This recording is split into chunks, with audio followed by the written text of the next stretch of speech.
पहली बार 1997 में प्रकाशित Tuesdays with Morrie, an old man, a young man and life's greatest lesson एक non fiction writing है जो लेखक मिच एल्बम के प्रिय कॉलेज प्रोफेसर से मुलाकात का वर्णन करती है।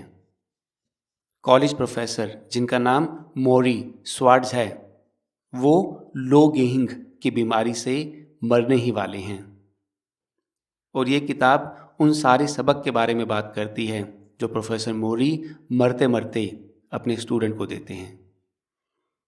ये किताब न्यूयॉर्क टाइम्स की नंबर 1 बेस्ट सेलर बन गई और लगभग 4 सालों तक सूची में बनी रही, जिसकी 45 भाषाओं में 15 मिलियन कॉपियां बिकी। इस किताब के ऊपर एक फिल्म भी बनाई गई जिसको कि एमी अवार्ड के खिताब से भी नवाजा गया। एक मरता हुआ आदमी कभी झूठ नहीं बोलता। एक मरते हुए आदमी का कभी कोई स्वार्थ नहीं होता। एक प्रोफेसर जिसने अपना पूरा जीवन सोशियोलॉजी पढ़ाने में निकाल दिया हो, जब वो अपनी ज़िंदगी के आखिरी लेक्चर लेता है तो वो क्या सबक सिखाता है, ये जानना अत्यंत ही दिलचस्प रहेगा। अपने आखिरी दिनों में प्रोफेसर ने कोई किताब नहीं पढ़ाई, कोई टॉपिक कवर नहीं किया। उनकी बातों का विषय था जिंदगी, लाइफ और डेथ। पाठ्यक्रम। मेरे पुराने प्रोफेसर के जीवन की अंतिम कक्षा सप्ताह में एक बार उनके घर में अध्ययन कक्ष की एक खिड़की के पास होती थी, जहां वो एक छोटे से गुड़हल के पौधे को अपनी गुलाबी पत्तियों को झड़ते हुए देख सकते थे। मंगलवार को क्लास की मीटिंग हुई। ये नाश्ते के बाद शुरू हुआ करती थी। विषय था जीवन का अर्थ और इसको वो अनुभव से सिखा रहे थे। कोई ग्रेड नहीं दिए गए थे, लेकिन हर हफ्ते मौखिक परीक्षा होती थी। आपसे प्रश्नों के उत्तर देने की अपेक्षा की गई थी और आपसे अपेक्षा की गई थी कि आप अपने स्वयं के प्रश्नों का उत्तर दें। आपको समय समय पर शारीरिक कार्य करने की भी आवश्यकता होती थी, जैसे कि प्रोफेसर के सिर को तकिए पर एक आरामदायक जगह पर उठाना या उनके चश्मे को उनकी नाक पर रखना। उनको चूमते हुए अलविदा कहने से आपको अतिरिक्त क्रेडिट मिलता था। किसी पुस्तक की आवश्यकता नहीं थी, फिर भी प्रेम, कार्य, समुदाय, परिवार, बुढ़ापा, क्षमा और अंत में मृत्यु सहित कई विषयों को शामिल किया गया था।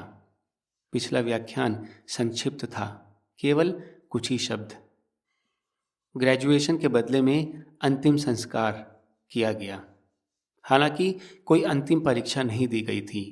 आपसे अपेक्षा की गई थी कि आपने जो सीखा है उस पर एक लंबा पेपर तैयार करें। वो पत्र यहाँ प्रस्तुत है। मेरे पुराने प्रोफेसर के जीवन की अंतिम कक्षा में केवल एक छात्र था और वो था मैं। ये 1979 के अंत में वसंत ऋतु की बात है। शनिवार की एक गर्म चिपचिपी दोपहर। मुख्य कैंपस लॉन में लकड़ी की तह कुर्सियों की पंक्तियों में हम में से सैकड़ों एक साथ बैठते हैं। हम नीले नायलॉन के कपड़े पहनते हैं। हम लंबे भाषणों को बेसब्री से सुनते हैं।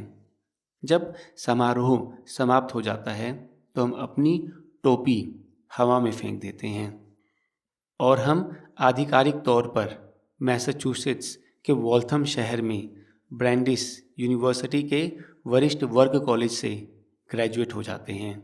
हम में से कई लोगों के लिए बचपन पर से पर्दा अभी अभी उतरा है। बाद में मैं अपने पसंदीदा प्रोफेसर मॉरी स्वार्ड्स को ढूंढता हूँ और उन्हें अपने माता पिता से मिलवाता हूँ। वो एक छोटा आदमी है जो छोटे कदम उठाता है, जैसे कि एक तेज हवा किसी भी समय उन्हें बादलों में उड़ा सकती है। उनके पास चमकदार नीली हरी आंखें, पतले चांदी के बाल हैं जो उनके माथे पर फैले हुए हैं, बड़े कान, एक त्रिकोणीय नाक और भूरे रंग की भौहें हैं। हालांकि उनके दांत टेढ़े हैं और उसके निचले हिस्से पीछे की ओर झुके हुए हैं, जैसे कि किसी ने एक बार उन्हें मुक्का मारा हो। जब वो मुस्कुराते हैं तो ऐसा लगता है जैसे आपने उन्हें धरती पर पहला चुटकुला सुनाया हो। वो मेरे माता पिता को बताते हैं कि मैंने उनकी हर कक्षा को कैसे पढ़ा। वो उनसे कहते हैं, आपके यहाँ एक विशेष लड़का है। शर्मिंदा मैं अपने पैरों को देखता हूँ। हमारे जाने से पहले मैं अपने प्रोफेसर को एक उपहार देता हूँ, एक भूरे रंग का ब्रीफकेस जिस पर उनके इनिशियल्स लिखे हुए हैं। मैंने इसे एक दिन पहले एक शॉपिंग मॉल से खरीदा था। मैं उन्हें भूलना नहीं चाहता था और शायद मैं नहीं चाहता था कि वे भी मुझे भूलें। मिच, आप अच्छे लोगों में से एक हैं, वो अटेची की प्रशंसा करते हुए कहते हैं। फिर उन्होंने मुझे गले लगाया। मुझे उनकी पतली बाहें मेरी पीठ के चारों ओर महसूस होती हैं। मैं उनसे लंबा हूँ और जब वो मुझे पकड़ते हैं तो मुझे अजीब लगता है, जैसे कि मैं माता पिता हूँ और वो एक बच्चे। वो पूछते हैं कि क्या मैं संपर्क में रहूँगा, और बिना किसी हिचकिचाहट के मैं कहता हूँ, बेशक। जब वो पीछे हटते हैं तो मैं देखता हूँ कि वो रो रहे हैं। उनकी मौत की सज़ा 1994 की गर्मियों में आई।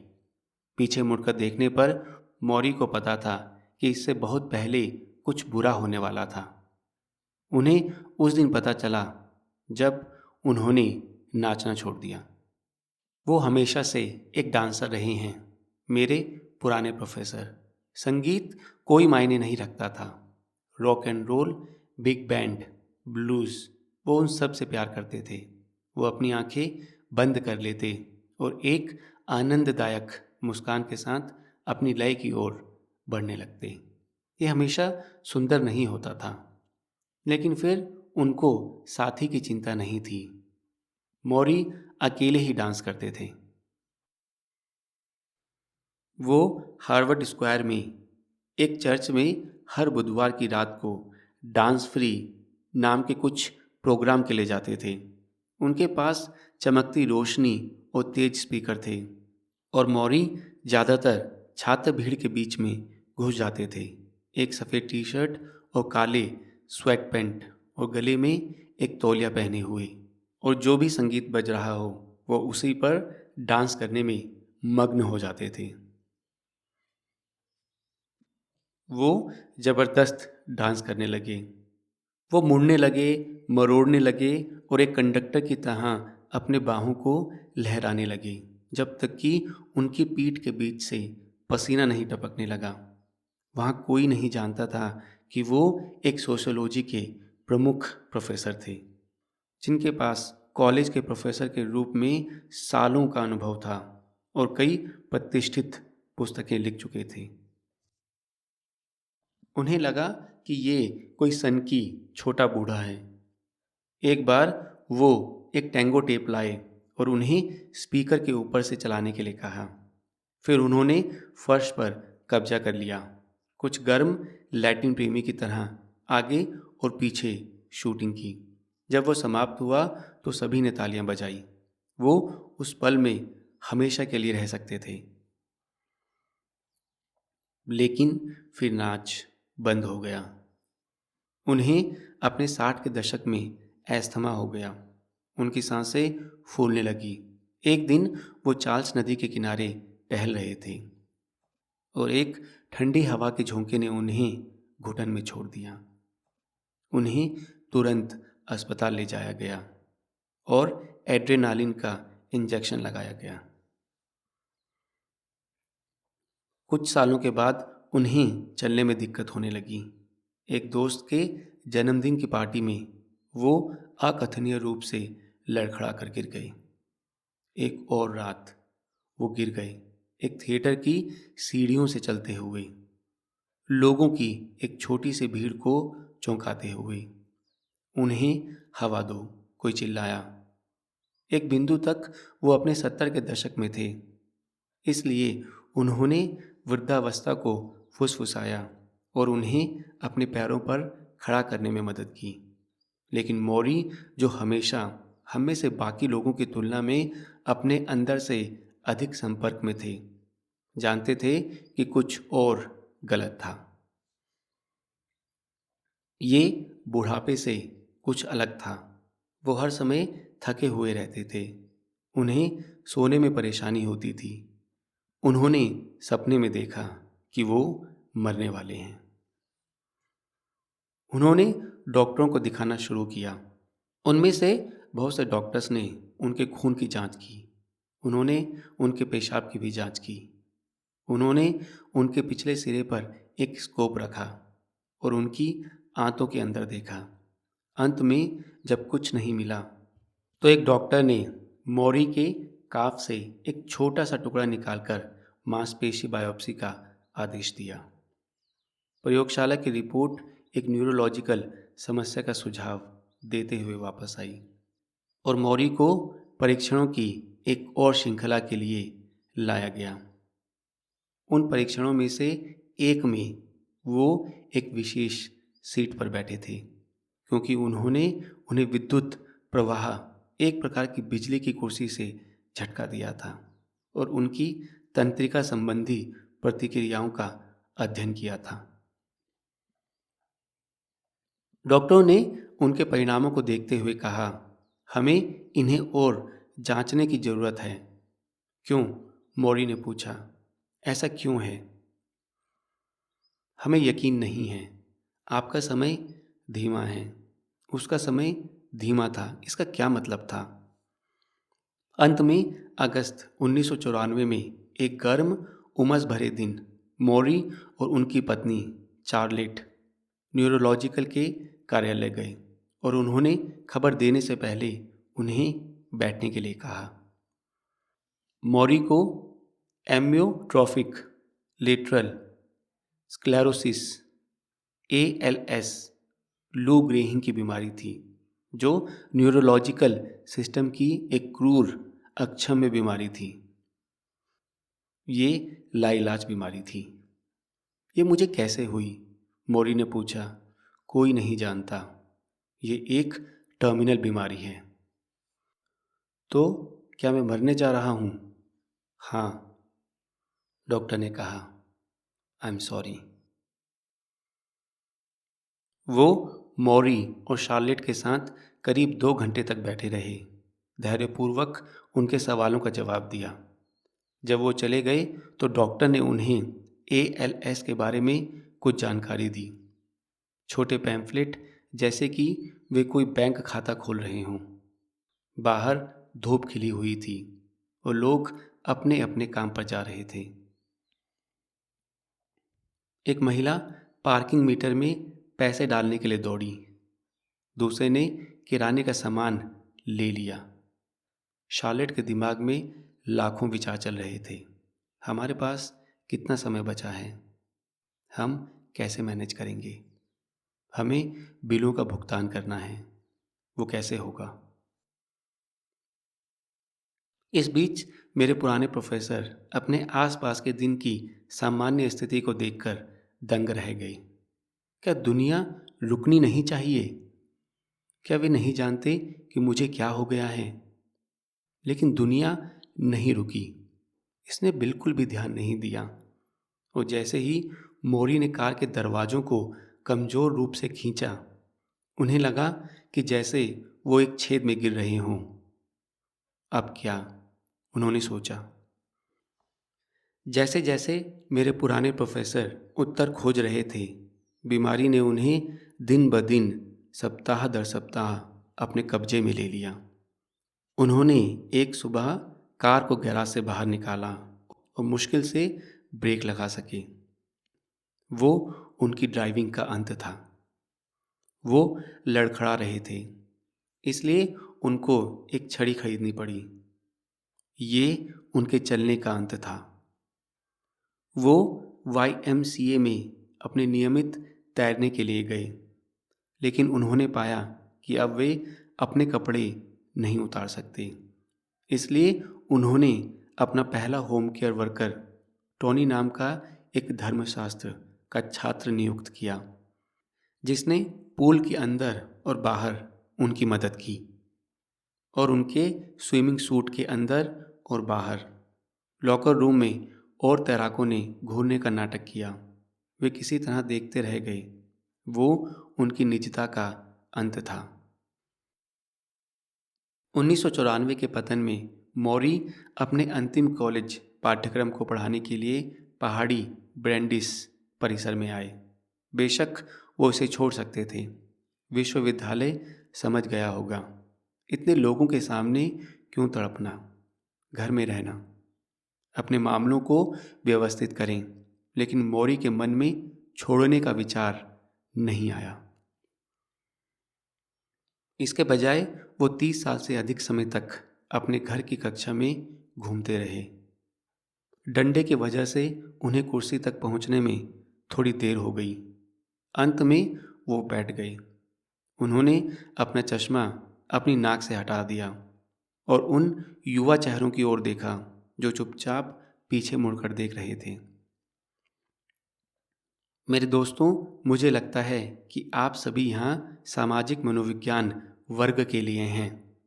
मैं इस पाठ्यक्रम को 20 सालों से पढ़ा रहा हूँ और ये पहली बार है जब मैं कह सकता हूँ कि इसे लेने में जोखिम है, क्योंकि मुझे एक घातक बीमारी है। मैं सेमेस्टर खत्म करने के लिए जीवित नहीं रहूँगा। यदि आपको लगता है कि ये एक समस्या है, तो मैं समझता हूँ कि क्या आप कोर्स को छोड़ना चाहोगे। वे मुस्कुरा उठे और वो उनके रहस्य का अंत था। ALS एक जली हुई मोमबत्ती की तरह है। ये आपकी नसों को पिघला देता है और आपके शरीर को मोम का ढेर बना देता है।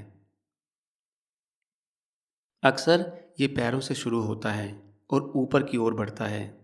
आप अपनी जांघ की मांसपेशियों पर कंट्रोल खो देते हैं, जिससे आप खड़े होकर खुद को सहारा नहीं दे पाते।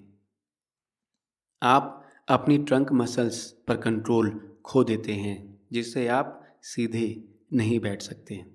अंत में, यदि आप अभी भी जीवित हैं, तो आप अपने गले में एक छेद में एक ट्यूब के माध्यम से सांस ले रहे हैं, जबकि आपकी आत्मा पूरी तरह से जागते हुए एक लंगड़ा भूसे के अंदर कैद है। शायद पलक झपकने में सक्षम है या जीभ को चटकाने में, जैसे किसी साइंस फिक्शन फिल्म की कोई चीज हो। आदमी अपने ही मांस के अंदर जमा हुआ हो। जिस दिन आप रोग का अनुबंध करते हैं, उस दिन से इसमें 5 साल से अधिक नहीं लगते हैं। मौरी के डॉक्टरों ने अनुमान लगाया कि उनके पास 2 साल का समय बचा है।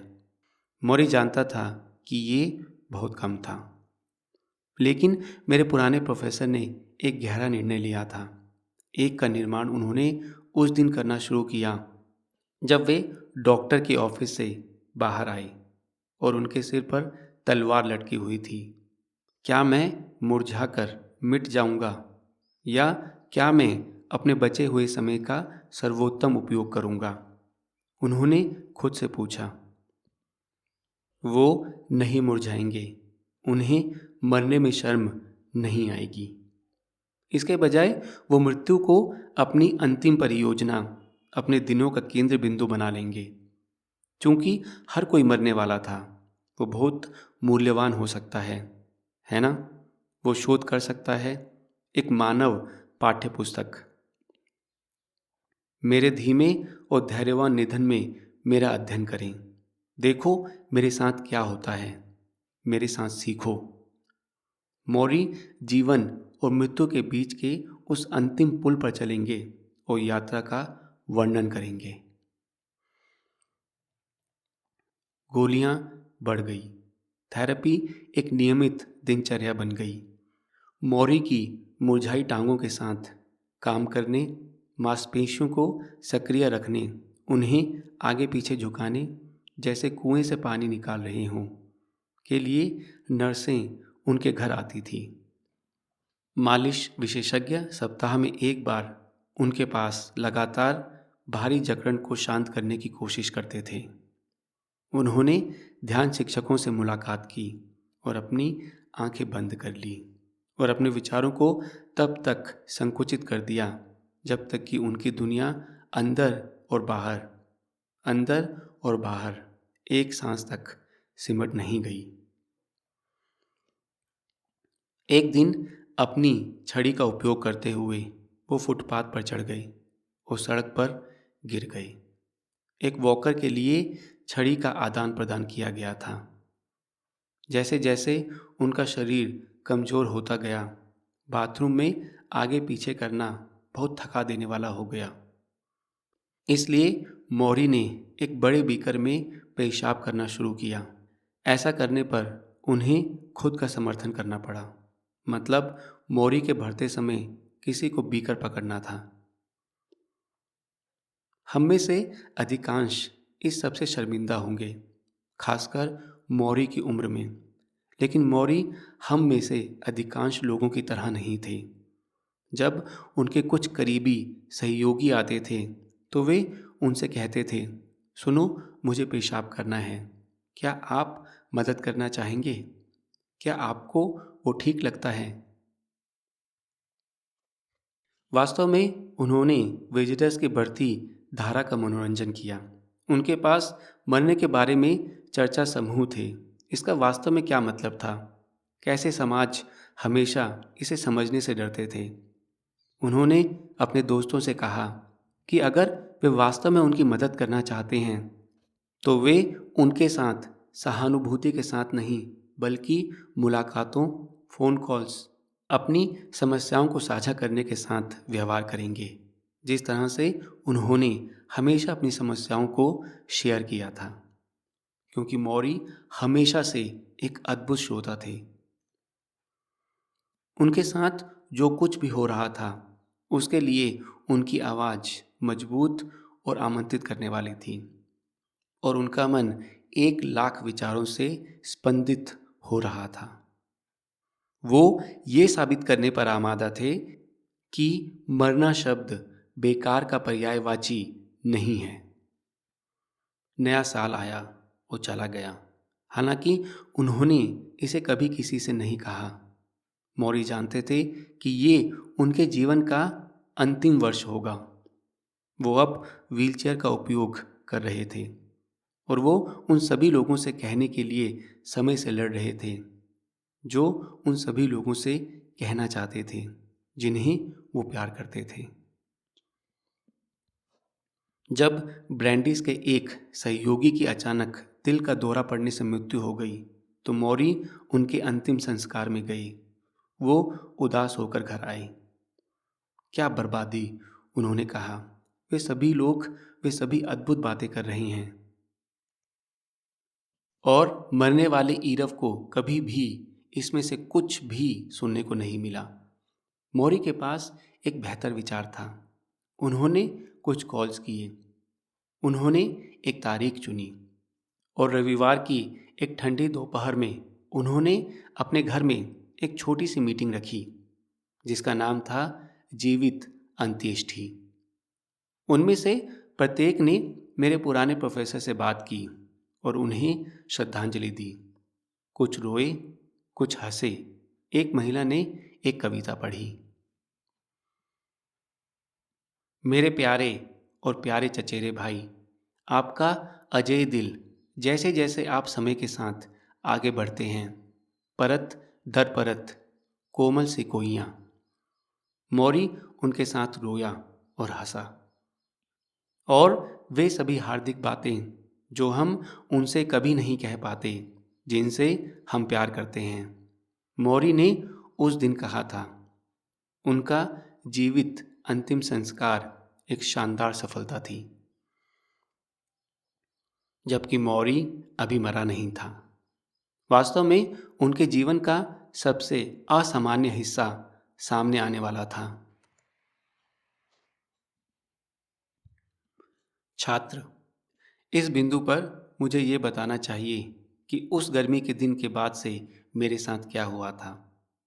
जब मैंने आखिरी बार अपने प्रिय और बुद्धिमान प्रोफेसर को गले लगाया था और संपर्क में रहने का वादा किया था। मैंने संपर्क नहीं रखा। वास्तव में मैंने कॉलेज में उन अधिकांश लोगों से संपर्क खो दिया जिन्हें मैं अपने बियर पीने वाले दोस्तों और पहली महिला के साथ सुबह उठा था। स्नातक स्तर की पढ़ाई के बाद के वर्षों ने मुझे उस अकड़ते स्नातक से काफ़ी अलग व्यक्ति के रूप में कठोर बना दिया, जिसने उस दिन कैंपस छोड़ दिया था, जो दुनिया को अपनी प्रतिभा की पेशकश करने के लिए तैयार था। मुझे पता चला कि मेरी दुनिया में दिलचस्पी नहीं थी। मैं भटक गया। मैं अपने 20s में चल रहा था। किराए का भुगतान करना, क्लासिफाइड पढ़ना और आश्चर्य करना कि मेरी ज़िंदगी में सब कुछ सही क्यों नहीं है। मेरा सपना एक प्रसिद्ध संगीतकार बनना था, लेकिन कई सालों के अंधेरे, खाली नाइट क्लबों, टूटे वादों, बैंड जो टूटते रहे और निर्माता जो मेरे अलावा हर किसी के बारे में उत्साहित लग रहे थे, के बाद सपना खट्टा हो गया। मैं अपने जीवन में पहली बार असफल हो रहा था। उसी समय मौत से मेरा पहला गंभीर सामना हुआ। मेरे पसंदीदा अंकल, मेरी माँ के भाई, वो आदमी जिसने मुझे संगीत सिखाया था, मुझे ड्राइव करना सिखाया था, लड़कियों के बारे में मुझे चिढ़ाया था, मुझ पे एक फुटबॉल फेंका था, वो एक वयस्क जिसे मैंने एक बच्चे के रूप में लक्षित किया था और कहा था मैं यही बनना चाहता हूँ जब मैं बड़ा हो जाऊँगा, 40 साल की उम्र में अग्नाशय के कैंसर से मर गए। वो मोटी मूँछों वाला एक छोटा सुंदर आदमी था और मैं उनके जीवन के अंतिम वर्ष उनके साथ था। उनके ठीक नीचे एक अपार्टमेंट में रह रहा था। मैंने उनके मजबूत शरीर को मुरझाते हुए देखा, फिर फूला हुआ देखा, उन्हें पीड़ित देखा, उनके पेट पर दबाव पड़ने लगा। उन्होंने आंखें बंद कर दी, उनका मुंह दर्द से भर गया। आह भगवान, वो विलाप करने लगे। आह यीशु। हम में से बाकी, मेरी चाची, उनके 2 जवान बेटे, मैं वहां खड़ा था, चुपचाप प्लेटें साफ कर रहा था। ये मेरे जीवन में अब तक का सबसे असहाय अनुभव था। मई की एक रात, मैं और मेरे अंकल उनके अपार्टमेंट की बैल्कनी में बैठे थे। ये हवादार और गर्म था। उन्होंने क्षितिज की ओर देखा और दांत पीसते हुए कहा कि वो अपने बच्चों को अगली क्लास में जाते नहीं देख पाएंगे। उन्होंने पूछा कि क्या मैं उनकी देखभाल करूंगा। मैंने उनसे कहा कि इस तरह बात मत करो, इससे मुझे दुख होता है। कुछ हफ्ते बाद उनकी मृत्यु हो गई। अंतिम संस्कार के बाद मेरी जिंदगी बिल्कुल बदल गई। मुझे लगा जैसे समय अचानक कीमती हो गया है। पानी एक खुली नाली में बह रहा है और मैं हिल नहीं सकता। आधे अधूरे नाइट क्लबों में अब संगीत नहीं बज रहा है। मेरे अपार्टमेंट में और गाने नहीं लिखे जा रहे हैं, ऐसे गाने जो कोई नहीं सुनेगा। मैं स्कूल लौट आया। मैंने पत्रकारिता में मास्टर डिग्री हासिल की और खेल लेखक के रूप में पहली नौकरी की पेशकश की। अपनी प्रसिद्धि का पीछा करने के बजाय मैंने प्रसिद्ध एथलीट्स के बारे में लिखा जो उनका पीछा कर रहे थे। मैंने समाचार पत्रों के लिए काम किया और पत्रिकाओं के लिए स्वतंत्र रहा। मैंने ऐसी गति से काम किया जिसमें कोई घंटे, कोई सीमा नहीं थी। मैं सुबह उठता, अपने दांत ब्रश करता और बैठ जाता, उन्हीं कपड़ों में जिनमें मैं सोया था। मेरे चाचा ने एक निगम के लिए काम किया था। वो उससे नफरत करते थे। हर दिन एक ही बात, और मैंने दृढ़ संकल्प किया था कि कभी भी मैं उनके जैसा नहीं बनूंगा। मैं न्यूयॉर्क से फ्लोरिडा तक घूमता रहा और अंततः डेट्रॉइट फ्री प्रेस के लिए एक स्तंभकार के रूप में डेट्रॉइट में नौकरी कर ली। उस शहर में खेल की भूख अतृप्त थी। उनके पास फुटबॉल, बास्केटबॉल, बेसबॉल और हॉकी में पेशेवर टीमें थीं, और ये मेरी महत्वाकांक्षा से मेल खाती थी। कुछ सालों में मैं कॉलम ही नहीं लिख रहा था, मैं खेल पुस्तकें भी लिख रहा था, रेडियो शो कर रहा था और टीवी पर नियमित रूप से दिखाई दे रहा था। अमीर फुटबॉल खिलाड़ियों और पाखंडी कॉलेज के खेल कार्यक्रमों पर अपनी राय दे रहा था। मैं उस मीडिया का हिस्सा था जो अब हमारे देश को भिगो रहा है। मेरी बहुत अच्छी डिमांड थी। मैंने किराए पर लेना बंद कर दिया। मैंने खरीदना शुरू कर दिया। मैंने एक पहाड़ी पर एक घर खरीदा। मैंने कारें खरीदी। मैंने शेयरों में निवेश किया और एक पोर्टफोलियो बनाया। और मैंने जो कुछ भी किया, मैंने एक समय सीमा पर किया। मैंने एक राक्षस की तरह व्यायाम किया। मैंने अपनी कार बहुत तेज गति से चलाई। मैंने जितना सोचा था उससे कहीं अधिक पैसा कमाया। मैं जेने नाम के एक काले बालों वाली महिला से मिला, जो मेरी स्केड्यूल और लगातार उपस्थिति के बावजूद किसी तरह मुझसे प्यार करती थी। 7 साल के कोर्टशिप के बाद हमने शादी की। मैं शादी के 1 हफ्ते बाद काम पर वापस आ गया था। मैंने उससे और अपने आप से कहा कि एक दिन हम एक परिवार शुरू करेंगे, कुछ ऐसा जो वो बहुत चाहती थी। लेकिन वो दिन कभी नहीं आया। इसके बजाय मैंने खुद को उपलब्धियों में दफन कर लिया, क्योंकि उपलब्धियों के साथ मुझे विश्वास था कि मैं चीज़ों को कंट्रोल कर सकता हूँ। बीमार होने और मरने से पहले मैं खुशी के हर आखिरी टुकड़े को निचोड़ सकता हूँ। मेरे सामने मेरे चाचा की तरह, जो मुझे लगा कि ये मेरा स्वाभाविक भाग्य है। मौरी के लिए ठीक है, मैं उनके बारे में कभी कभी सोचता था, जो बातें उन्होंने मुझे इंसान होने और दूसरों से संबंध के बारे में सिखाई थी। जैसे कि किसी दूसरे जीवन से। वर्षों से मैंने ब्रैंडिस यूनिवर्सिटी से आने वाले किसी भी मेल को ये समझकर फेंक दिया कि वे केवल पैसे मांग रहे थे। इसलिए मुझे मौरी की बीमारी का पता नहीं था। जिन लोगों ने मुझे बताया होगा वे लंबे समय से भूले हुए थे। उनके फ़ोन नंबर अटारी में किसी पैक किए गए बॉक्स में दबे हुए थे। हो सकता है कि ऐसा ही रहा हो।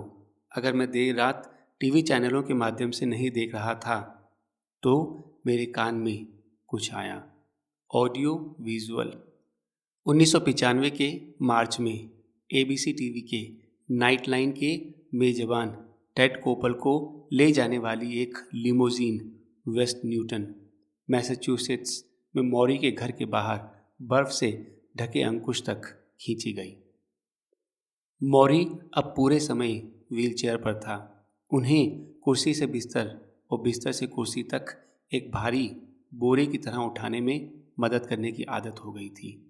खाते समय उन्हें खांसी आने लगी थी और चबाना एक काम था। उनके पैर मर चुके थे, वो फिर कभी नहीं चलेंगे। फिर भी उन्होंने उदास होने से इनकार कर दिया। इसके बजाय मौरी विचारों की बिजली की छड़ बन गया था। उन्होंने पीले पैड, लिफाफे, फोल्डर, रद्दी कागज पर अपने विचार लिखे। उन्होंने मृत्यु की छाया के साथ जीने के बारे में छोटे आकार के दर्शन लिखे। स्वीकार करें कि आप क्या करने में सक्षम हैं और क्या तुम नहीं कर सकते। अतीत को अतीत के रूप में स्वीकार करें, इसे नकारे बिना या इसे त्यागें। स्वयं को क्षमा करना और दूसरों को क्षमा करना सीखें। ये मत समझो कि इसमें शामिल होने में बहुत देर हो चुकी है। कुछ समय बाद उनके पास इनमें से 50 से अधिक सूत्र थे जिन्हें उन्होंने अपने दोस्तों के साथ शेयर किया। एक दोस्त मोरी स्टीन नाम के एक साथी ब्रैंडिस प्रोफेसर शब्दों से इतने प्रभावित हुए कि उन्होंने उन्हें बॉस्टन ग्लोब रिपोर्टर के पास भेज दिया, जिन्होंने बाहर आकर मौरी पर एक लंबी फीचर कहानी लिखी। शीर्षक था एक प्रोफेसर का अंतिम पाठ्यक्रम, उनकी अपनी मृत्यु। इस लेख पर नाइटलाइन शो के एक निर्माता की नज़र पड़ी जो इसे वॉशिंगटन डीसी के कोपल के पास ले आया। इसे देखो, निर्माता ने कहा। अगली बात जो आप जानते हैं, मौरी के बैठक कक्ष में कैमरामैन थे और कोपल की लिमोजीन गाड़ी घर के सामने खड़ी थी। मौरी के कई दोस्त और परिवार के सदस्य कोपल से मिलने के लिए इकट्ठे हुए थे और जब प्रसिद्ध व्यक्ति ने घर में प्रवेश किया तो वे उत्साह से गूंज उठे। मौरी को छोड़कर सभी, जिन्होंने खुद को आगे बढ़ाया, अपनी भौहें उठाई और अपनी उच्च गाती हुई आवाज़ के साथ कोलाहल को बाधित किया। टेड, मुझे ये इंटरव्यू करने के लिए सहमत होने से पहले मुझे आपकी जांच करने की आवश्यकता है। चुप्पी का एक अजीब क्षण था। फिर 2 लोगों को अध्ययन में ले जाया गया। दरवाजा बंद था। मैन, एक दोस्त दरवाजे के बाहर फुसफुसाया, मुझे आशा है कि टेड हमारी सहायता करेगा। मैं आशा करता हूं कि मौरी टेड के साथ नरमी बरते, दूसरे ने कहा। कार्यालय के अंदर मौरी ने कोपल को बैठने का इशारा किया। उसने अपनी गोद में हाथ फेरा और मुस्कुराया। मुझे अपने दिल के करीब कुछ बताओ, मौरी ने शुरू किया। मेरा दिल? कोपल ने बूढ़े आदमी का अध्ययन किया। ठीक है, उसने सावधानी से कहा और उसने अपने बच्चों के बारे में बताया। वे उसके दिल के बहुत करीब थे, है ना? अच्छा, मौरी ने कहा, अब मुझे कुछ बताओ अपने विश्वास के बारे में। कोपल असहज थे। मैं आमतौर पर उन लोगों के साथ ऐसी चीज़ों के बारे में बात नहीं करता जिन्हें मैं केवल कुछ मिनट के लिए ही जानता हूँ। टेड, मैं मर रहा हूँ, मौरी ने अपने चश्मे पर नज़र डालते हुए कहा। मेरे पास यहाँ बहुत समय नहीं है। कोपल हंसे। ठीक है, आस्था। उन्होंने मार्कस ऑरेलियस के एक अंश को उद्धृत किया जिसके बारे में उन्होंने दृढ़ता से महसूस किया। मौरी ने सिर हिलाया। अब मैं तुमसे कुछ पूछता हूँ, कोपल ने कहा। क्या तुमने कभी मेरा कोई कार्यक्रम देखा है? मौरी ने कंधे उचकाए। 2 बार, मुझे लगता है 2 बार। बस इतना ही? बुरा मत मानो, मैंने केवल 1 बार ओपरा देखी है। ठीक है, आपने 2 बार मेरा शो देखा। आपने क्या सोचा? मौरी रुक गया। ईमानदार रहना। हाँ, मैंने सोचा कि तुम एक नार्सिसिस्ट थे। कोपल की हंसी फूट पड़ी। मैं एक नार्सिसिस्ट होने के लिए बहुत बदसूरत हूँ, उन्होंने कहा। जल्द ही लिविंग रूम की चिमनी के सामने कैमरे घूम रहे थे जिसमें कोपल अपने कुरकुरे नीले सूट में थे और मौरी अपने झबरा ग्रे स्वेटर में। उन्होंने इस इंटरव्यू के लिए फैंसी कपड़े या मेकअप से मना कर दिया था। उनका दर्शन था कि मृत्यु शर्मनाक नहीं होनी चाहिए। वो अपनी नाक पाउडर करने वाला नहीं था। क्योंकि मौरी व्हीलचेयर पर बैठे थे, कैमरा कभी भी उनके सूखे पैरों को नहीं पकड़ पाया और क्योंकि वो अभी भी अपने हाथों को हिलाने में सक्षम था, मौरी हमेशा दोनों हाथों को लहराते हुए बोलते थे। उन्होंने जीवन के अंत का सामना करने के तरीके की व्याख्या करते समय बहुत जुनून दिखाया। टेड, उन्होंने कहा, जब ये सब शुरू हुआ तो मैंने अपने आप से पूछा, क्या मैं दुनिया से हटने जा रहा हूँ जैसा कि ज़्यादातर लोग करते हैं, या मैं जीने जा रहा हूँ। मैंने फैसला किया कि मैं जीने जा रहा हूँ, या कम से कम जीने की कोशिश कर रहा हूँ जिस तरह से मैं चाहता हूँ, गरिमा के साथ, साहस के साथ, हास्य के साथ, संयम के साथ। कुछ मॉर्निंग्स ऐसी होती हैं जब मैं रोता हूँ और अपने लिए शोक मनाता हूँ। कुछ मॉर्निंग मैं बहुत क्रोधित और कड़वा होता हूँ, लेकिन ये बहुत लंबा नहीं चलता। फिर मैं उठता हूँ और कहता हूँ, मैं जीना चाहता हूँ। अब तक मैं इसे करने में सक्षम हूँ। क्या मैं जारी रख पाऊँगा? मुझे नहीं पता, लेकिन मैं अपने आप पर शर्त लगा रहा हूँ कि मैं इच्छुक हूँ। कॉपल मोरी से बेहद प्रभावित लग रहे थे। उन्होंने मृत्यु से प्रेरित विनम्रता के बारे में पूछा। ठीक है फ्रेड, मोरी ने गलती से कहा। फिर उन्होंने जल्दी से खुद को सुधारा। मेरा मतलब है टेड, अब ये विनम्रता पैदा कर रहा है। कॉपल ने हंसते हुए कहा। दो लोगों ने बाद के जीवन के बारे में बात की। उन्होंने मोरी की अन्य लोगों पर बढ़ती निर्भरता के बारे में बात की। उन्हें पहले से ही खाने और बैठने और एक जगह से दूसरी जगह जाने में मदद की ज़रूरत थी। कॉपल ने पूछा, क्या मोरी अपनी धीमी मृत्यु से ज़्यादा भयभीत था? मोरी रुक गया। उन्होंने पूछा कि क्या वो टेलीविज़न पर ये निश्चित बात कह सकते हैं? कॉपल ने कहा, हाँ, आगे बढ़िए। मोरी ने सीधे अमेरिका के सबसे प्रसिद्ध इंटरव्यूअर की आंखों में देखा। ठीक है टेड, एक दिन जल्द ही किसी को मेरी पोटी भी पूछनी होगी। ये कार्यक्रम शुक्रवार की रात प्रसारित हुआ। ये वॉशिंगटन में डेस्क के पीछे से टेड कोपल के साथ शुरू हुआ। उनकी आवाज़ अधिकार के साथ फल फूल रही थी। मोरी स्वार्ट्स कौन है? उन्होंने कहा, और क्यों रात के अंत तक आप में से बहुत से लोग उनकी परवाह करने वाले हैं। 1000 मील दूर पहाड़ी पर अपने घर में मैं यूं ही नहरों को पलट रहा था। मैंने ये शब्द सुने टीवी सेट से, मोरी स्वार्ट्स कौन है?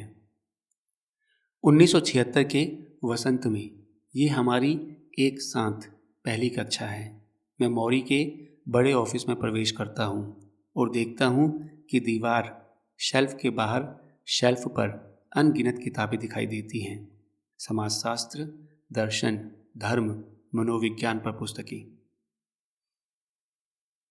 धड़ लकड़ी के फर्श पर एक बड़ा गलीचा है और एक खिड़की है जो कैंपस वॉक के बाहर दिखती है। लगभग 1 दर्जन भर छात्र वहाँ हैं, नोटबुक और पाठ्यक्रम के साथ गड़बड़ कर रहे हैं। उनमें से ज़्यादातर जीन्स और मिट्टी के जूते और प्लेट फलालैन शर्ट पहनते हैं। मैं खुद से कहता हूँ कि इतनी छोटी कक्षा को काटना आसान नहीं होगा। शायद मुझे इसे नहीं लेना चाहिए।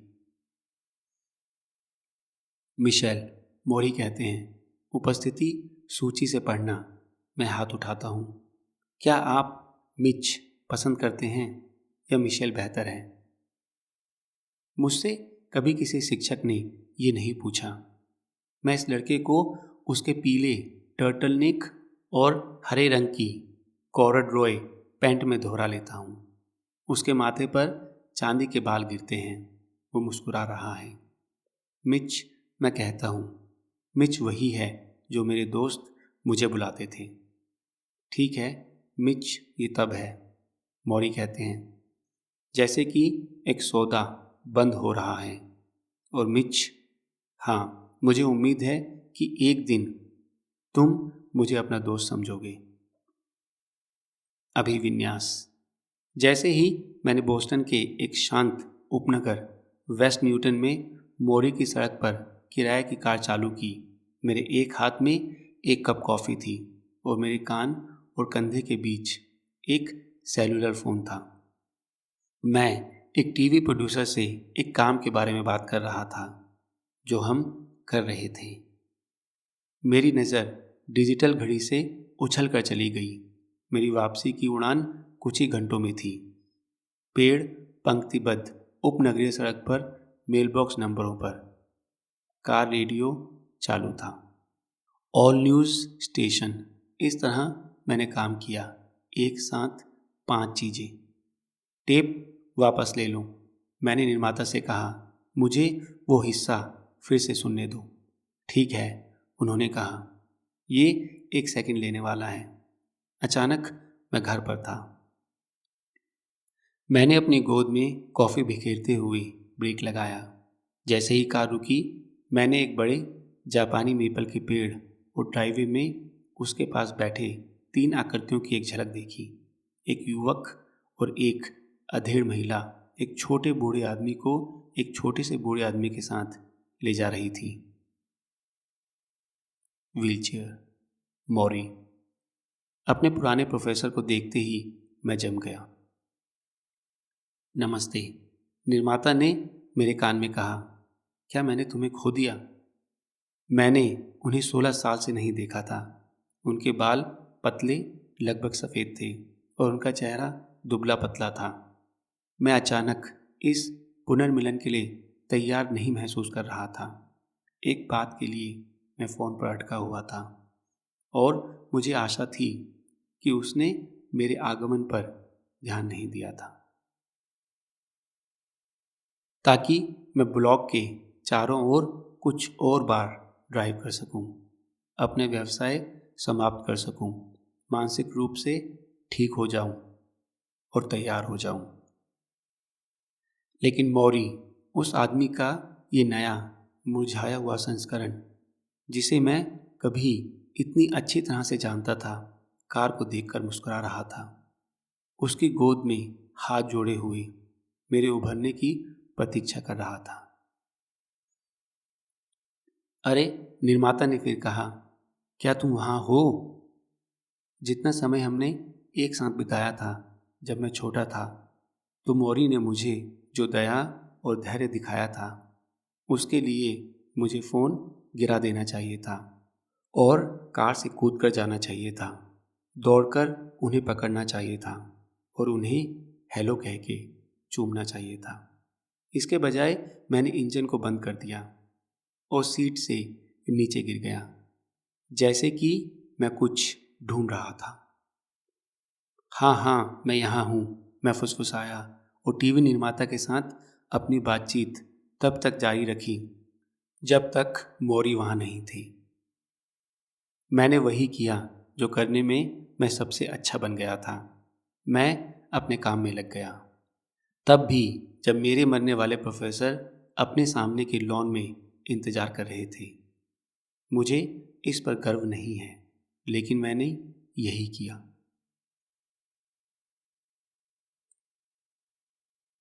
अब 5 मिनट बाद मौरी मुझे गले लगा रहा था।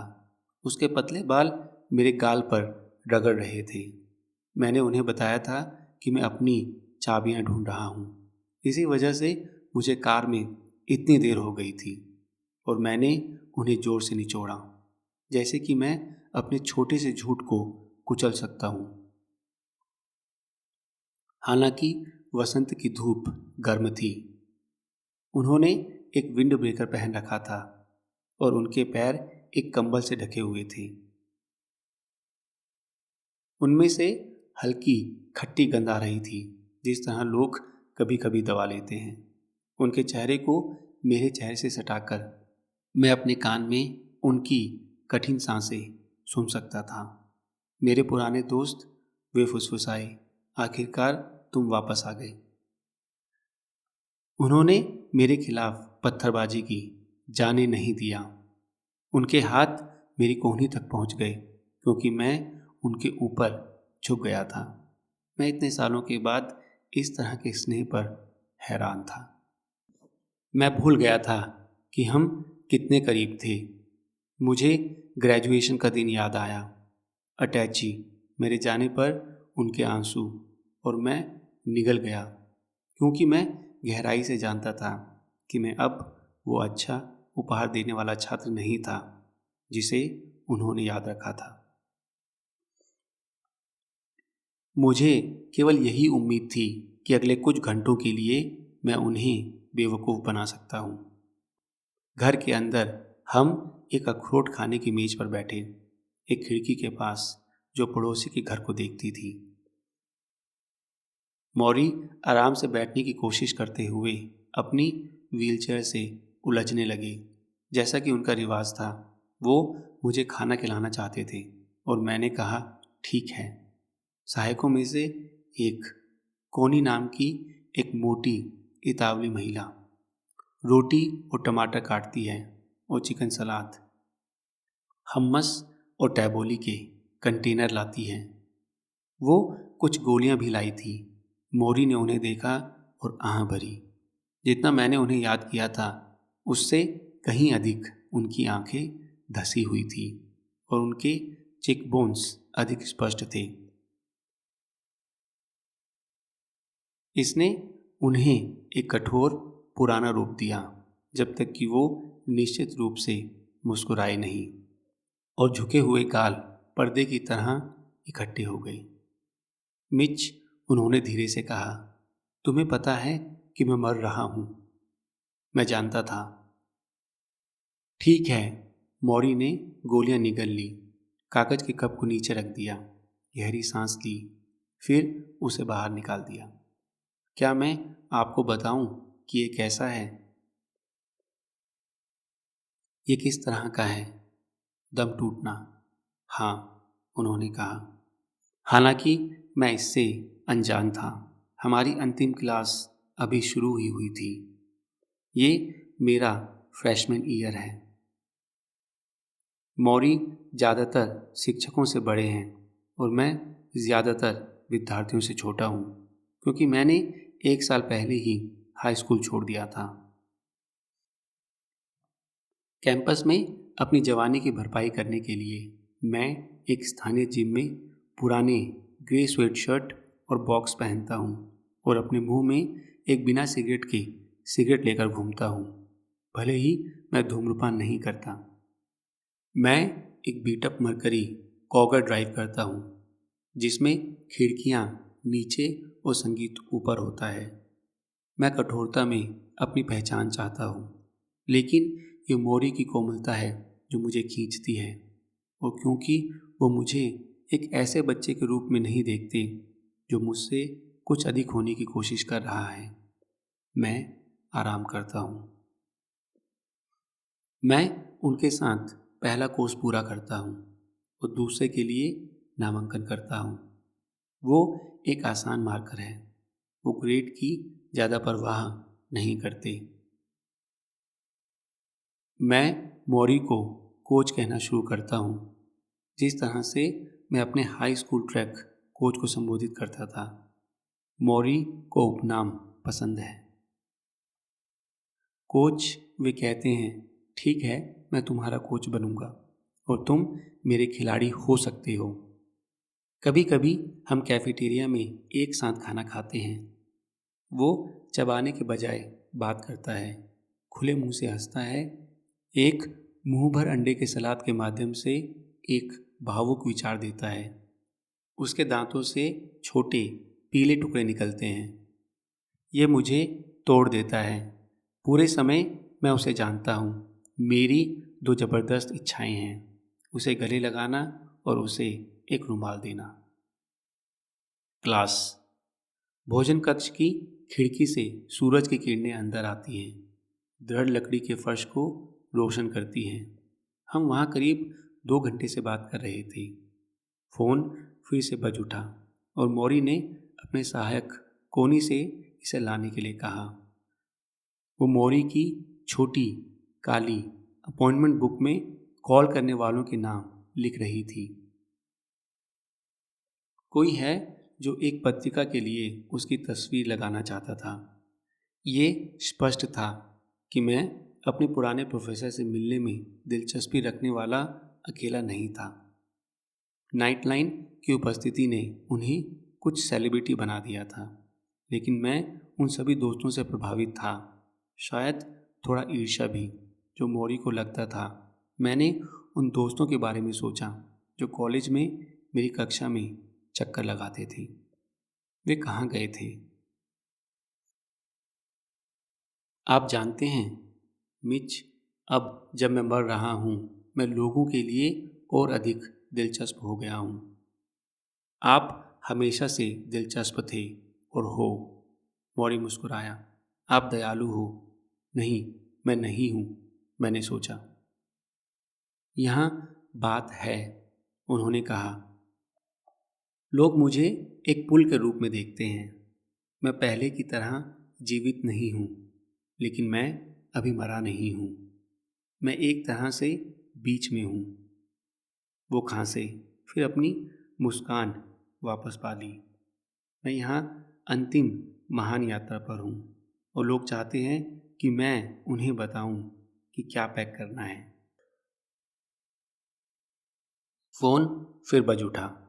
मौरी, क्या आप बात कर सकते हैं? कोनी ने पूछा। मैं अब अपने पुराने दोस्त के साथ दौरा कर रहा हूँ, उन्होंने कहा। उन्हें वापस बुलाओ।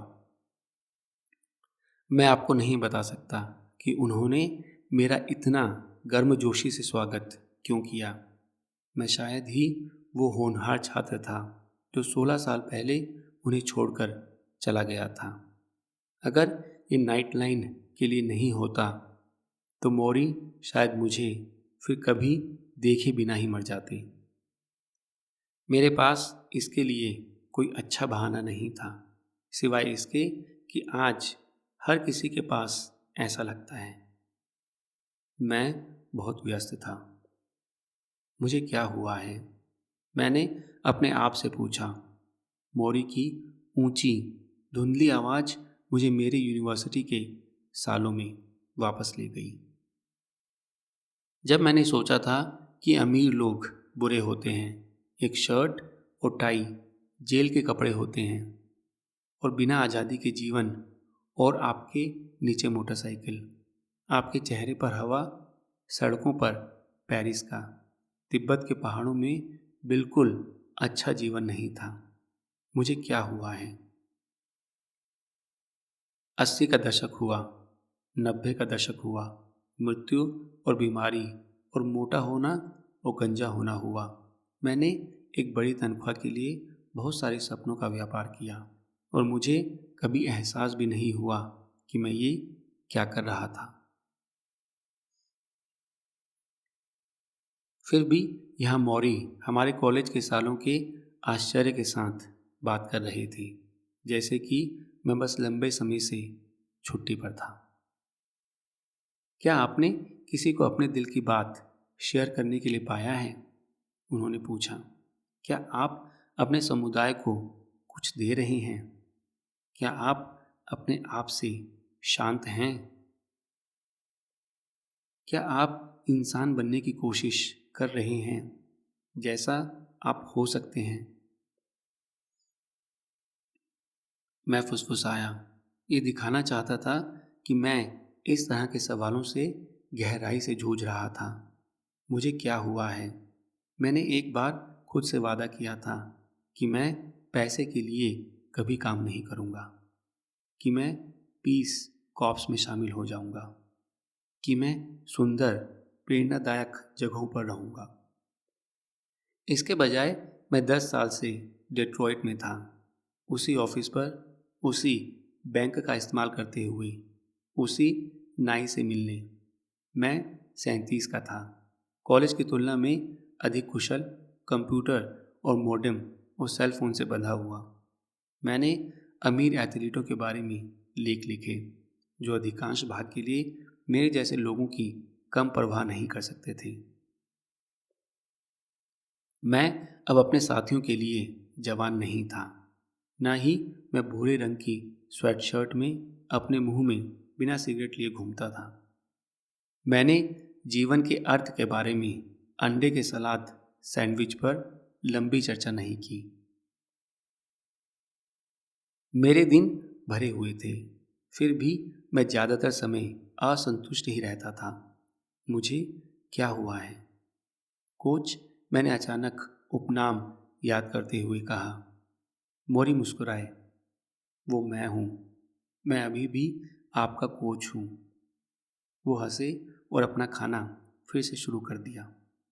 ऐसा खाना जो उन्होंने 40 मिनट पहले शुरू किया था। अब मैं उसे देख रहा था। उनके हाथ सावधानी से काम कर रहे थे, जैसे कि वो पहली बार उनका उपयोग करना सीख गए हों। वो चाकू से जोर से नहीं दबा सकते थे। उनकी उंगलियां कांप गई। प्रत्येक दंश एक संघर्ष था। निगलने से पहले उनके भोजन को अच्छी तरह से चबाना, और कभी कभी ये उनके होठों के किनारों से फिसल गया, जिससे उन्हें अपने चेहरे को रुमाल से पोंछने के लिए नीचे रखना पड़ा। उनकी कलाई से लेकर उनके पैर तक की त्वचा उम्र के धब्बों से भरी हुई थी, और वो ढीली थी, जैसे चिकन सूप की हड्डी से लटकी हुई त्वचा। थोड़ी देर के लिए हमने वैसे ही खा लिया। एक बीमार बूढ़ा आदमी, एक स्वस्थ जवान आदमी, दोनों कमरे की शांति को सोख रहे थे। मैं कहूँगा कि ये एक शर्मनाक चुप्पी थी, लेकिन मुझे ऐसा लग रहा था कि केवल मैं ही शर्मिंदा हूँ। मरना, मौरी ने अचानक कहा। मिच, दुखी होने के लिए केवल एक ही चीज़ है।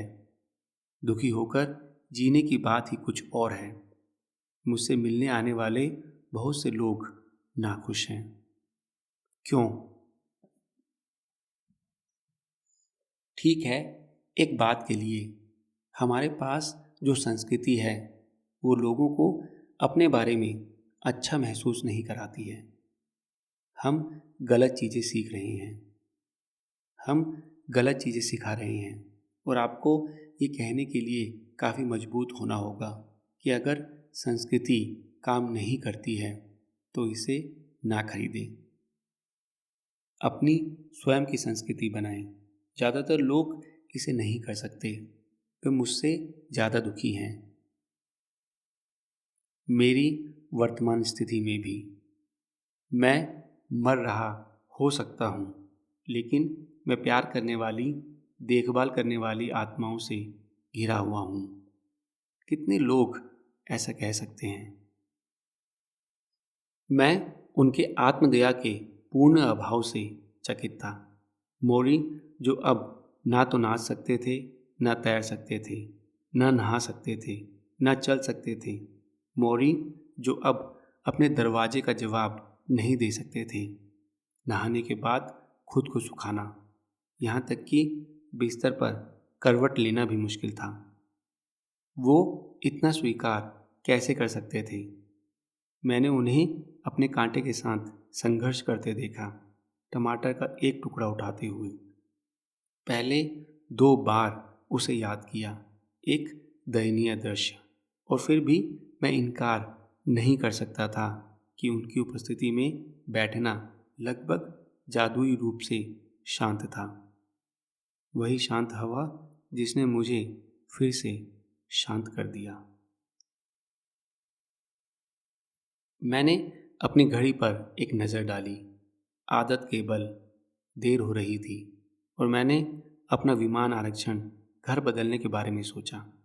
फिर मौरी ने कुछ ऐसा किया जो आज तक मुझे परेशान करता है। तुम्हें पता है कि मैं कैसे मरने जा रहा हूँ? उन्होंने कहा। मैंने अपनी भौहें उठाई। मेरा दम घुटने वाला है। मेरे फेफड़े मेरे दमा के कारण बीमारी को संभाल नहीं सकते। ये मेरे शरीर में ऊपर की ओर बढ़ रहा है। ये ALS, ये पहले से ही मेरे पैरों में है। बहुत जल्द ये मेरे हाथ पकड़ लेगा, और जब ये मेरे फेफड़ों से टकराएगा तो मैं डूब जाऊंगा। मुझे पता नहीं था कि क्या कहना है, इसलिए मैंने कहा, ठीक है, आप जानते हैं, मेरा मतलब है आप कभी नहीं जानते। मौरी ने अपनी आंखें बंद कर ली। मुझे पता है मिच, आपको मेरे मरने से डरना नहीं चाहिए। मेरा जीवन अच्छा रहा है और हम सभी जानते हैं कि ये होने वाला है। मेरे पास शायद 4 या 5 महीने हैं। चलो, मैंने घबरा कर कहा, कोई नहीं कह सकता, मैं कर सकता हूँ।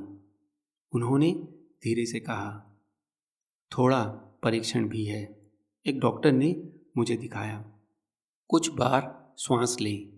जैसा उन्होंने कहा मैंने वैसा ही किया। अब एक और बार, लेकिन इस बार जब आप सांस छोड़ते हैं तो आप एक और सांस लेने से पहले जितनी संख्याएं गिन सकते हैं उतनी संख्याएं गिनें। मैंने जल्दी से नंबर निकाले। 1, 2, 3, 4, 5, 6, 7, 8। मेरी सांसें थमने से पहले ही मैं 70 पर पहुंच गया। अच्छा, मौरी ने कहा, आपके पास स्वस्थ फेफड़े हैं। अब देखो मैं क्या करता हूं। उन्होंने सांस ली, फिर एक नरम लड़खड़ाती आवाज में अपनी संख्या गिनना शुरू किया। 1, 2, 3, 4, 5, 6, 7, 8, 9, 10, 11, 12, 13, 14, 15, 16, 17, 18। वो रुक गए, हवा के लिए हाँफ रहे थे। जब डॉक्टर ने पहली बार मुझे ऐसा करने के लिए कहा तो मैं 23 तक पहुंच सका। अब ये 18 है। उन्होंने अपनी आंखें बंद कर ली, सिर हिला दिया। मेरा टैंक लगभग खाली है। मैंने घबराकर अपनी जांघों को थपथपाया। एक दोपहर के लिए इतना काफ़ी था। वापस आओ और अपने पुराने प्रोफेसर को देखो, मौरी ने कहा जब मैंने उन्हें अलविदा कहा। मैंने वादा किया था कि मैं करूँगा और मैंने आखिरी बार ये वादा करने के बारे में नहीं सोचने की कोशिश की। परिसर की किताबों की दुकान में मैं मौरी की पठन सूची पर वस्तुओं की खरीदारी करता हूँ। मैं ऐसी किताबें खरीदता हूँ जिनके अस्तित्व के बारे में मुझे कभी पता नहीं था। Youth, identity and crisis, I and thou, the divided self जैसे शीर्षक। कॉलेज से पहले मुझे नहीं पता था कि मानवीय संबंधों के अध्ययन को विद्वतापूर्ण माना जा सकता है। जब तक मैं मौरी से नहीं मिला मुझे विश्वास नहीं हुआ। लेकिन किताबों के प्रति उनका जुनून वास्तविक और संक्रामक है। हम कभी कभी कक्षा के बाद जब कमरा खाली हो जाता है गंभीरता से बात करना शुरू करते हैं। वो मुझसे मेरे जीवन के बारे में सवाल पूछते हैं। फिर Erich Fromm, Martin Buber, Erik Erikson की पंक्तियों को उद्धृत करते हैं। अक्सर वो उनकी बातों से मुकर जाते हैं, अपनी खुद की सलाह को ध्यान में रखते हुए, भले ही वो स्पष्ट रूप से खुद भी यही सोचते हों। उस समय मुझे एहसास हुआ कि वो वास्तव में एक प्रोफेसर हैं, चाचा नहीं। एक दोपहर मैं अपनी उम्र के भ्रम के बारे में शिकायत कर रहा हूँ। मुझसे क्या अपेक्षा की जाती है बनाम मैं अपने लिए क्या चाहता हूँ। क्या मैंने आपको विरोधी के तनाव के बारे में बताया है? वो कहते हैं, विरोधियों का तनाव जीवन आगे और पीछे खींचने की एक श्रृंखला है। आप एक काम करना चाहते हैं, लेकिन आप कुछ और करने के लिए बाध्य हैं। कुछ आपको चोट पहुंचाते हैं, फिर भी आप जानते हैं कि ऐसा नहीं होना चाहिए। आप कुछ चीज़ों को हल्के में लेते हैं, भले ही आप जानते हो कि आपको कभी भी किसी चीज़ को हल्के में नहीं लेना चाहिए। विपरीत तनाव रबर बैंड पर खिंचाव की तरह, और हम में से ज़्यादातर कहीं बीच में रहते हैं।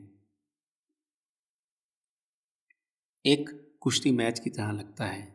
मैं कहता हूँ, एक कुश्ती मैच? वो हंसते हैं। हाँ, आप जीवन का वर्णन इस तरह कर सकते हैं। कौन सा पक्ष जीतता है? वो मुझ पर मुस्कुराते हैं। टेढ़ी मेढ़ी आंखें, टेढ़े दांत। प्यार जीतता है। प्यार हमेशा जीतता है। हाजिरी लेना। मैंने कुछ हफ्ते बाद लंदन के लिए उड़ान भरी। मैं विंबलडन कवर कर रहा था, जो दुनिया की प्रमुख टेनिस प्रतियोगिता है और उन कुछ इवेंट्स में से एक है जहां मैं जाता हूं, जहां भीड़ कभी शोरगुल नहीं मचाती और पार्किंग में कोई शराब नहीं पीता। इंग्लैंड गर्म और बादल से भरा था और हर सुबह मैं टेनिस कोर्ट के पास पेड़ों की कतार वाली सड़कों पर टहलता था, बचे हुए टिकटों के लिए किशोरों और स्ट्रॉबेरी और क्रीम बेचने वाले विक्रेताओं से गुजरता था। गेट के बाहर एक अखबार का स्टैंड था, जिसमें आधे दर्जन रंग बिरंगे ब्रिटिश टैबलॉइड बेचे जाते थे, जिनमें टॉपलेस महिलाओं की तस्वीरें, शाही परिवार के पैपराजी चित्र, जन्म कुंडली, खेल, लॉटरी प्रतियोगिता और वास्तविक समाचारों का एक छोटा सा हिस्सा होता था। दिन का उनका शीर्षक एक छोटे चाकबोर्ड पर लिखा गया था, जो कागजों के नवीनतम ढेर के खिलाफ झुक गया था, और आमतौर पर चार्ल्स के साथ रो में डायना जैसा कुछ पढ़ता था, या Gaza to team, give me millions.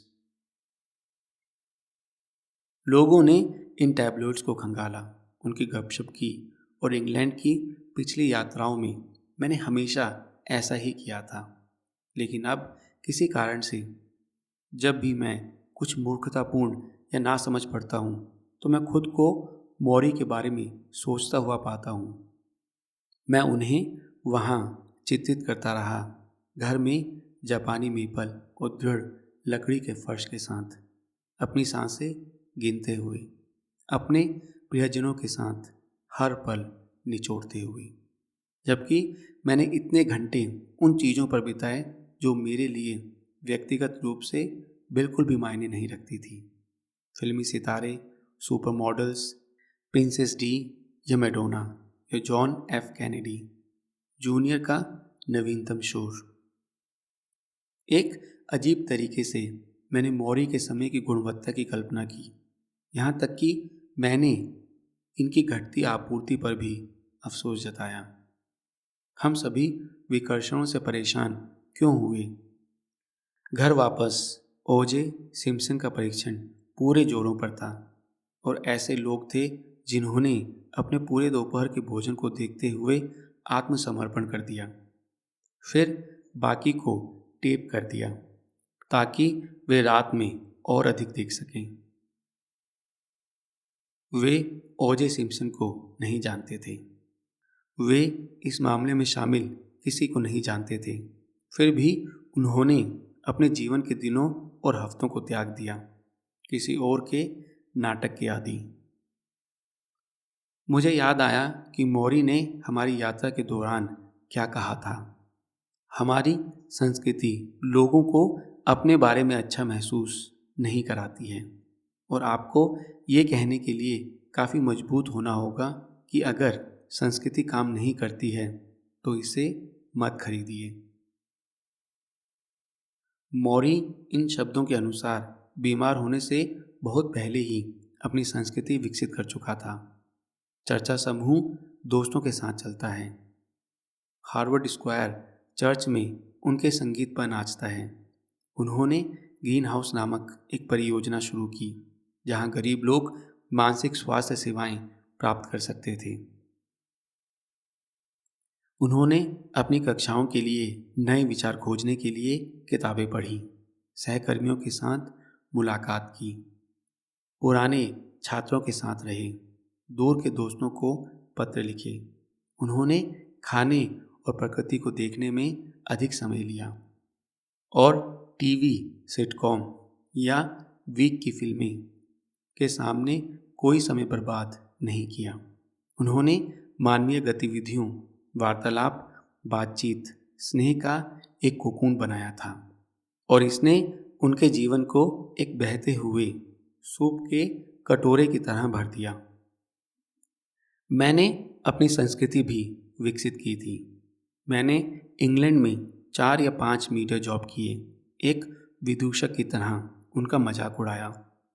मैं दिन में 8 घंटे कंप्यूटर पर बिताता था, अपनी कहानियाँ वापस राज्यों को लिखाता था। फिर मैंने लंदन में पूरे हिस्सों में एक दल के साथ यात्रा करते हुए टीवी के कुछ अंश किए। मैं भी हर सुबह और दोपहर रेडियो रिपोर्ट्स में फ़ोन करता था। ये कोई असामान्य भार नहीं था। वर्षों से मैंने अपने साथी के रूप में श्रम लिया था और बाकी सब कुछ किनारे कर दिया था।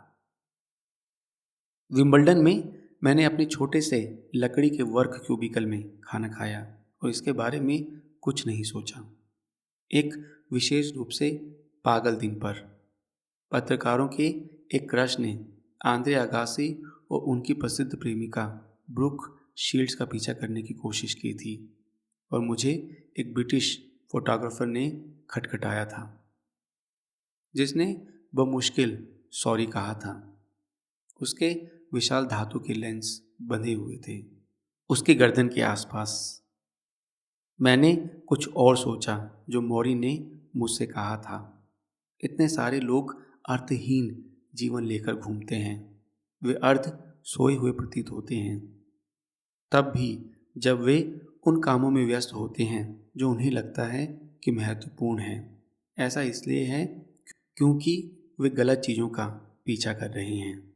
जिस तरह से आप अपने जीवन में अर्थ प्राप्त करते हैं वो दूसरों को प्यार करने के लिए खुद को समर्पित करना है, अपने आप को अपने आसपास के समुदाय के लिए समर्पित करना है और कुछ ऐसा बनाने के लिए खुद को समर्पित करना है जो आपको उद्देश्य और अर्थ देता है। मैं जानता था कि वो सही था। ऐसा नहीं है कि मैंने इसके बारे में कुछ किया। टूर्नामेंट के अंत में और कॉफ़ी के अनगिनत कप मैंने इसे पीने के लिए पी। मैंने अपना कंप्यूटर बंद कर दिया, अपना क्यूबिकल साफ कर दिया और पैक करने के लिए अपार्टमेंट में वापस चला गया। उसमें देर हो चुकी थी।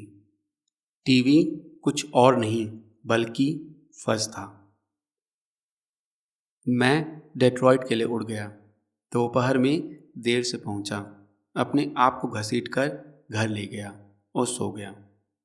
मैं एक झकझोर देने वाली खबर से जागा। मेरे अखबार की यूनियनें हड़ताल पर चली गई थी। जगह बंद कर दी गई। सामने के प्रवेश द्वार पर पिकेटर्स थे और मार्च करने वाले सड़क पर ऊपर और नीचे जप कर रहे थे। संघ के एक सदस्य के रूप में मेरे पास कोई विकल्प नहीं था। मैं अचानक और अपने जीवन में पहली बार नौकरी से बाहर, तनख्वाह से बाहर हो गया और अपने नियोक्ताओं के खिलाफ खड़ा हो गया। संघ के नेताओं ने मेरे घर फ़ोन किया और मुझे मेरे पूर्व संपादकों, जिनमें से कई मेरे मित्र थे, के साथ किसी भी तरह के संपर्क के खिलाफ चेतावनी दी और मुझसे कहा कि अगर उन्होंने फ़ोन करने और अपने मामले की पैरवी करने की कोशिश की तो फ़ोन काट देना। हम तब तक लड़ने जा रहे हैं जब तक हम जीत नहीं जाते। संघ के नेताओं ने शपथ ली। वो सैनिकों की तरह लग रहे थे। मैं भ्रमित और उदास महसूस कर रहा था। हालांकि टीवी और रेडियो का काम अच्छा पूरक था, लेकिन अखबार मेरी जीवन रेखा, मेरी ऑक्सीजन थी। जब मैंने हर सुबह अपनी कहानियों को प्रिंट में देखा तो मुझे पता चला कि कम से कम एक तरह से मैं जीवित था। अब ये चला गया था और जैसे ही हड़ताल जारी रही, पहले दिन, दूसरे दिन, तीसरे दिन चिंतित फ़ोन कॉल और अफवाहें थी कि ये महीनों तक चल सकता है। मैंने जो कुछ भी जाना था वो उल्टा था। हर रात खेल के कार्यक्रम होते थे, जिन्हें मैं कवर करने जाता। इसके बजाय मैं घर पर रहा, उन्हें टीवी पर देखा। मुझे ये सोचने की आदत हो गई थी कि पाठकों को किसी तरह मेरे कॉलम की ज़रूरत है। मैं दंग रह गया कि चीज़ें कितनी आसानी से चल रही थी मेरे बगैर भी। इसके एक हफ्ते बाद मैंने फ़ोन उठाया और मौरी का नंबर डायल किया। कोनी उसे फ़ोन पर लाया। आप मुझसे मिलने आ रही हैं, उन्होंने कहा। एक बयान से कम एक सवाल। मंगलवार अच्छा होगा, मैंने कहा। मंगलवार ठीक रहेगा। मेरे द्वितीय वर्ष में मैं उनके 2 और पाठ्यक्रम लेता हूँ। हम कक्षा से बाहर जाते हैं, बस बात करने के लिए। अभी और फिर मिलते हैं। मैंने पहले कभी किसी ऐसे वयस्क के साथ ऐसा नहीं किया जो रिश्तेदार नहीं था। फिर भी मैं मौरी के साथ ऐसा करने में सहज महसूस करता हूँ और वो समय बिताने में सहज लगता है। आज हम कहाँ जाएं? जब मैं उनके ऑफिस में प्रवेश करता हूँ तो वो खुशी से पूछते हैं। वसंत में हम समाजशास्त्र भवन के बाहर एक पेड़ के नीचे बैठते हैं और सर्दियों में हम उनकी मेज के पास बैठते हैं। मैं अपने ग्रे स्वेटशर्ट और एडिडास स्नीकर्स में, मौरी रॉकपोर्ट जूते और कार्डरॉय पैंट में। फिर वो किसी तरह का जीवन सबक देने की कोशिश करता है। उन्होंने मुझे चेतावनी दी कि पैसा सबसे महत्वपूर्ण चीज़ नहीं है। परिसर में लोकप्रिय दृष्टिकोण के विपरीत वो मुझसे कहता है कि मुझे पूरी तरह से इंसान बनने की ज़रूरत है। वो युवाओं के अलगाव और मेरे आसपास के समाज के साथ जुड़ाव की आवश्यकता के बारे में बात करता है। इनमें से कुछ चीज़ें मैं समझता हूँ, कुछ नहीं समझता। इससे कोई फर्क नहीं पड़ता। चर्चाएं मुझे उनसे बात करने का बहाना देती हैं। पिता जैसी बातचीत मैं अपने पिता के साथ नहीं कर सकता, जो मुझे वकील बनाना चाहेंगे। मौरी वकीलों से नफरत करता है। जब आप कॉलेज से बाहर निकलते हैं तो आप क्या करना चाहते हैं, वो पूछता है। मैं एक संगीतकार बनना चाहता हूँ, मैं कहता हूँ। पियानो वादक, कमाल, वे कहते हैं। लेकिन ये एक कठिन जीवन है। हाँ, बहुत सारे शार्क, मैं यही सुनता हूँ। फिर भी वो कहते हैं, यदि आप वास्तव में इसे चाहते हैं तो आप अपना सपना पूरा करेंगे। मैं उन्हें गले लगाना चाहता हूँ, ऐसा कहने के लिए उन्हें धन्यवाद देना चाहता हूँ, लेकिन मैं इतना खुला नहीं हूँ। मैं इसके बजाय केवल सिर हिलाता हूँ। मैं शर्त लगाता हूँ कि आप बहुत जोश के साथ पियानो बजाते हैं। पहला मंगलवार हम दुनिया के बारे में बात करते हैं। कोनी ने दरवाज़ा खोला और मुझे अंदर आने दिया। मौरी अपनी व्हीलचेयर में रसोई की मेज के पास था। एक ढीली सूती शर्ट और यहाँ तक कि ढीले काले स्वेट पैंट पहने हुए था। वे ढीले थे क्योंकि उनके पैर सामान्य कपड़ों के आकार से परे हो गए थे। आप उनकी जांघों के चारों ओर 2 हाथ रख सकते थे और अपनी उंगलियों को छू सकते थे। अगर वो खड़े होने में सक्षम होते तो वो 5 फीट से अधिक लंबे नहीं होते और वो शायद छठी कक्षा के छात्र की जीन्स में फिट होते। मैं तुम्हारे लिए कुछ लाया, मैंने घोषणा की, एक भूरे रंग का पेपर बैग पकड़े हुए। मैं हवाई अड्डे से अपने रास्ते में पास के एक सुपरमार्केट में रुक गया था। वो कुछ टर्की, आलू का सलाद, माकारोनी सलाद और बैगल खरीदे। मुझे पता था कि घर में बहुत खाना है, लेकिन मैं कुछ योगदान देना चाहता था।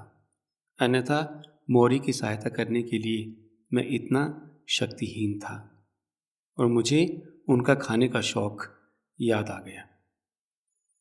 आह, इतना खाना, उन्होंने गाया।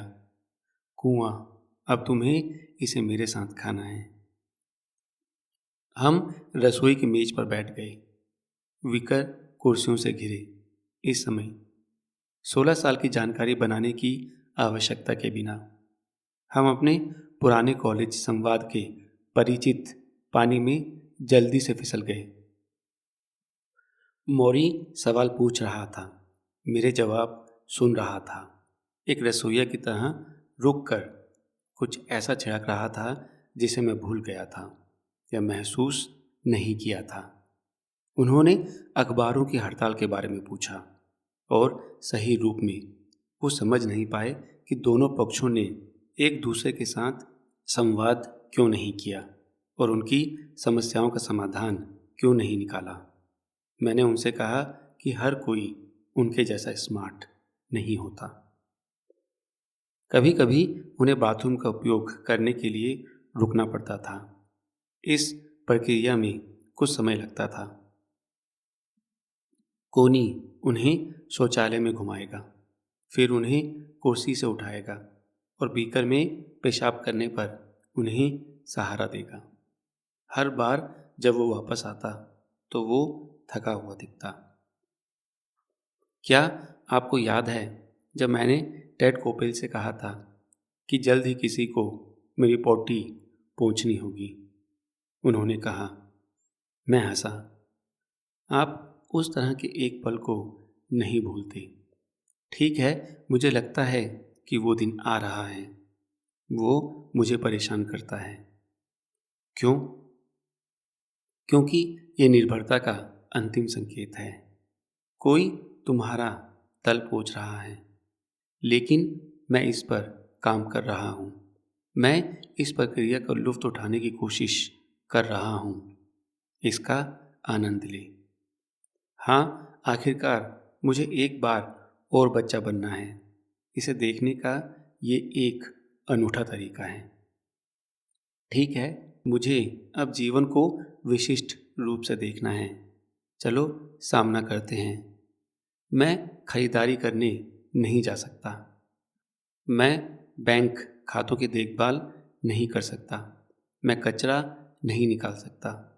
लेकिन मैं यहाँ अपने घटते दिनों के साथ बैठ सकता हूँ और देख सकता हूँ कि मुझे क्या लगता है कि जीवन में क्या महत्वपूर्ण है। मेरे पास ऐसा करने के लिए समय और कारण दोनों हैं। तो मैंने कहा, एक निंदक प्रतिक्रिया में, मुझे लगता है कि जीवन का अर्थ खोजने की कुंजी कचरा बाहर निकालना बंद करना है। वो हंसे और मुझे राहत की सांस मिली। जैसे ही कोनी ने प्लेटें हटाई, मैंने अखबारों का ढेर देखा जो मेरे वहाँ पहुँचने से पहले स्पष्ट रूप से पढ़ा जा चुका था। आप खबर रखने से परेशान हैं? मैंने पूछा। हाँ, मौरी ने कहा। क्या आपको लगता है कि यह अजीब है? क्या आपको लगता है कि क्योंकि मैं मर रहा हूँ, मुझे परवाह नहीं करनी चाहिए कि इस दुनिया में क्या होता है? शायद। उन्होंने आह भरी। हो सकता है आप ठीक कह रहे हैं। शायद मुझे परवाह नहीं करनी चाहिए। आखिरकार मैं ये देखने के लिए आसपास नहीं रहूँगा कि ये सब कैसे होता है। लेकिन ये समझना मुश्किल है मिच। अब जब मैं पीड़ित हूँ तो मैं उन लोगों के करीब महसूस करता हूँ जो पहले से कहीं ज़्यादा पीड़ित हैं। उस रात टीवी पर मैंने बोस्निया में लोगों को सड़क पर भागते देखा। गोलियां चलाई गई, मारे गए, निर्दोष शिकार हुए और मैं बस रोने लगा। मैं उनकी पीड़ा को महसूस करता हूँ जैसे कि ये मेरा अपना हो। मैं इनमें से किसी को नहीं जानता, लेकिन मैं इसे कैसे कह सकता हूँ? मैं लगभग उनकी ओर आकर्षित हो गया हूँ। उनकी आंखें नम हो गई और मैंने विषय बदलने की कोशिश की, लेकिन उन्होंने अपना चेहरा थपथपाया और मुझे विदा किया। मैं अब हर समय रोता हूँ, उन्होंने कहा। कोई बात नहीं। मैंने समाचार व्यवसाय में काम किया। मैंने उन कहानियों को कवर किया जहां लोग मारे गए। मैं कभी नहीं रोया। मौरी आधी दुनिया से दूर लोगों की पीड़ा के लिए रो रहा था। क्या ये अंत में आता है? मैंने सोचा। शायद मृत्यु महान तुल्यकारक है, एक बड़ी चीज जो अंततः अजनबियों को एक दूसरे के लिए आंसू बहा सकती है। मौरी ने जोर से टीशू में हॉर्न बजाया। ये तुम्हारे साथ ठीक है ना? पुरुष रो रहे हैं। जरूर, मैंने कहा, बहुत जल्दी। वो हंसा। आह मिच, मैं तुम्हें ढीला कर रहा हूं। एक दिन मैं तुम्हें दिखाऊंगा कि रोना ठीक है। हाँ हाँ, मैंने कहा। हाँ हाँ, उन्होंने कहा। हम हंसे, क्योंकि वो लगभग 20 साल पहले भी यही बात कहा करते थे, अधिकतर मंगलवार को। वास्तव में मंगलवार हमेशा हमारा एक साथ दिन रहा है। मौरी के साथ मेरे अधिकांश पाठ्यक्रम मंगलवार को होते थे। उनके पास मंगलवार को ऑफिस का समय होता था, और जब मैंने अपनी वरिष्ठ थीसिस लिखी थी, जो कि मौरी का सुझाव था, शुरू से ही हर मंगलवार को हम एक साथ बैठे थे, उनकी मेज के पास, या अंदर कैफेटेरिया, या पर्लमैन हॉल की सीढ़ियों पर, काम पर जाते हुए। तो ये उचित लग रहा था कि हम एक मंगलवार को वापस एक साथ थे, यहाँ घर में सामने जापानी मेपल के साथ। जैसे ही मैं जाने के लिए तैयार हुआ, मैंने मौरी से इसका उल्लेख किया। हम मंगलवार के लोग हैं, उन्होंने कहा। मंगलवार लोग, मैंने दोहराया। मौरी मुस्कुराया।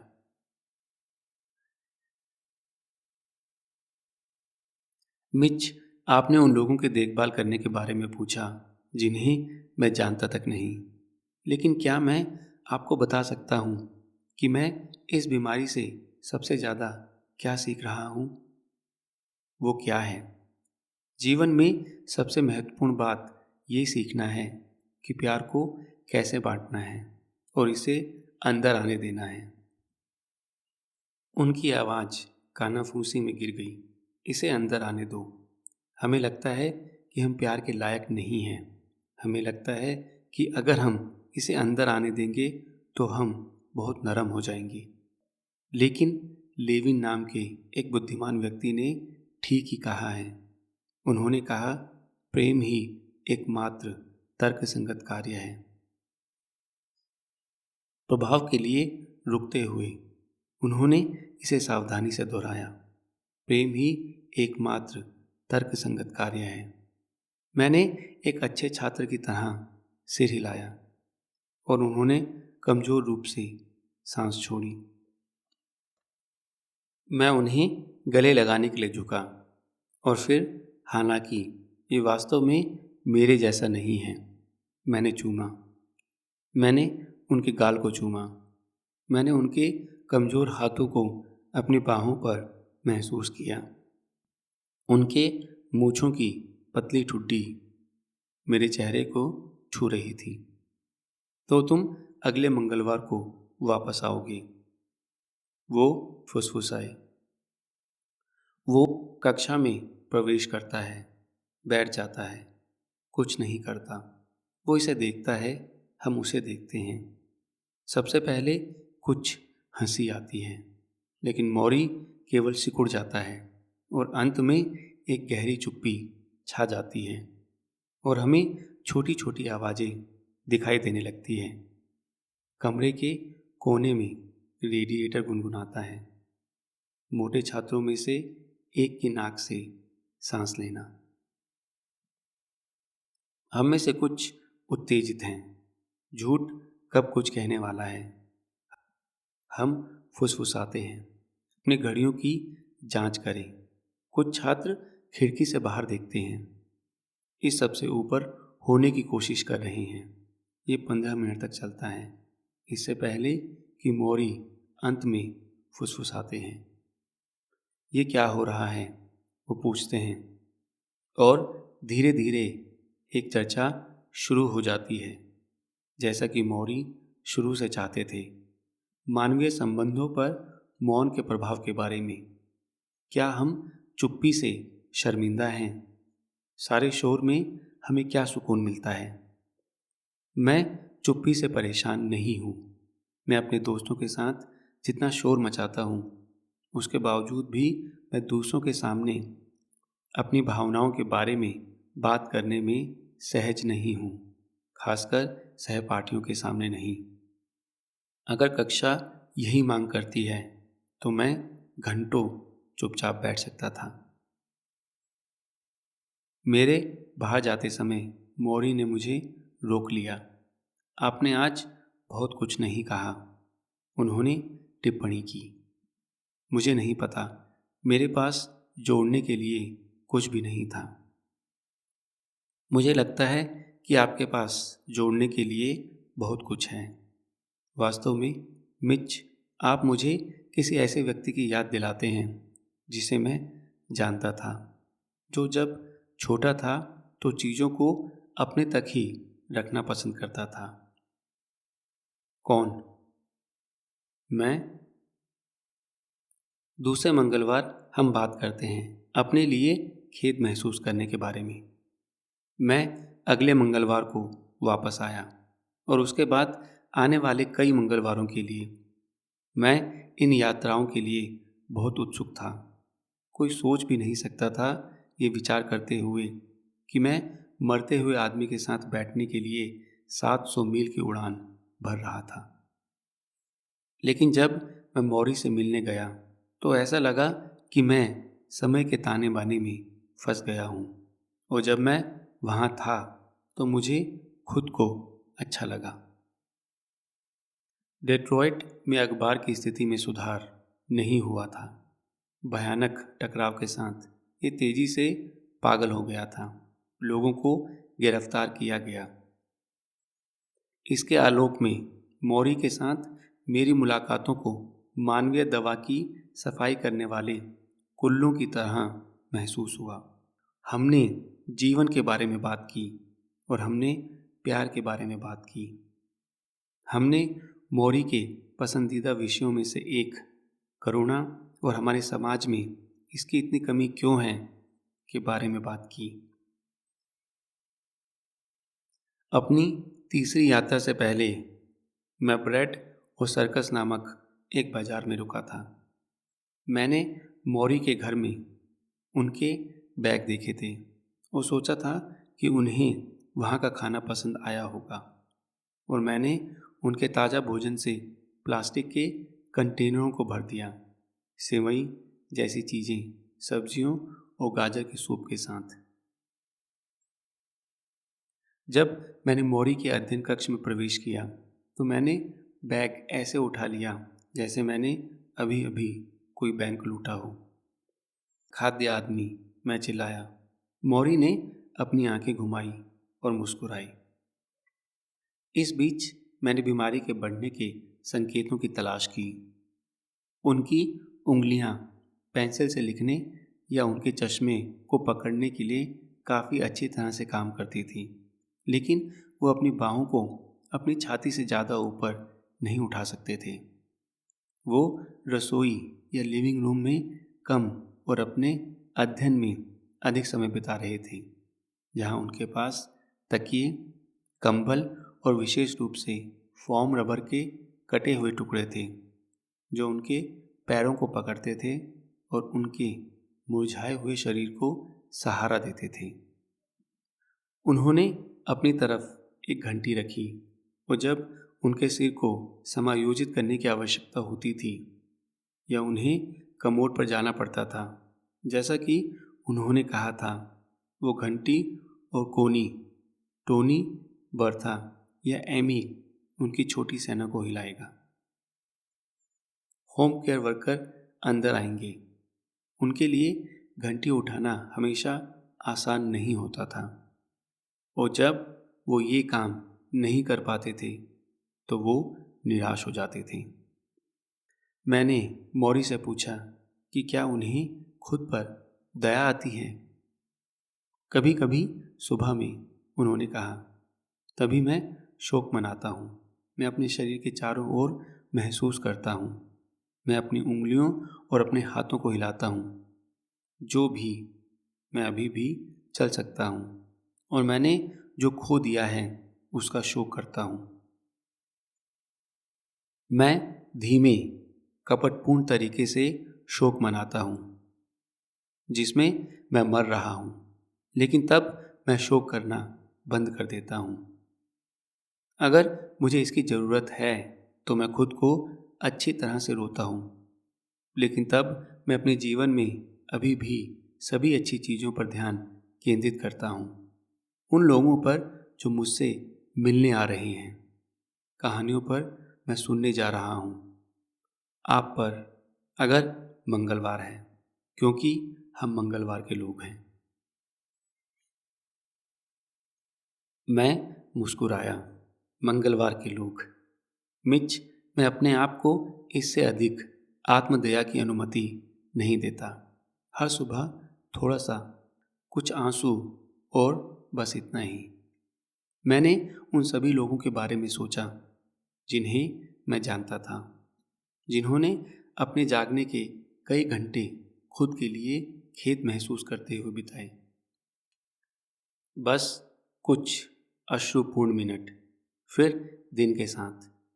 और अगर मौरी ऐसा कर सकता है इतनी भयानक बीमारी के साथ, यदि आप इसे इस तरह देखते हैं तो ये केवल भयानक है। मौरी ने कहा, मेरे शरीर को धीरे धीरे शून्य होते हुए देखना भयानक है, लेकिन ये भी अद्भुत है, क्योंकि हर समय मुझे अलविदा कहने का मौका मिलता है। वे मुस्कुरा उठे। हर कोई इतना भाग्यशाली नहीं होता है। मैंने उनकी कुर्सी पर उनका अध्ययन किया। खड़े होने में असमर्थ, धोने के लिए अपनी पैंट खींचने में असमर्थ। भाग्यशाली। क्या उन्होंने सच में भाग्यशाली कहा? एक ब्रेक के दौरान, जब मौरी को बाथरूम का उपयोग करना था, मैंने बोस्टन अखबार के माध्यम से देखा, जो उनकी कुर्सी के पास बैठा था। एक छोटे से लकड़ी के शहर के बारे में एक कहानी थी, जहां दो किशोर लड़कियों ने एक 73 वर्षीय व्यक्ति को यातना दी और मार डाला, जिन्होंने उनसे दोस्ती की थी। फिर अपने ट्रेलर घर में एक पार्टी रखी और लाश को दिखाया। एक और कहानी थी, एक सीधे आदमी के आगामी परीक्षण के बारे में, जिसने एक समलैंगिक व्यक्ति को टीवी टॉक शो में जाने के बाद मार डाला और कहा कि वो उसका क्रश था। मैंने कागज़ दूर रख दिया, मौरी को हमेशा की तरह मुस्कुराते हुए वापस लुढ़का दिया, और कोनी उसे व्हीलचेयर से उठाकर रेक्लाइनर तक ले गया। आप चाहते हैं कि मैं ऐसा करूं? मैंने पूछ लिया। एक क्षणिक सन्नाटा था और मुझे ये भी पता नहीं है कि मैंने क्यों पेशकश की। लेकिन मौरी ने कोनी को देखा और कहा, क्या आप उन्हें दिखा सकते हैं कि ये कैसे करना है? ज़रूर, कोनी ने कहा। उनके निर्देशों का पालन करते हुए मैं झुक गया, अपने अग्रभागों को मोरी की काक के नीचे बंद कर दिया और उन्हें अपनी ओर झुका लिया, जैसे कि नीचे से एक बड़ा लट्ठा उठा रहा हो। फिर मैं सीधा उठा। जैसे ही मैं उठा, उन्हें फहराया। आमतौर पर जब आप किसी को उठाते हैं तो आप अपेक्षा करते हैं कि उनकी बाहें आपकी पकड़ में कस जाएं, लेकिन मोरी ऐसा नहीं कर सका। कुछ ज़्यादातर मृत वजन का था और मैंने महसूस किया कि उनका सिर मेरे कंधे पर धीरे से उछलता है और उनका शरीर एक बड़े नम पाँव की तरह मेरे खिलाफ झुक जाता है। आह, वो धीरे से कह उठे, मुझे मिल गया। मुझे मिल गया, मैंने कहा। उन्हें इस तरह पकड़कर मुझे एक तरह से स्थानांतरित कर दिया गया जिसका मैं वर्णन नहीं कर सकता, सिवाय इसके कि मुझे उनके सिकुड़े हुए फ्रेम के अंदर मौत के बीज महसूस हुए। और जैसे ही मैंने उन्हें अपनी कुर्सी पर रखा, तकिए पर अपना सिर टिकाते हुए, मुझे सबसे ठंडा एहसास हुआ कि हमारा समय समाप्त हो रहा था और मुझे कुछ करना था। ये मेरा कनिष्ठ वर्ष 1978 है, जब डिस्को और रॉकी फिल्में सांस्कृतिक राग है। बैंडिस में हम एक असामान्य समाजशास्त्र वर्ग में हैं, जिसे मौरी समूह प्रक्रिया कहते हैं। प्रत्येक सप्ताह हम उन तरीकों का अध्ययन करते हैं जिनमें समूह के छात्र एक दूसरे के साथ बातचीत करते हैं। कैसे वे क्रोध, ईर्ष्या, ध्यान पर प्रतिक्रिया करते हैं। हम मानव प्रयोगशाला के चूहे हैं। अधिक बार नहीं, कोई रोना समाप्त करता है। मैं इसे टच फीली कोर्स के रूप में संदर्भित करता हूँ। मौरी कहते हैं कि मुझे और अधिक खुले विचारों वाला होना चाहिए। इस दिन मौरी कहते हैं कि हमारे पास उन्हें आजमाने के लिए एक व्यायाम है। हमें अपने सहपाठियों से अलग होकर खड़े होना है और हमें पकड़ने के लिए दूसरे छात्र पर भरोसा करते हुए पिछड़ जाना है। हम में से अधिकांश इससे असहज हैं और हम खुद को रोकने से पहले कुछ इंच से ज़्यादा नहीं जाने दे सकते। हम शर्मिंदगी में हंसते हैं। अंत में एक छात्र, एक पतली, शांत, काले बालों वाली लड़की, जिसे मैंने लगभग हमेशा भारी सफ़ेद मछुआरे स्वेटर पहने हुए देखा है, अपनी बाहों को अपनी छाती पर पार करती है, अपनी आंखें बंद करती है, पीछे की ओर झुकती है और उन लिप्टन चाय में से एक की तरह नहीं फड़फड़ाती है। विज्ञापनों में जहां मॉडल पूल में गिरती है, एक पल के लिए मुझे यकीन है कि वो फर्श पर थिरकने वाली है। आखिरी पल में उसका निर्धारित साथी उसके सिर और कंधों को पकड़ लेता है और उसे जोर से धक्का देता है। वाह! कई छात्र चिल्लाते हैं, कुछ ताली। मौरी अंत में मुस्कुराते हैं। आप देखते हैं, वो लड़की से कहता है, आपने अपनी आंखें बंद कर ली। यही अंतर था। कभी कभी आप जो देखते हैं उस पर विश्वास नहीं कर सकते। आपको विश्वास करना पड़ता है कि आप क्या महसूस करते हैं। और अगर आप चाहते हैं कि दूसरे लोग आप पर भरोसा करें, तो आपको ये महसूस करना चाहिए कि आप उन पर भी भरोसा कर सकते हैं, भले ही आप अंधेरे में हों, यहाँ तक कि जब आप गिर रहे हों। तीसरा मंगलवार हम पछतावे की बात करते हैं।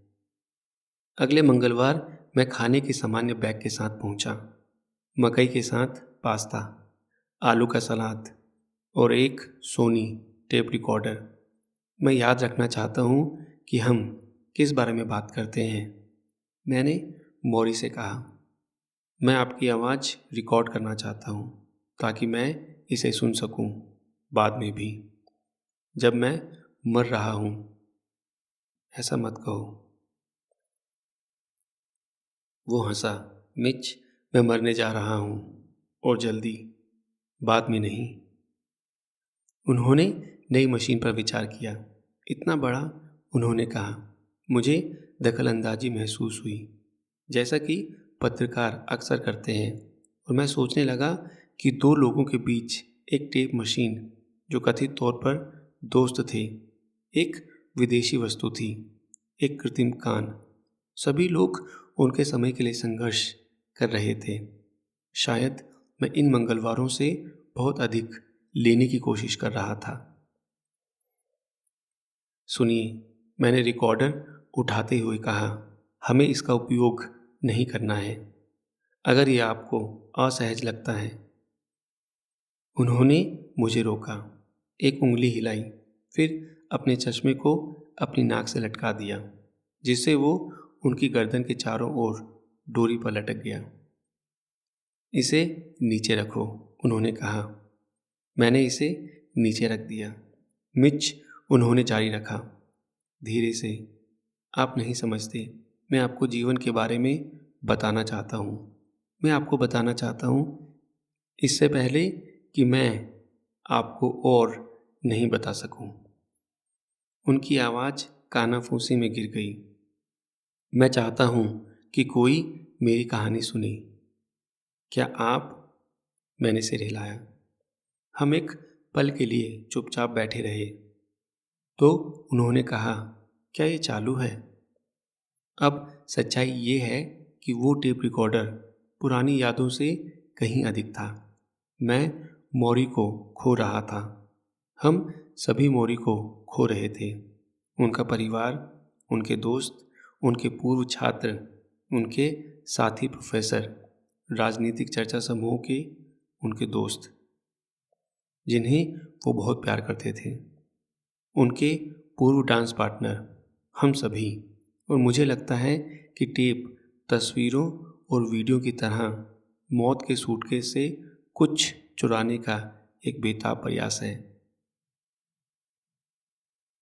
लेकिन मुझे ये भी स्पष्ट हो रहा था, उनके साहस, उनके हास्य, उनके धैर्य और उनके खुलेपन के माध्यम से, कि मौरी जीवन को किसी और से, बहुत अलग जगह से देख रहा था, जिसे मैं जानता था। एक स्वस्थ स्थान, एक और समझदार जगह, और वो मरने वाला था। यदि आपकी आंखों में मृत्यु को देखने पर विचार की कुछ रहस्यमय स्पष्टता आती है, तो मुझे पता था कि मौरी इसे साझा करना चाहते थे, और मैं इसे तब तक याद रखना चाहता था जब तक मैं कर सकता था।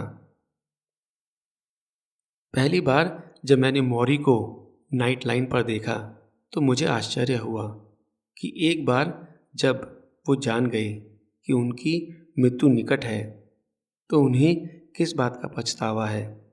क्या उन्होंने खोए हुए दोस्तों का विलाप किया? क्या उन्होंने बहुत अलग तरीके से किया होगा, स्वार्थी रूप से? मैंने सोचा कि अगर मैं उनके जूते में होता, तो क्या मैं उन सब के उदास विचारों में भस्म हो जाता? मैं चूक गया था। क्या मुझे उन रहस्यों पर पछतावा होगा जिन्हें मैंने छुपा कर रखा था? जब मैंने मौरी से इसका जिक्र किया, तो उन्होंने सिर हिलाया। ये वही हैं जिसके बारे में हर कोई चिंता करता है ना? क्या होता अगर आज धरती पर मेरा आखिरी दिन होता? उन्होंने मेरे चेहरे का अध्ययन किया, और शायद उन्होंने मेरी अपनी पसंद के बारे में एक अस्पष्टता देखी। एक कहानी के आधे रास्ते में एक दिन मेरे डेस्क पर उल्टी गिनती करते हुए मेरे पास ये दृष्टि थी। मेरे संपादकों ने प्रतिलिपि छीन ली, भले ही मेडिक्स मेरे शरीर को दूर ले गए।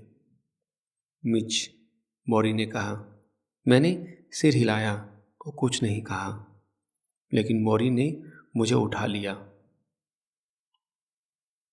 मिच, उन्होंने कहा, संस्कृति आपको ऐसी चीज़ों के बारे में सोचने के लिए प्रोत्साहित नहीं करती है जब तक कि आप मरने वाले ना हों। हम अहंकारी चीज़ों, करियर, परिवार, पर्याप्त धन होने, बंधक को पूरा करने, एक नई कार प्राप्त करने, रेडिएटर के टूटने पर उसे ठीक करने में इतने उलझे हुए हैं कि हम चलते रहने के लिए खरबों छोटे कार्यों में शामिल हैं। इसलिए हम पीछे खड़े होकर अपने जीवन को देखने और ये कहने की आदत नहीं डालते हैं कि क्या यही सब है, क्या यही सब मुझे चाहिए। कुछ याद आ रहा है। वो रुके। आपको उस दिशा में अपनी जांच करने के लिए किसी की आवश्यकता है। ये सिर्फ अपने आप नहीं होगा। मुझे पता था कि वो क्या कह रहे थे।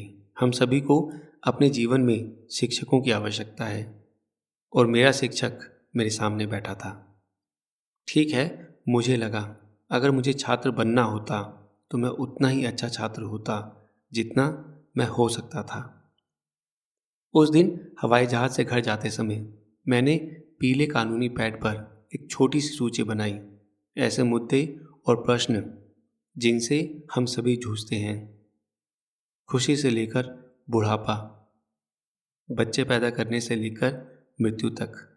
बेशक इन विषयों पर 1 लाख सेल्फ हेल्प किताबें थीं और बहुत सारे केबल टीवी शो और $9 प्रति घंटे के परामर्श सत्र थे। अमेरिका स्व सहायता का फारसी बाजार बन गया था, लेकिन अभी भी कोई स्पष्ट नहीं लग रहा था कि आप दूसरों का ख्याल रखते हैं या अपने आंतरिक बच्चे का ख्याल रखते हैं। पारंपरिक मूल्यों की ओर लौटें या परंपरा को बेकार मानकर खारिज कर दें। सफलता की तलाश करें या सादगी की तलाश करें। बस ना कहो या बस करो। मुझे बस इतना पता था, मेरे पुराने प्रोफेसर मौरी स्वयं सहायता व्यवसाय में नहीं थे। वो पटरियों पर खड़े थे, मौत की लोकोमोटिव सीटी सुन रहे थे और ये महत्वपूर्ण के बारे में बहुत स्पष्ट था। जीवन में चीज़ें, मैं वो स्पष्टता चाहता था। मुझे पता था कि हर भ्रमित और प्रताड़ित आत्मा उस स्पष्टता को चाहती थी। मुझसे कुछ भी पूछो, मौरी ने हमेशा कहा। इसलिए मैंने ये सूची लिखी। मौत, डर, उम्र बढ़ना, लालच, शादी, परिवार, समाज, माफ़ी, एक सार्थक जीवन।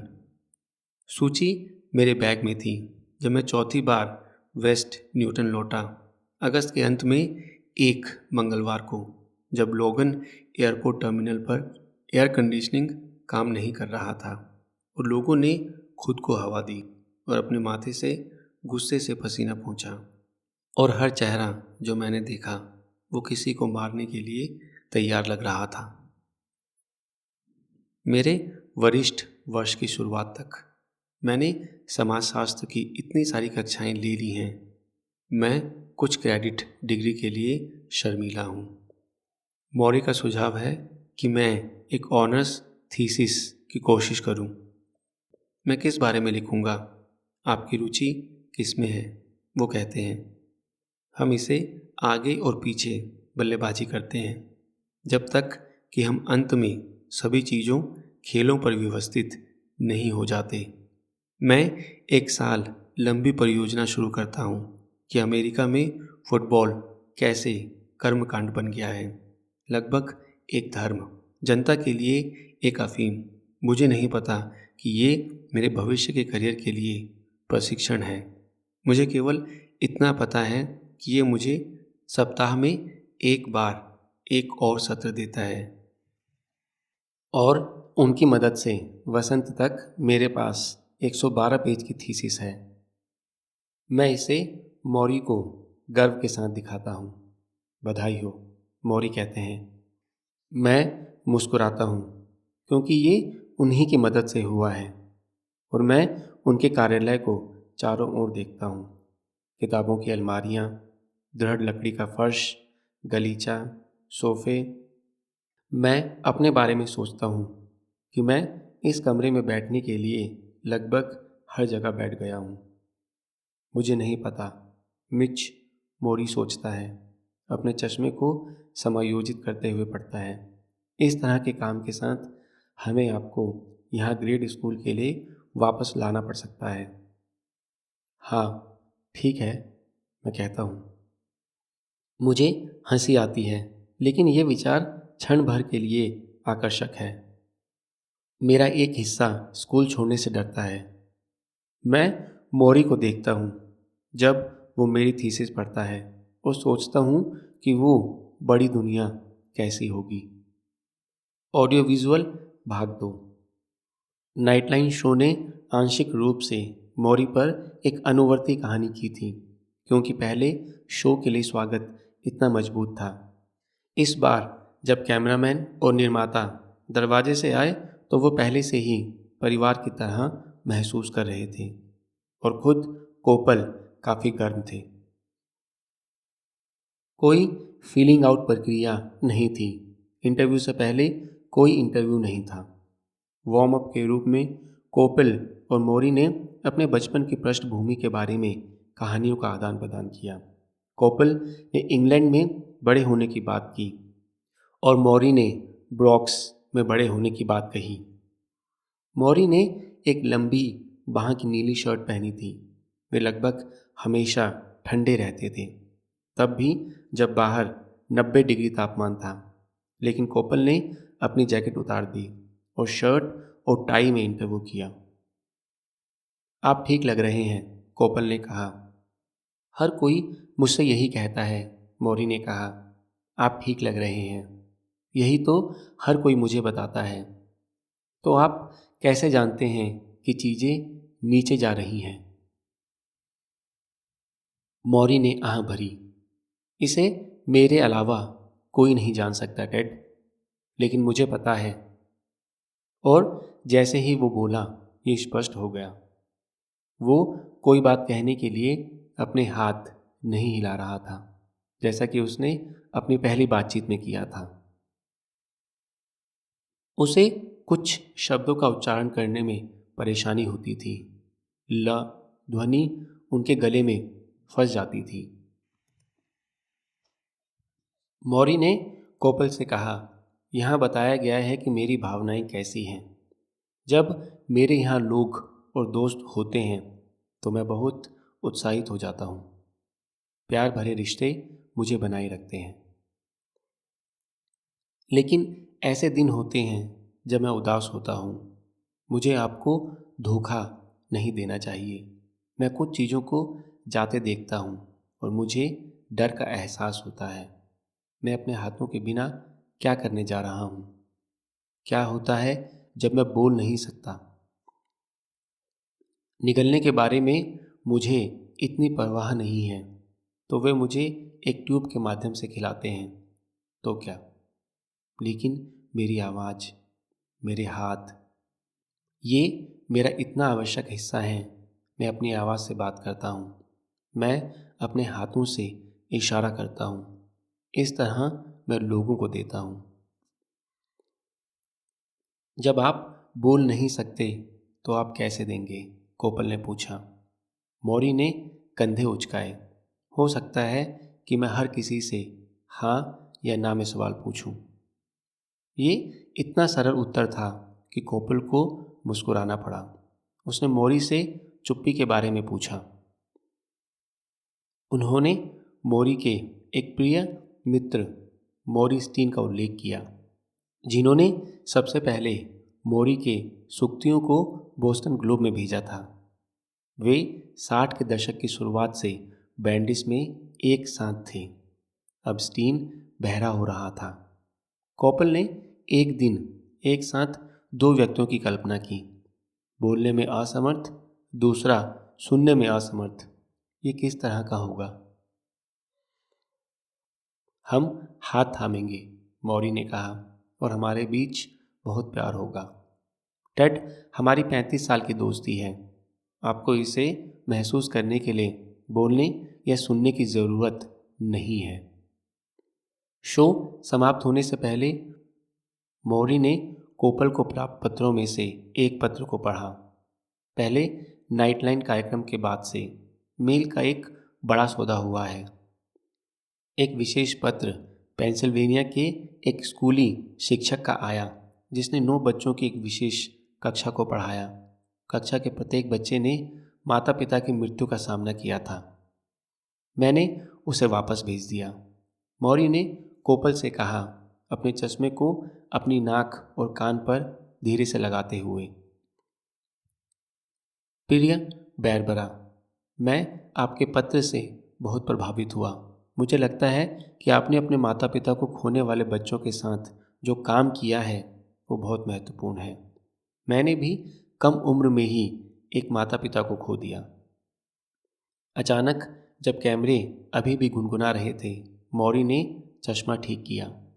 वो रुक गए, अपने होंठ काटे और उनका दम घुटने लगा। उनकी नाक से पानी गिरने लगा। जब मैं बच्चा था तब मैंने अपनी माँ को खो दिया था और ये मेरे लिए एक बड़ा झटका था। काश मेरा भी आप जैसा ग्रुप होता जहाँ मैं अपने दुखों के बारे में बात कर पाता। मैं आपके समूह में शामिल हो गया होता। क्योंकि उनकी आवाज़ फट गई, क्योंकि मैं बहुत अकेला था। मौरी कोपेल ने कहा, 70 साल पहले आपकी माँ की मृत्यु हो गई थी। दर्द अभी भी जारी है। आप शर्त लगा सकते हैं, मौरी फुसफुसाया। वो 8 साल का था। अस्पताल से एक टेलीग्राम आया और चूंकि उनके पिता एक रूसी अप्रवासी अंग्रेजी नहीं पढ़ सकते थे, मौरी को कक्षा के सामने एक छात्र की तरह अपनी माँ की मृत्यु की सूचना पढ़कर खबर तोड़नी पड़ी। हमें आपको सूचित करने के लिए खेद है, उन्होंने शुरू किया। अंतिम संस्कार की सुबह मौरी के रिश्तेदार मैनहट्टन के करीब लोअर ईस्ट साइड में स्थित उनके किराए की इमारत की सीढ़ियों से नीचे उतरे। पुरुषों ने डार्क सूट पहना था, महिलाओं ने घूंघट पहना था।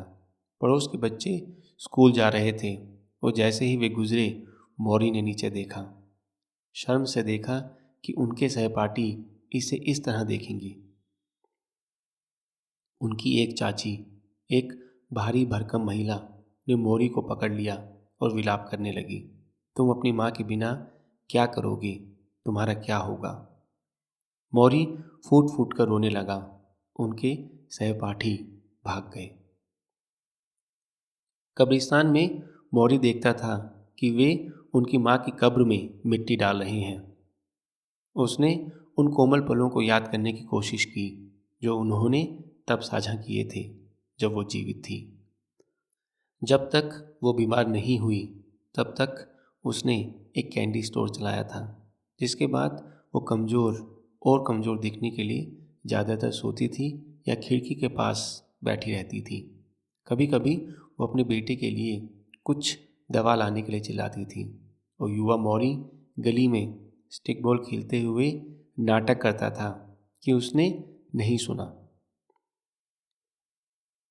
उसके मन में विश्वास था कि वो बीमारी की उपेक्षा करके उसे दूर कर सकता है। एक बच्चा मौत का और कैसे सामना कर सकता है? मौरी के पिता, जिन्हें सभी चार्ली कहते थे, रूसी सेना से बचने के लिए अमेरिका आ गए। उन्होंने फर के कारोबार में काम किया, लेकिन लगातार नौकरी से बाहर रहे। अशिक्षित और बामुश्किल अंग्रेजी बोलने में सक्षम, वो बहुत गरीब था और परिवार ज़्यादातर समय सार्वजनिक सहायता पर था। उनका अपार्टमेंट कैंडी स्टोर के पीछे एक अंधेरा, तंग, निराशाजनक जगह थी। उनके पास कोई विलासिता नहीं थी, कोई कार नहीं। कभी कभी पैसे कमाने के लिए मौरी और उसका छोटा भाई डेविड निकेल के लिए बरामदे की सीढ़ियों को एक साथ धोते थे। उनकी माँ की मृत्यु के बाद दोनों लड़कों को कनेक्टिकट जंगल में एक छोटे से होटल में भेज दिया गया, जहाँ कई परिवारों ने एक बड़ा कैबिन और एक सामुदायिक रसोई घर शेयर किया। ताज़ा हवा बच्चों के लिए अच्छी हो सकती है, रिश्तेदारों ने सोचा। मौरी और डेविड ने इतनी हरियाली कभी नहीं देखी थी और वे मैदान में दौड़ते और खेलते थे। एक रात खाने के बाद वे टहलने निकले और बारिश होने लगी।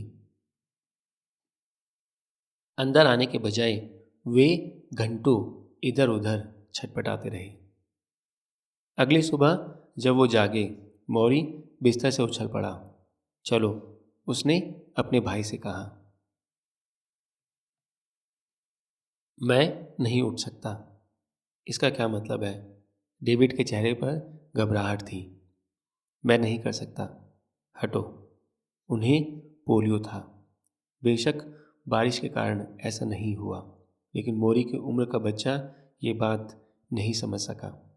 लंबे समय तक जब उसके भाई को एक विशेष मेडिकल होम में आगे पीछे ले जाया गया तो उसके पैरों से ब्रेसिस पहनने के लिए मजबूर किया गया, जिससे वो लंगड़ाता हुआ मोरी ने जिम्मेदार महसूस किया।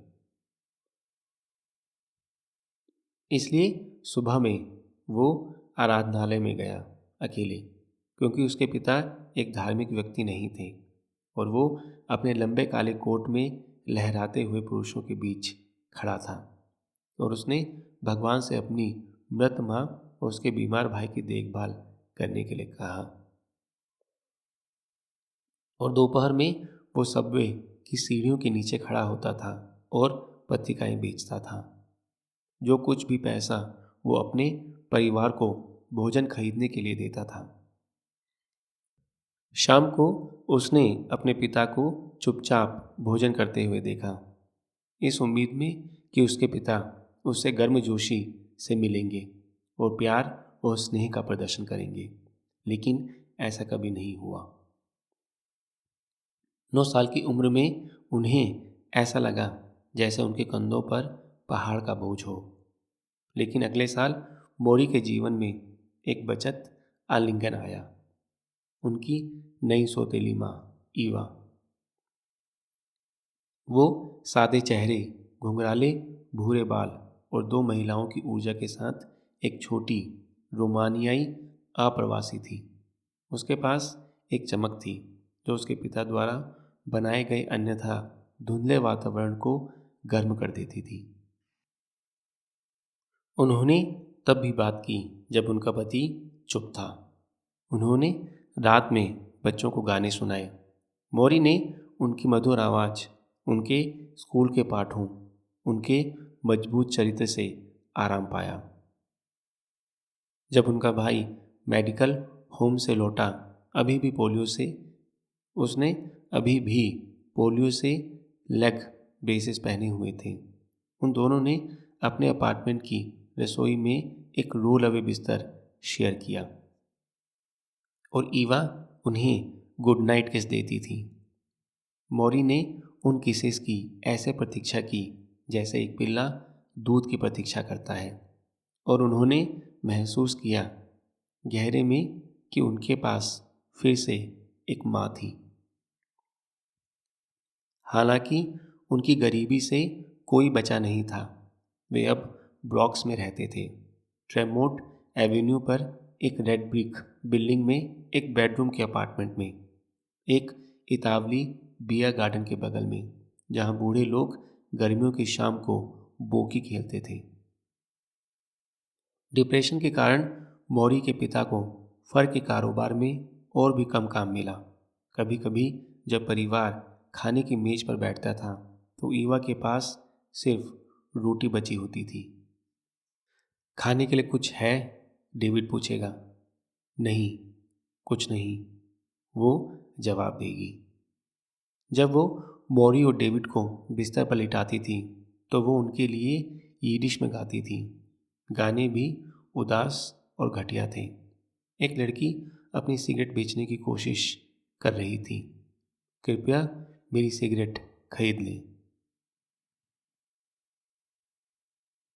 वे सूखे हैं, बारिश से भीगे नहीं। मुझ पर दया करो, मुझ पर दया करो। फिर भी उनकी परिस्थितियों के बावजूद मौरी को प्यार करना और देखभाल करना सिखाया गया। ईवा स्कूल में उत्कृष्टता से कम कुछ भी स्वीकार नहीं करेगी, क्योंकि वो शिक्षा को उनकी गरीबी के एकमात्र मार्ग के रूप में देखती थी। वो खुद अपनी अंग्रेजी सुधारने के लिए नाइट स्कूल जाती थी। मौरी की शिक्षा के प्रति प्रेम मौरी का शिक्षा के प्रति प्रेम उनमें रचा बसा था। वो रात में किचन टेबल पर लैंप के पास पढ़ाई करता था और सुबह वो आराधनालय में जाकर अपनी माँ के लिए रिजकोर मृतकों के लिए स्मारक प्रार्थना करते थे। उन्होंने अपनी याददाश्त को जिंदा रखने के लिए ऐसा किया। अविश्वसनीय रूप से मौरी को उनके पिता उनकी पुरानी माँ के बारे में बात करने के लिए मना करते थे। चार्ली युवा डेविड को चाहते थे। लगता है कि ईवा ही उनकी प्राकृतिक माँ थी। मौरी के लिए ये एक भयानक बोझ था। सालों तक मौरी के पास अपनी माँ के बारे में एकमात्र सबूत उनकी मौत की घोषणा करने वाला टेलीग्राम था। जिस दिन ये आया उसने इसे छिपा दिया था। वो इसे अपने जीवन के बाकी हिस्सों में रखेंगे। जब मौरी जवान था तो उसके पिता उसे एक फर कारखाने में ले गए जहां वो काम करते थे। ये डिप्रेशन के दौरान था। मौरी को नौकरी दिलाने के विचार से उन्होंने कारखाने में प्रवेश किया और तुरंत ऐसा लगा जैसे उनके चारों ओर दीवारें बंद हो गई हों।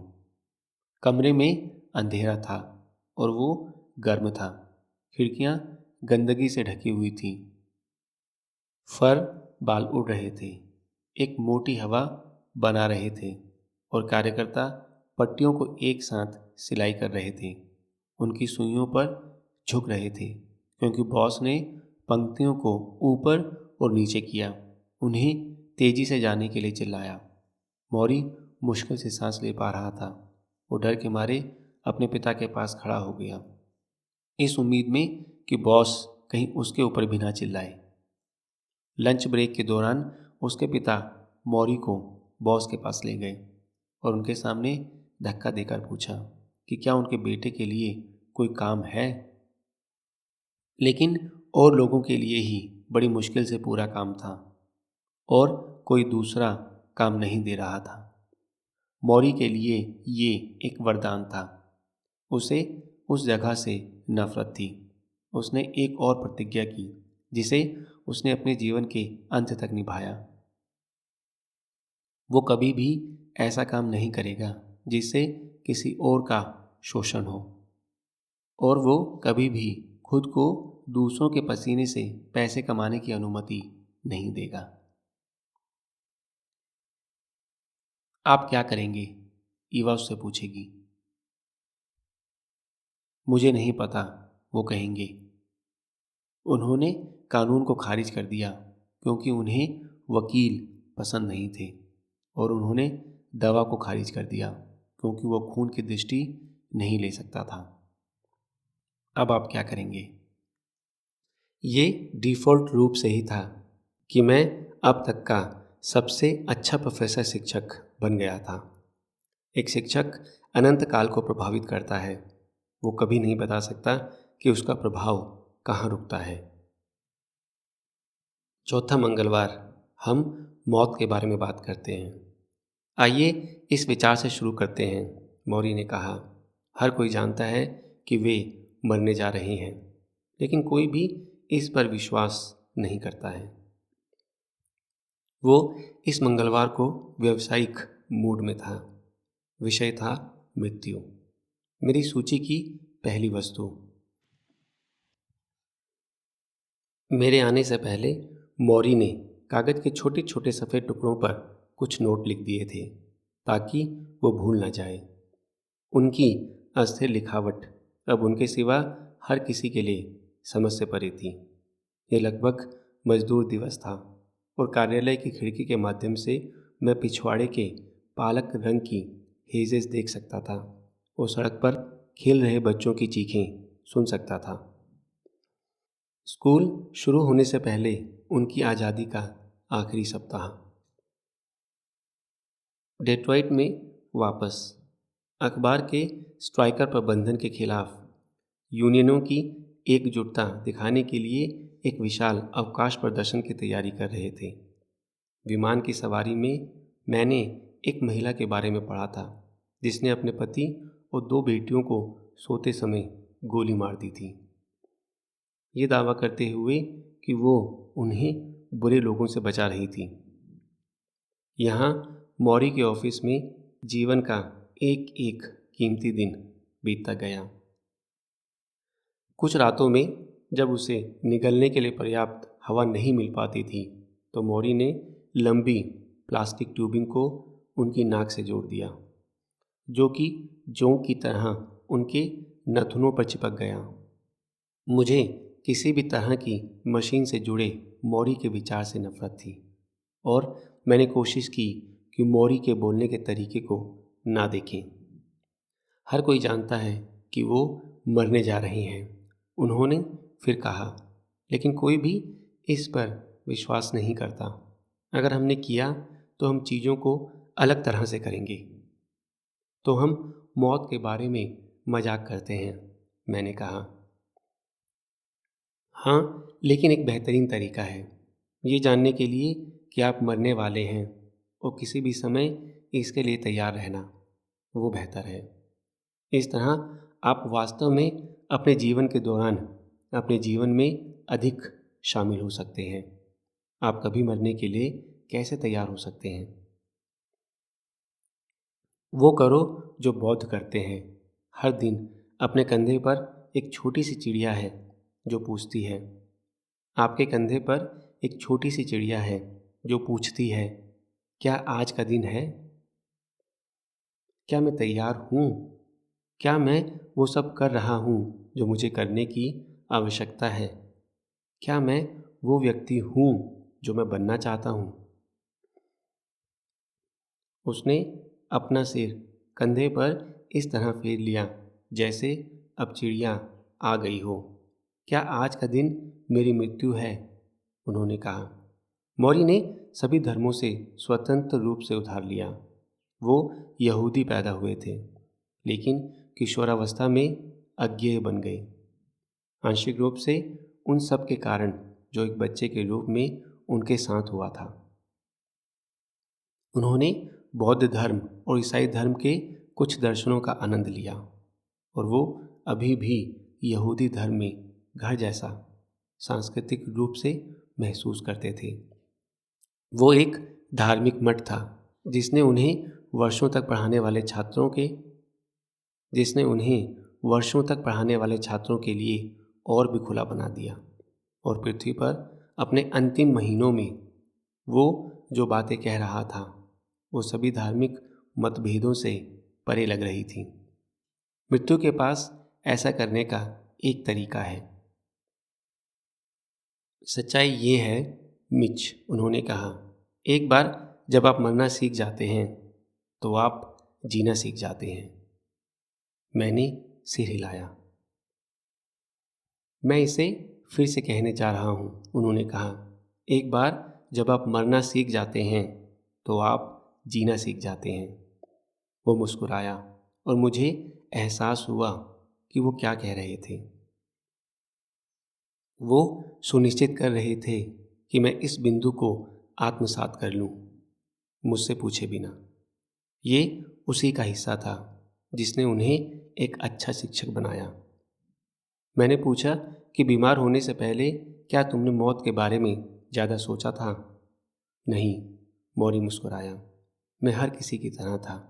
एक बार मैंने अपने एक मित्र से उत्साह के एक क्षण में कहा था, मैं अब तक का सबसे स्वस्थ वृद्ध व्यक्ति बनूंगा। आप कितने वर्ष के थे? मेरे 60 के दशक में। तो आप आशावादी थे? क्यों नहीं? जैसा मैंने कहा, कोई भी वास्तव में विश्वास नहीं करता कि वो मरने जा रहा है, लेकिन हर कोई किसी ऐसे व्यक्ति को जानता है जो मर चुका है, मैंने कहा। मरने के बारे में सोचना इतना कठिन क्यों है? क्योंकि, मौरी ने आगे कहा, हम इसे अधिकांश ऐसे घूमते हैं जैसे कि हम नींद में चल रहे हों। हम वास्तव में दुनिया को पूरी तरह से अनुभव नहीं करते हैं क्योंकि हम आधे सोए हुए हैं। हम उन चीज़ों को कर रहे हैं जो हम स्वचालित रूप से सोचते हैं कि हमें करना है, और मौत का सामना करने से वो सब बदल जाता है। ओह हाँ, आप वो सब सामान हटा देते हैं और आप आवश्यक चीज़ों पर ध्यान केंद्रित करते हैं। जब आपको पता चलता है कि आप मरने जा रहे हैं तो आप हर चीज़ को बहुत अलग तरीके से देखते हैं। उन्होंने आह भरी, मरना सीखो और तुम जीना सीख जाओगे। मैंने देखा कि अब जब उन्होंने अपने हाथ हिलाए तो वो कांपने लगे। उनका चश्मा उनके गले में लटका हुआ था और जब उन्होंने उसे अपनी आंखों के पास उठाया तो वो उनकी कनपट्टियों के चारों ओर सरक गया, मानो वो उन्हें अंधेरे में किसी और पर डालने की कोशिश कर रही हों। मैं उनके कानों पर उनका मार्गदर्शन करने में मदद करने के लिए आगे बढ़ा। धन्यवाद, मौरी फुसफुसाए। जब मेरा हाथ उनके सिर पर लगा तो वो मुस्कुराए। मामूली मानवीय संपर्क तत्काल आनंद था। मिच, क्या मैं आपको कुछ बता सकता हूँ? बेशक, मैंने कहा। शायद आपको ये पसंद नहीं आएगा। क्यों नहीं? ठीक है, सच तो ये है, अगर आप वास्तव में अपने कंधे पर उस पक्षी को सुनते हैं, यदि आप स्वीकार करते हैं कि आप किसी भी समय मर सकते हैं, तो आप उतने महत्वाकांक्षी नहीं हो सकते जितने कि आप हैं। मैं एक छोटी सी मुस्कुराहट के लिए मजबूर हो गया।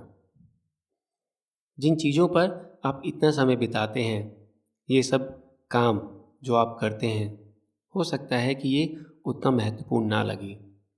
आपको कुछ और आध्यात्मिक बातों के लिए जगह बनानी पड़ सकती है। आध्यात्मिक बातें? आप उस शब्द से नफरत करते हैं, है ना? आध्यात्मिक। आपको लगता है कि ये मार्मिक समान है। अच्छा, मैंने कहा। उन्होंने आंख मारने की कोशिश की, एक बुरी कोशिश, और मैं टूट गया और हंस पड़ा। मिच, उन्होंने हंसते हुए कहा, मुझे भी पता नहीं कि आध्यात्मिक विकास का वास्तव में क्या मतलब है, लेकिन मैं जानता हूँ कि हम में कहीं न कहीं कमी है। हम भौतिकवादी चीज़ों में बहुत अधिक शामिल हैं और वे हमें संतुष्ट नहीं करते हैं। हमारे जो प्यारे रिश्ते हैं, हमारे चारों ओर का ब्रह्मांड, हम इन चीज़ों को हल्के में लेते हैं। उन्होंने खिड़की की ओर सिर हिलाया जिसमें धूप आ रही थी। आप वहाँ बाहर कभी भी जा सकते हैं, आप भाग सकते हैं। मैं ऐसा नहीं कर सकता। मैं बाहर नहीं जा सकता, मैं भाग नहीं सकता, मैं बीमार होने के डर के बिना वहाँ नहीं रह सकता। लेकिन आप जानते हैं कि क्या? मैं उस खिड़की की आपसे ज़्यादा सराहना करता हूँ, इसकी प्रशंसा करना। हाँ, मैं रोज़ उस खिड़की से बाहर देखता हूँ। मुझे पेड़ों में बदलाव दिखाई दे रहा है। हवा कितनी तेज चल रही है। ये ऐसा है जैसे मैं वास्तव में उस खिड़की के शीशे से गुजरते समय को देख सकता हूँ, क्योंकि मुझे पता है कि मेरा समय लगभग पूरा हो चुका है। मैं प्रकृति के प्रति आकर्षित हूँ, जैसे मैं इसे पहली बार देख रहा हूँ। वो रुक गए और एक पल के लिए हम दोनों ने बस खिड़की से बाहर देखा। मैंने ये देखने की कोशिश की कि उन्होंने क्या देखा। मैंने समय और ऋतुओं को देखने की कोशिश की। मेरा जीवन धीमी गति से गुजर रहा है। मौरी ने अपना सिर थोड़ा नीचे किया और उन्हें अपने कंधों की ओर मोड़ लिया। क्या ये आज है, छोटी चिड़िया? उन्होंने पूछा। क्या ये आज है? नाइटलाइन दिखावे के लिए दुनिया भर से पत्र मौरी के पास आते रहे। जब वो तैयार हो जाता था तब वो बैठ जाता था और अपने पत्र लेखन सत्र के लिए इकट्ठे हुए मित्रों और परिवार के लोगों को जवाब लिखवा देता था। एक रविवार को जब उनके बेटे रॉब और जॉन घर पर थे तो वे सभी लिविंग रूम में इकट्ठे हुए। मौरी कंबल के नीचे अपनी पतली टांगों के साथ व्हीलचेयर पर बैठा था। जब वो ठंडा हो गया तो उनके एक सहायक ने उनके कंधों पर नायलॉन की जैकेट लपेट दी। पहला अक्षर क्या है? मौरी ने कहा। एक सहकर्मी ने नैन्सी नाम की एक महिला का एक नोट पढ़ा जिसने अपनी माँ को ALS बीमारी में खो दिया था। उसने ये कहने के लिए लिखा था कि इस नुकसान से उसे कितना नुकसान हुआ है और वो कैसे जानती है कि मौरी भी पीड़ित होंगे। ठीक है, मौरी ने कहा। जब पढ़ना पूरा हो गया, उन्होंने अपनी आंखें बंद कर ली। चलो कहकर शुरू करते हैं। प्रिय नैन्सी, तुमने मुझे बहुत छुआ, अपनी माँ के बारे में अपनी कहानी के साथ, और मैं समझता हूँ कि तुम पर क्या गुजर रही है। दोनों हिस्सों में दुख और पीड़ा है। किसी के मरने का दुख मेरे लिए अच्छा रहा है और मुझे आशा है कि ये आपके लिए भी अच्छा रहा है। हो सकता है कि आप उस अंतिम पंक्ति को बदलना चाहें, रॉब ने कहा। मौरी ने एक सेकंड के लिए सोचा, फिर कहा, आप सही कह रहे हैं। कैसे के बारे में? मुझे आशा है कि आप शोक में उपचार शक्ति पा सकते हैं। क्या वो बेहतर है? रॉब ने सिर हिलाया। धन्यवाद मौरी। जेन नाम की एक महिला का एक और पत्र पढ़ा गया जो नाइटलाइन कार्यक्रम पर उनकी प्रेरणा के लिए उन्हें धन्यवाद दे रही थी। उन्होंने उसे एक नबी के रूप में संदर्भित किया। ये एक बहुत ही उच्च प्रशंसा है, एक सहयोगी ने कहा। एक नबी?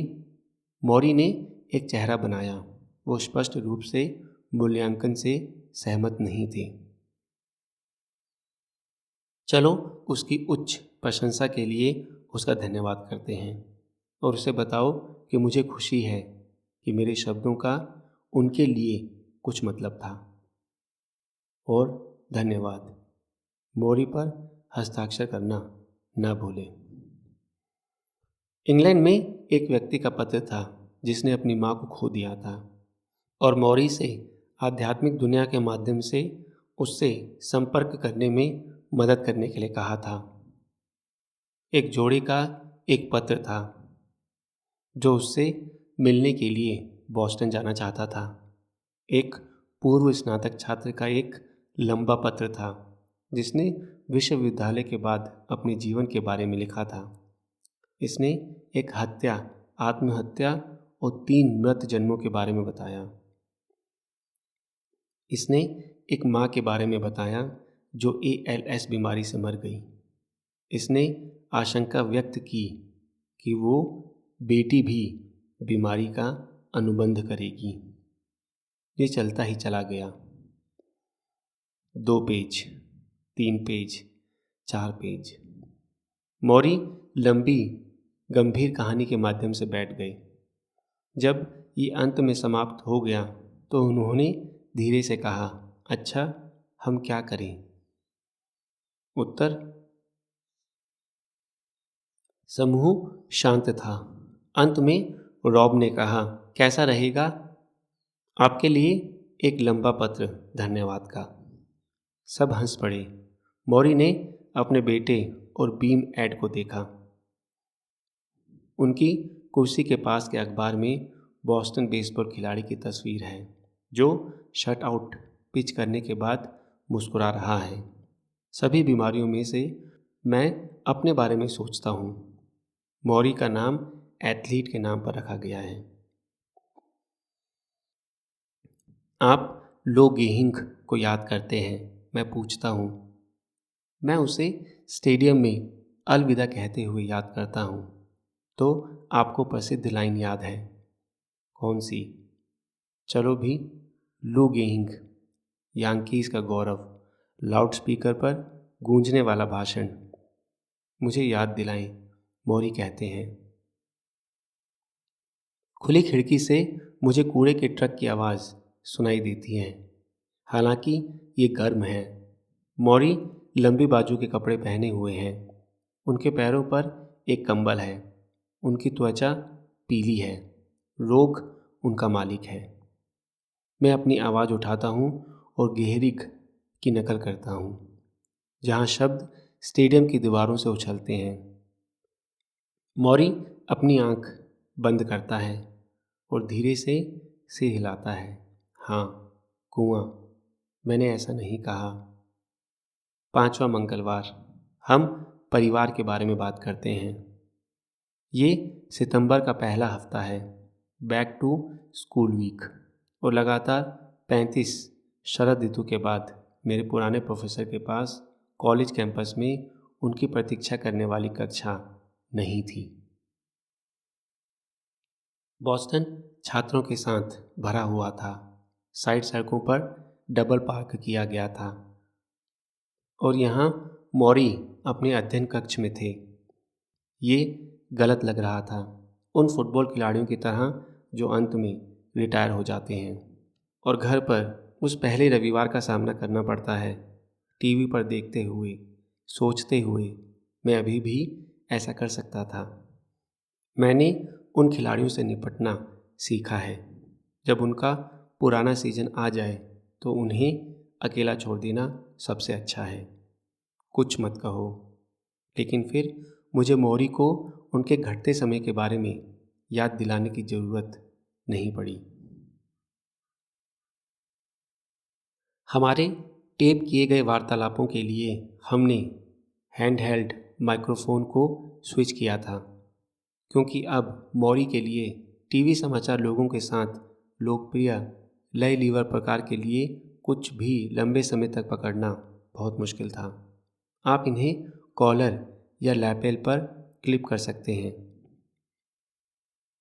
बेशक, चूंकि मौरी ने केवल नरम सूती शर्ट पहनी थी जो उनके कभी सिकुड़ने वाले फ्रेम पर ढीली लटकी हुई थी, इसलिए माइक्रोफोन शिथिल हो गया और फ्लॉप हो गया और मुझे बार बार ऊपर पहुंचना और उसे ठीक करना पड़ा।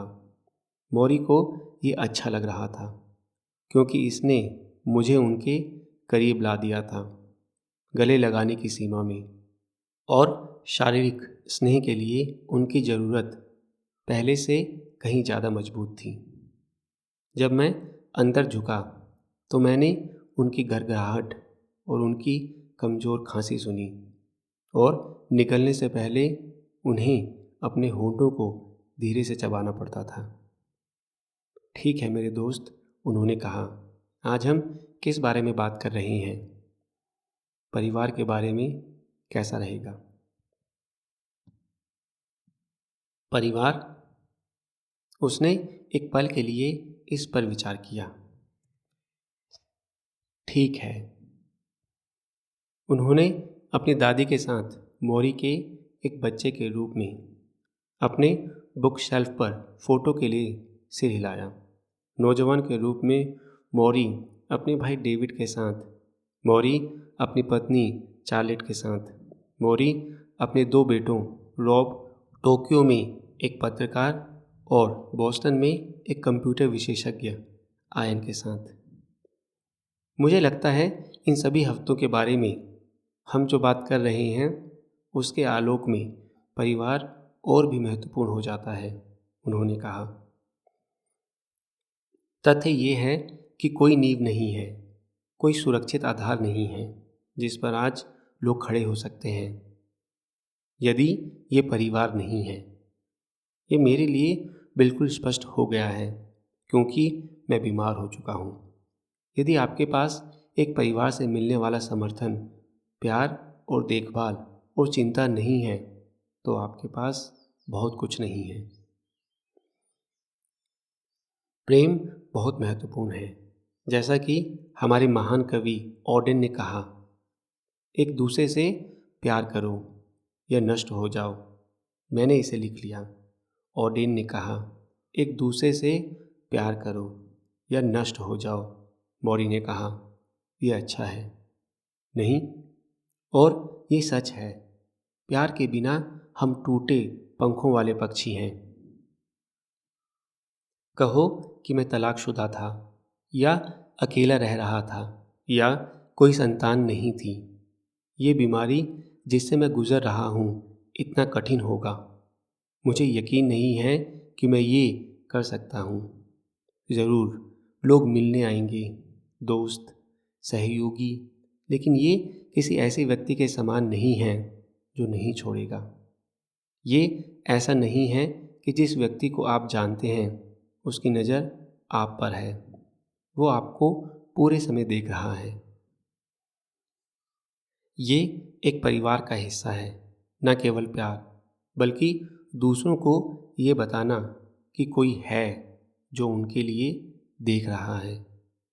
जब मेरी माँ की मृत्यु हुई तो मैंने इसे बहुत याद किया, जिसे मैं आपकी आध्यात्मिक कहता हूँ। सुरक्षा। ये जानते हुए कि आपका परिवार वहाँ आपकी देखभाल कर रहा होगा। वो आपको और कुछ नहीं देगा, पैसे नहीं, प्रसिद्धि नहीं। उन्होंने मुझे एक नज़र मारी, काम नहीं। उन्होंने कहा, एक परिवार का पालन पोषण मेरी छोटी सूची में उन मुद्दों में से एक था जिन चीज़ों को आप बहुत देर होने से पहले ठीक करना चाहते हैं। मैंने मौरी को अपने पीढ़ी के बच्चे पैदा करने की दुविधा के बारे में बताया। कैसे हम अक्सर उन्हें हमें बांधते हुए, हमें इन माता पिता चीज़ों में बनाते हुए देखते थे जो हम नहीं बनना चाहते थे। इनमें से कुछ भावनाओं को मैंने खुद स्वीकार किया है। फिर भी जब मैंने मौरी को देखा तो मुझे आश्चर्य हुआ कि अगर मैं उनकी जगह पर होता, मरने वाला होता और मेरा कोई परिवार नहीं होता, कोई संतान नहीं होती, तो क्या ये खालीपन असहनीय होता? उन्होंने अपने 2 बेटों को प्यार और देखभाल करने के लिए पाला था और मौरी की तरह वे अपने स्नेह से शर्माते नहीं थे। अगर वो चाहता तो वे अपने पिता के अंतिम महीनों के हर मिनट के साथ रहने के लिए जो कुछ भी कर रहे थे उसे रोक देते। अपने जीवन को मत रोको, उन्होंने उनसे कहा, नहीं तो ये बीमारी एक के बदले हम 3 लोगों को बर्बाद कर देगी। इस तरह जब वो मर रहा था तब भी उसने अपने बच्चों की दुनिया के प्रति सम्मान दिखाया। कोई आश्चर्य नहीं कि जब वे उनके साथ बैठे तो स्नेह का झरना बह रहा था। ढेर सारे चुंबन और चुटकुले और बिस्तर के किनारे हाथ पकड़े बैठे थे। जब भी लोग मुझसे बच्चे होने या बच्चे ना होने के बारे में पूछते हैं तो मैं उन्हें कभी नहीं बताता कि क्या करना है। मौरी ने अब अपने सबसे बड़े बेटी की तस्वीर को देखते हुए कहा, मैं बस कहता हूँ, बच्चे पैदा करने जैसा कोई अनुभव नहीं है, बस इतना ही। इसका कोई विकल्प नहीं है। आप इसे किसी मित्र के साथ नहीं कर सकते। यदि आप दूसरे इंसान के साथ पूरी जिम्मेदारी का अनुभव चाहते हैं और ये सीखना चाहते हैं कि कैसे सबसे गहरे तरीके से प्यार और बंधन करना है, तो आपके बच्चे होने चाहिए। तो क्या आप इसे फिर से करेंगे? मैंने पूछ लिया। मैंने फोटो पर नज़र डाली। रॉब मौरी के माथे को चूम रहा था और मौरी अपनी आंखों से हंस रहा था। क्या ऐसा फिर से किया जा सकेगा?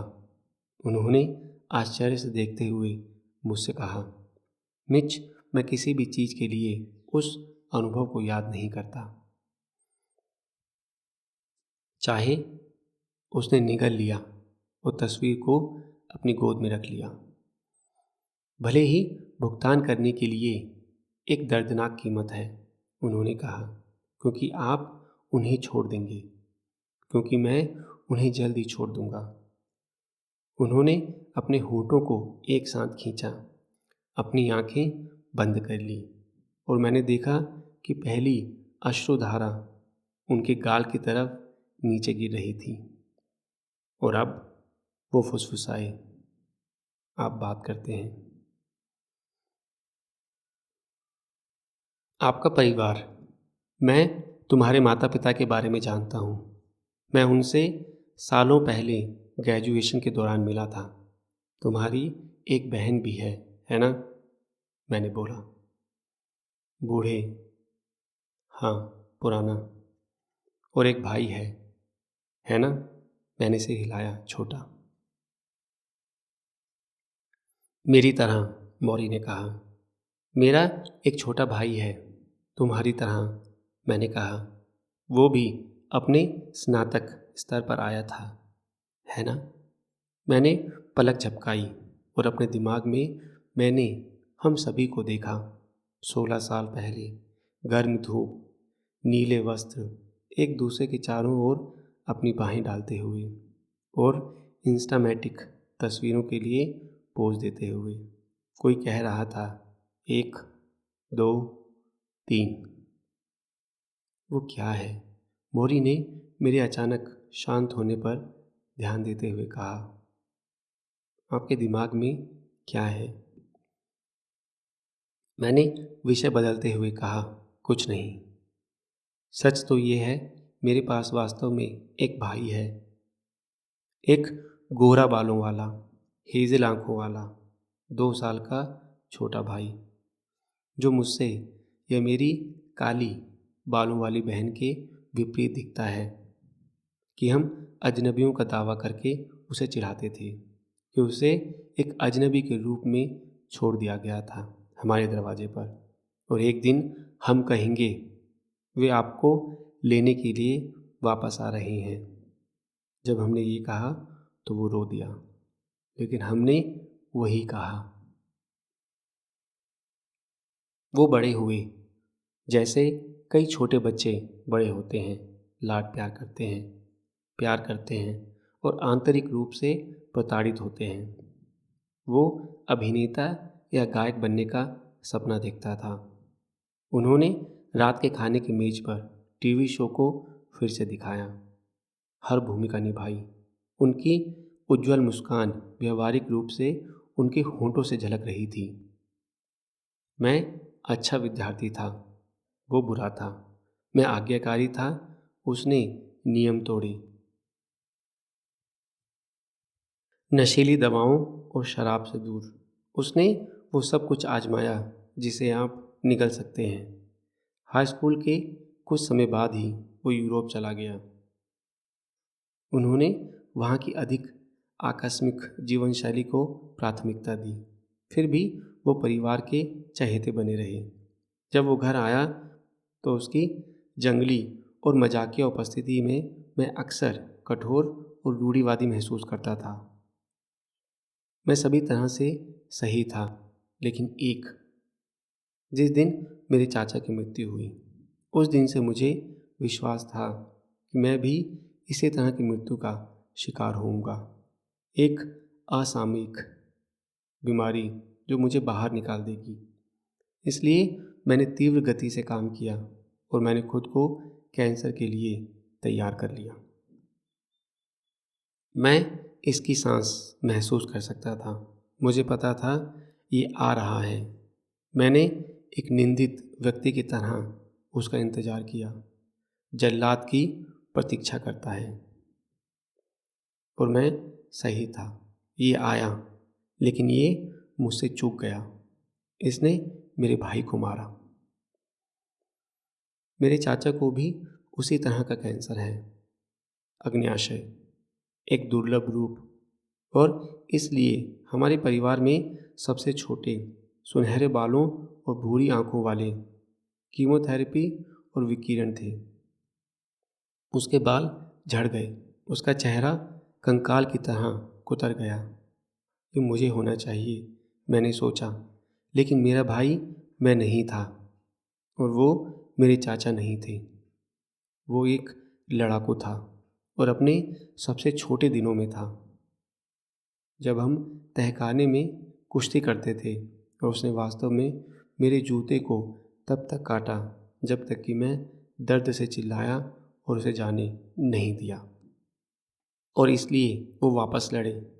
उन्होंने स्पेन में इस बीमारी से लड़ाई लड़ी जहाँ वे रहते थे, एक प्रायोगिक दवा की सहायता से जो संयुक्त राज्य अमेरिका में उपलब्ध नहीं थी और अभी भी उपलब्ध नहीं है।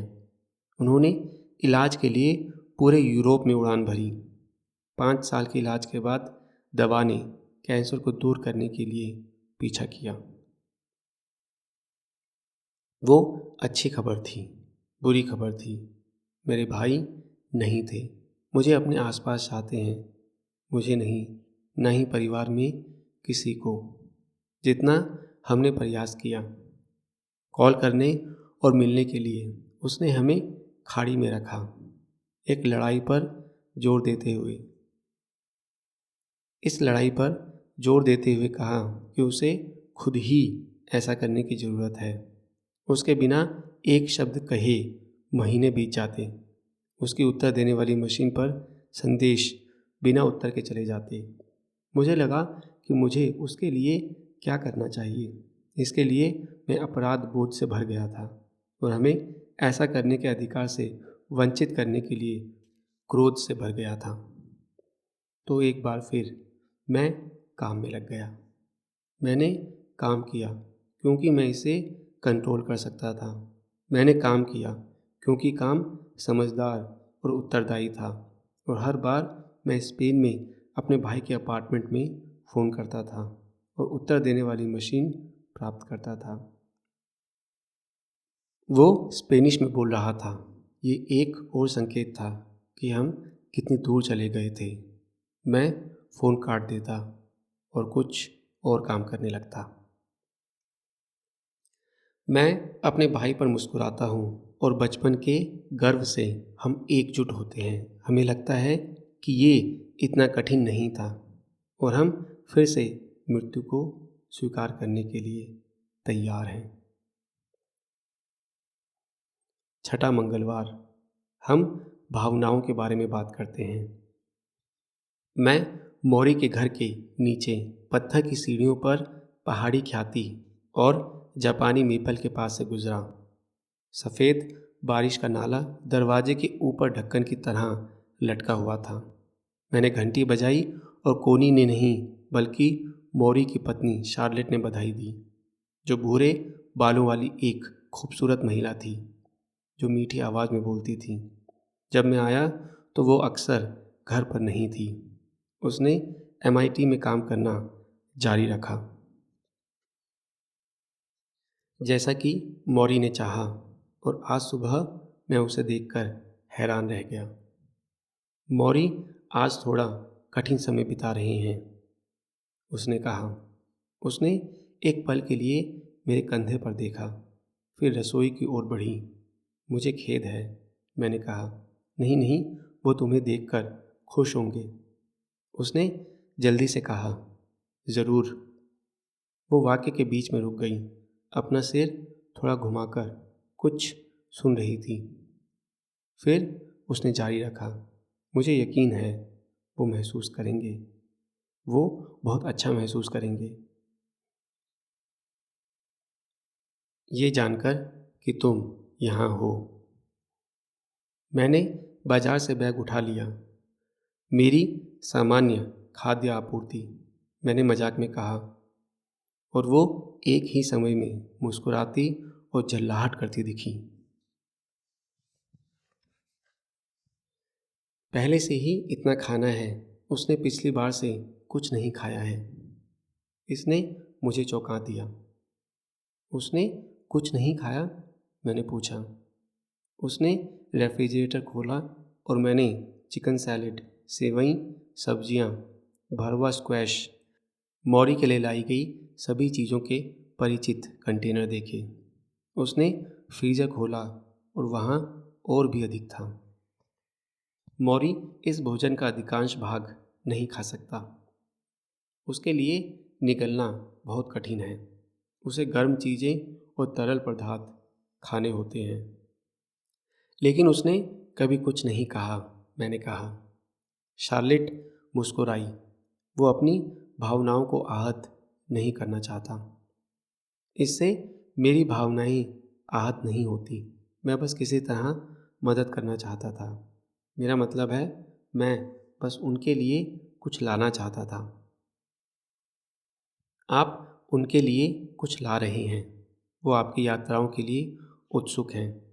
वो इस परियोजना को आपके साथ करने के बारे में बात करते हैं। कैसे उन्हें ध्यान केंद्रित करना है, वो समय अलग रखना है। मुझे लगता है कि ये उसे उद्देश्य की अच्छी समझ दे रहा है। मुझे पता था कि मौरी की रातें कठिन होती जा रही थी, कि वो उनके बीच नहीं सोता था, और इसका मतलब था कि शार्लेट भी अक्सर उनके बीच नहीं सोती थी। कभी कभी मौरी घंटों तक खांसते हुए जागता रहता था। उसके गले से कफ निकालने में इतना समय लगता था। स्वास्थ्य देखभाल कर्मी अब इसके माध्यम से रह रहे थे।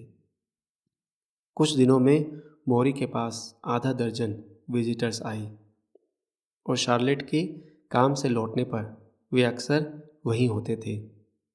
उसने इसे धैर्य के साथ संभाला, भले ही ये सभी बाहरी लोग मौरी के साथ उसके कीमती पलों को भिगो रहे थे। उद्देश्य की भावना उसने जारी रखा। हाँ, ये अच्छा है, तुम्हें पता है।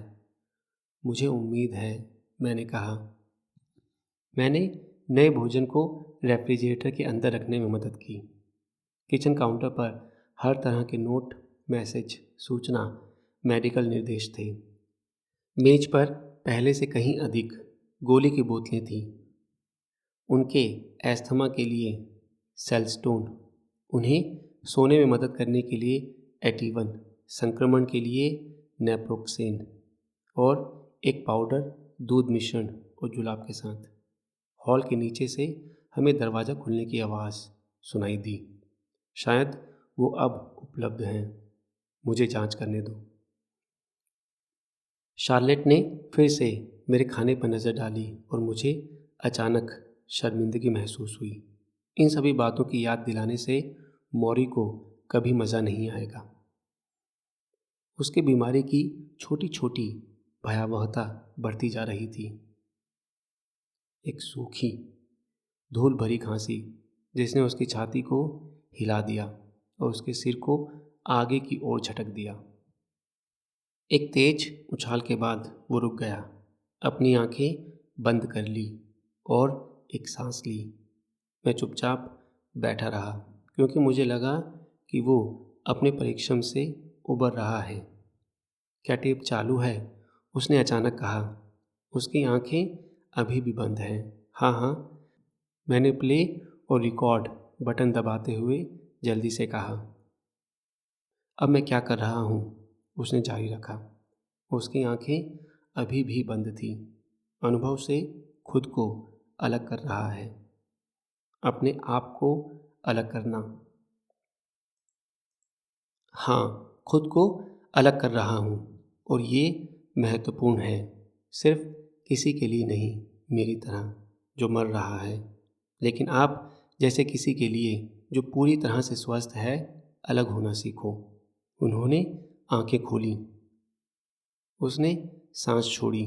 आप जानते हैं कि बौद्ध क्या करते हैं?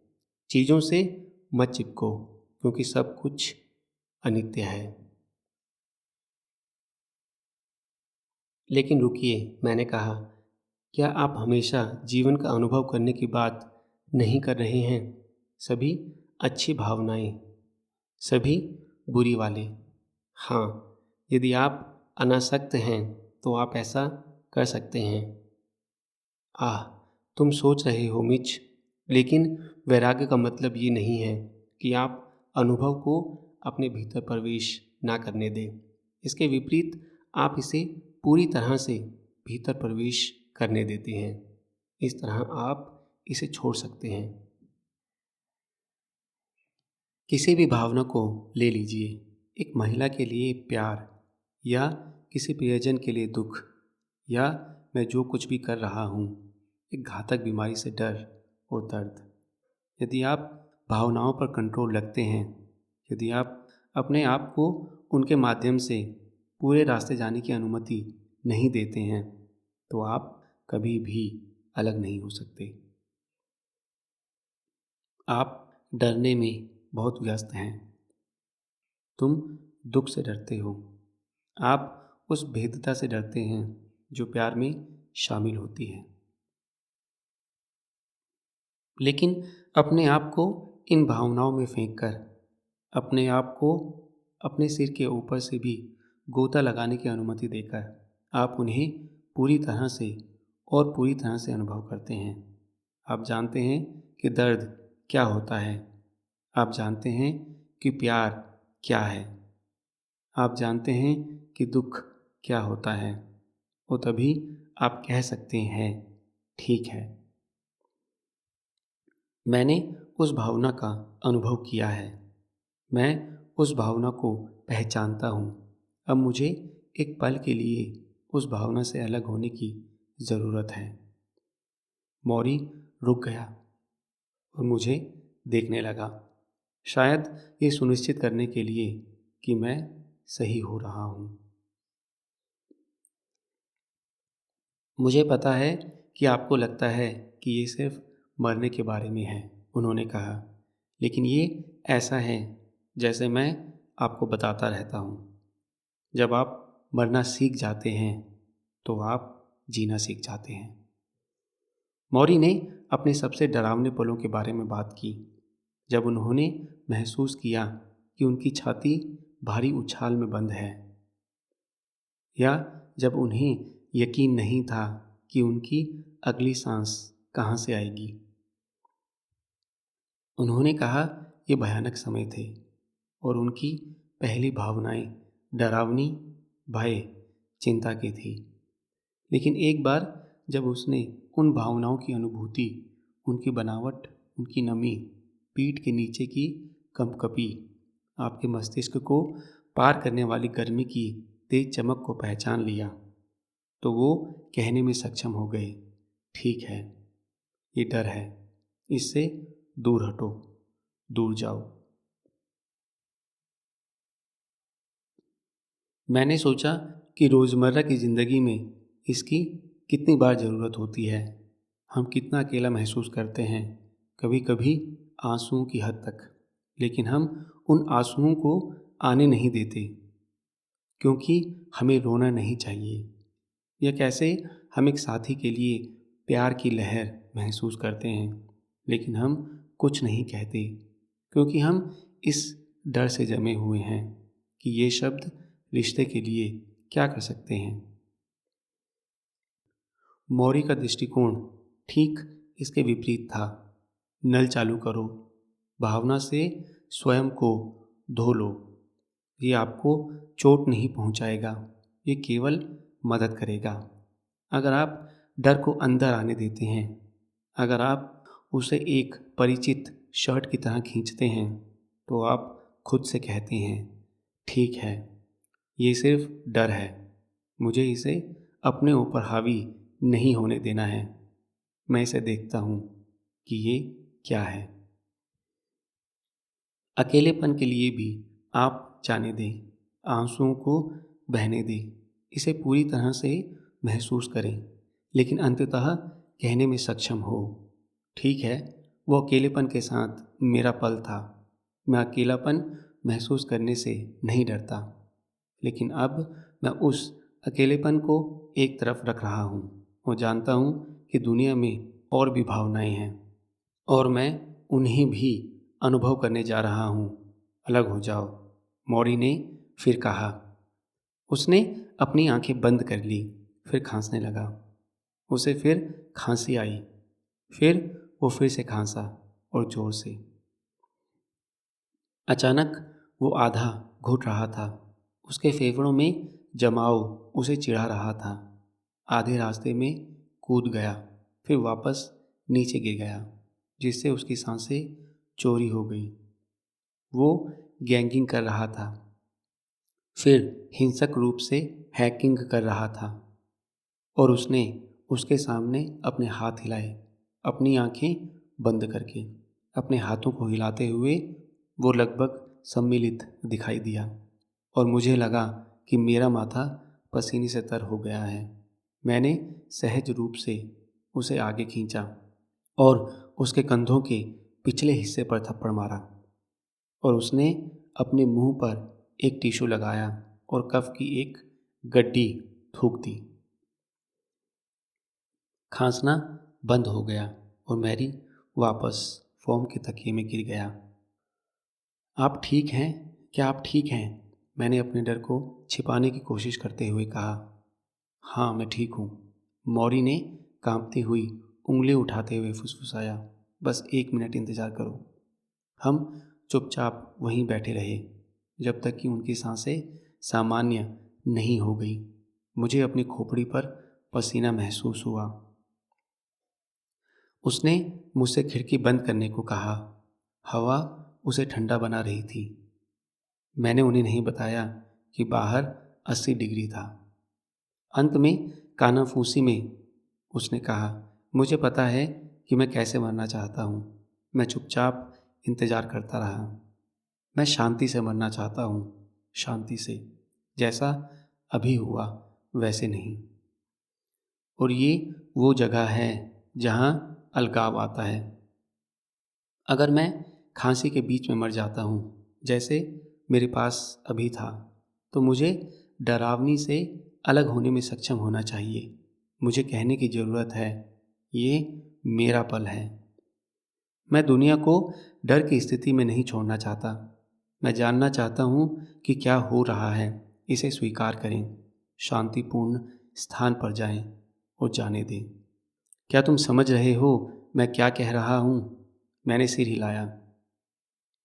अभी मत जाने दो, मैंने जल्दी से जोड़ा। मौरी ने जबरदस्ती मुस्कान बिखेरी। नहीं, अभी तक नहीं। हमें अभी भी काम करना है।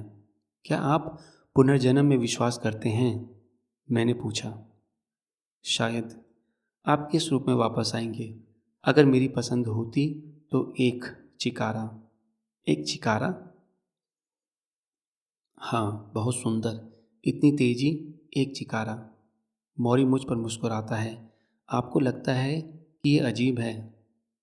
मैं उसके सिकुड़े हुए शरीर, ढीले ढाले कपड़े, फोम रबर के तकिए पर जकड़े हुए मोजों से लिपटे पैर, हिलने डुलने में असमर्थ पैर की बेड़ी में कैदी की तरह अध्ययन करता हूँ।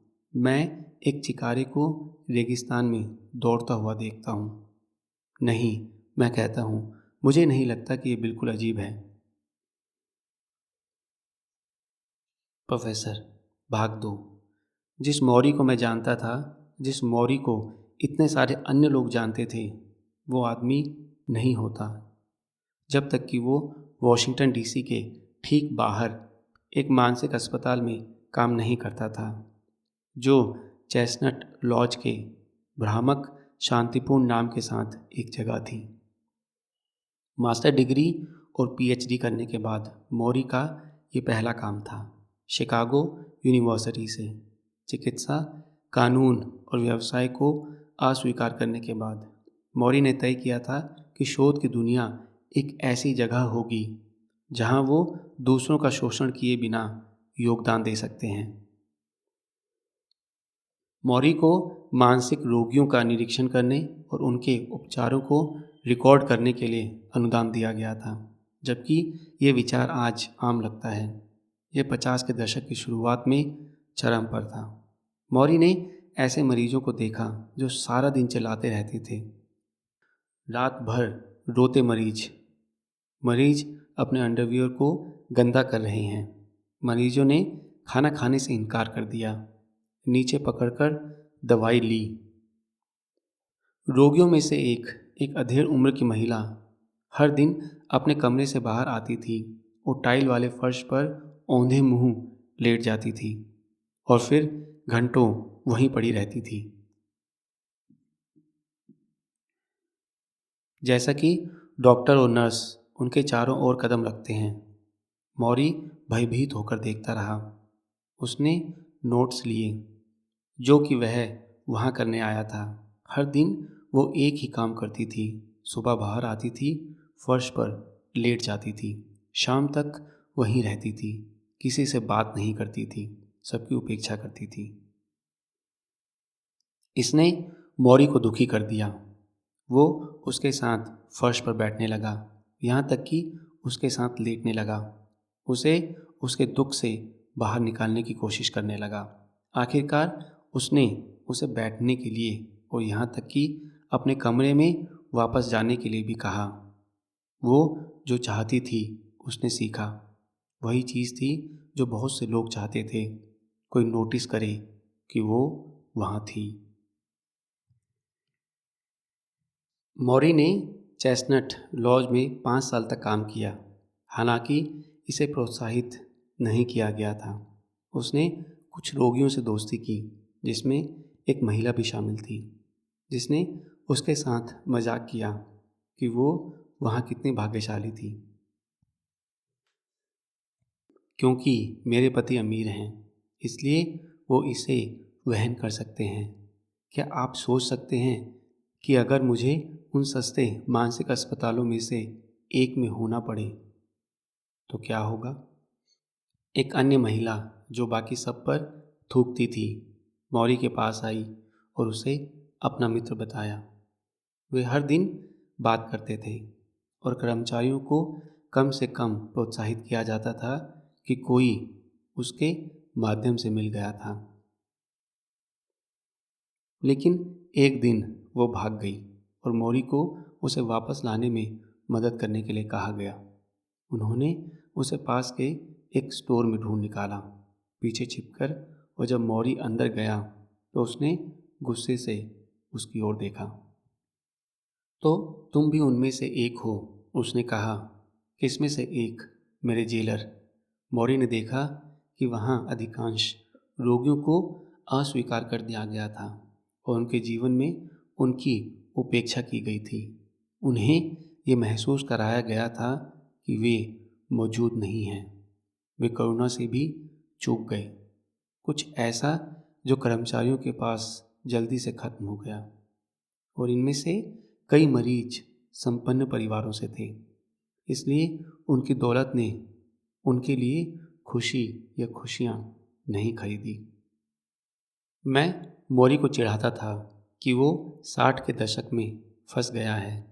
वो जवाब देते थे कि 60 का दशक इतना बुरा नहीं था जितना हम अभी रह रहे हैं। 60 के दशक के शुरू होने से ठीक पहले मानसिक स्वास्थ्य क्षेत्र में अपने काम के बाद वे ब्रेंडिस आए। कुछ ही वर्षों में परिसर सांस्कृतिक क्रांति का केंद्र बन गया। ड्रग्स, सेक्स, नस्ल, वियतनाम विरोध। एबी हॉफमैन ने ब्रेंडिस में भाग लिया। जेरी रूबिन और एंजेला डेविस ने भी ऐसा ही किया। मौरी की क्लास में कई कट्टरपंथी छात्र थे। ये आंशिक रूप से इसलिए था क्योंकि केवल पढ़ाने के बजाय समाजशास्त्र संकाय शामिल हो गया था। उदाहरण के लिए ये घोर विरोधी था जब प्राध्यापकों को पता चला कि जो छात्र एक निश्चित ग्रेड बिंदु औसत नहीं बनाए रखते हैं वे अपनी मोहलत खो सकते हैं और उनका मसौदा तैयार किया जा सकता है। उन्होंने कोई ग्रेड नहीं देने का फैसला किया। जब प्रशासन ने कहा यदि आप इन छात्रों को ग्रेड नहीं देते हैं तो वे सभी अनुत्तीर्ण हो जाएंगे, मौरी के पास एक समाधान था। आइए उन सभी को ए दें, और उन्होंने किया। जिस तरह 60 के दशक ने परिसर को खोला, इसने मौरी के विभाग में कर्मचारियों को भी खोल दिया। जीन्स और सैंडल से, जो अब वे कक्षा में रहने, सांस लेने की जगह के रूप में अपने विचार के लिए काम करते समय पहनते थे। उन्होंने व्याख्यानों पर चर्चा, सिद्धांत पर अनुभव को चुना। उन्होंने छात्रों को नागरिक अधिकार परियोजनाओं के लिए डीप साउथ और फील्ड वर्क के लिए भी भीतरी शहर भेजा। वे विरोध मार्च के लिए वॉशिंगटन गए और मौरी अक्सर अपने छात्रों के साथ बसों की सवारी करते थे।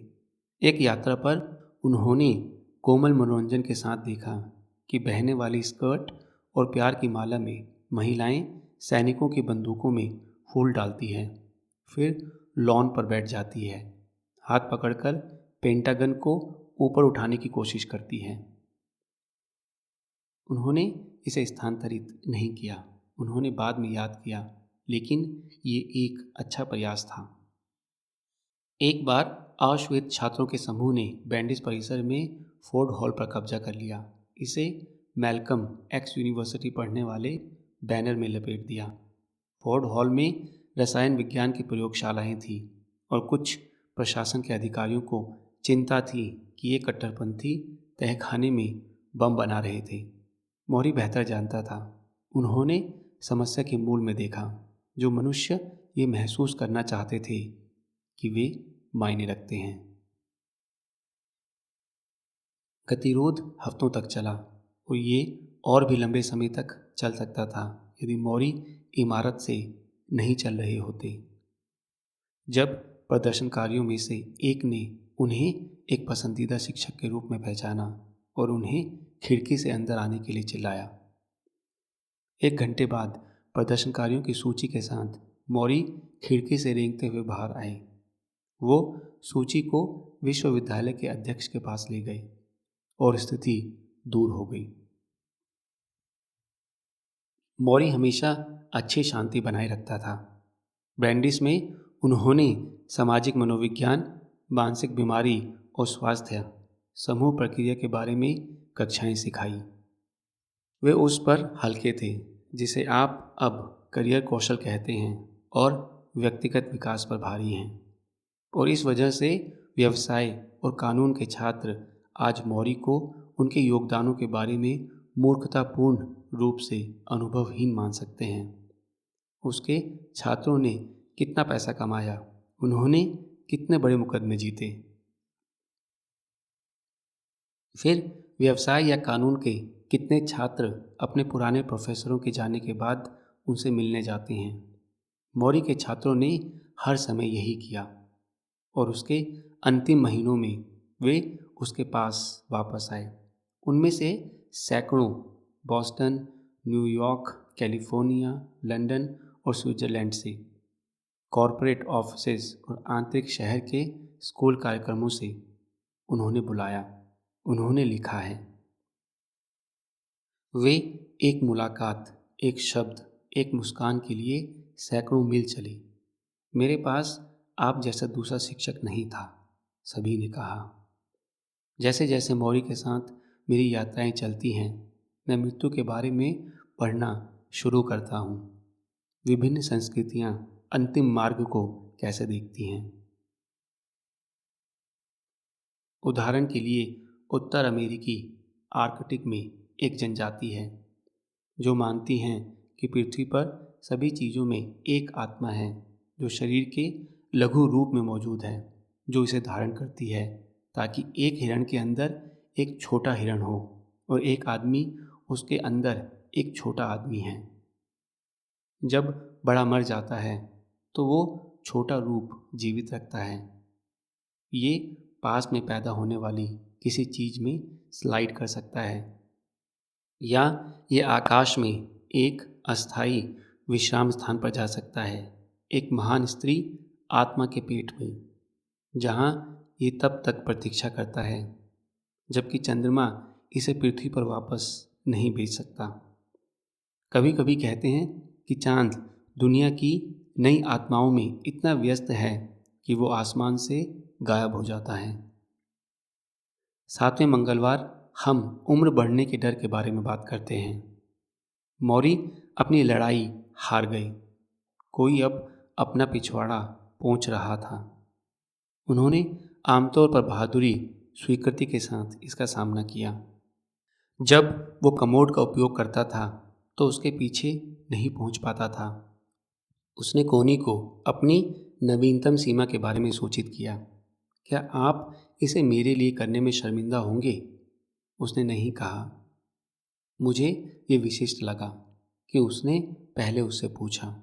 मौरी ने स्वीकार किया कि इसकी आदत पड़ने में कुछ समय लगा, क्योंकि ये एक तरह से बीमारी के प्रति पूर्ण समर्पण था। सबसे व्यक्तिगत और बुनियादी चीज़ें अब उससे ले ली गई थी। बाथरूम जाना, अपनी नाक पोंछना, अपने निजी अंगों को धोना, श्वास को छोड़कर, और अपना भोजन निगलते हुए वो लगभग हर चीज़ के लिए दूसरों पर निर्भर थे। मैंने मौरी से पूछा कि वो इसके माध्यम से कैसे सकारात्मक बने रहे। मिच, ये हास्यास्पद है, उन्होंने कहा। मैं एक स्वतंत्र व्यक्ति हूँ, इसलिए मेरा झुकाव इन सब से लड़ना था।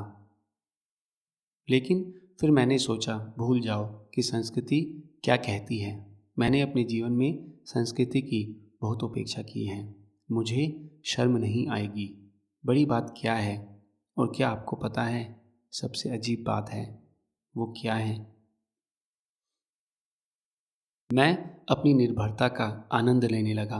अब मुझे आनंद आता है जब वे मुझे अपनी करवट पर करवट लेते हैं और मेरी पीठ पर क्रीम लगाते हैं ताकि मुझे घाव ना हो, या जब वे मेरी भौं पोंछते हैं या वे मेरे पैरों की मालिश करते हैं, मैं इसका आनंद लेता हूँ।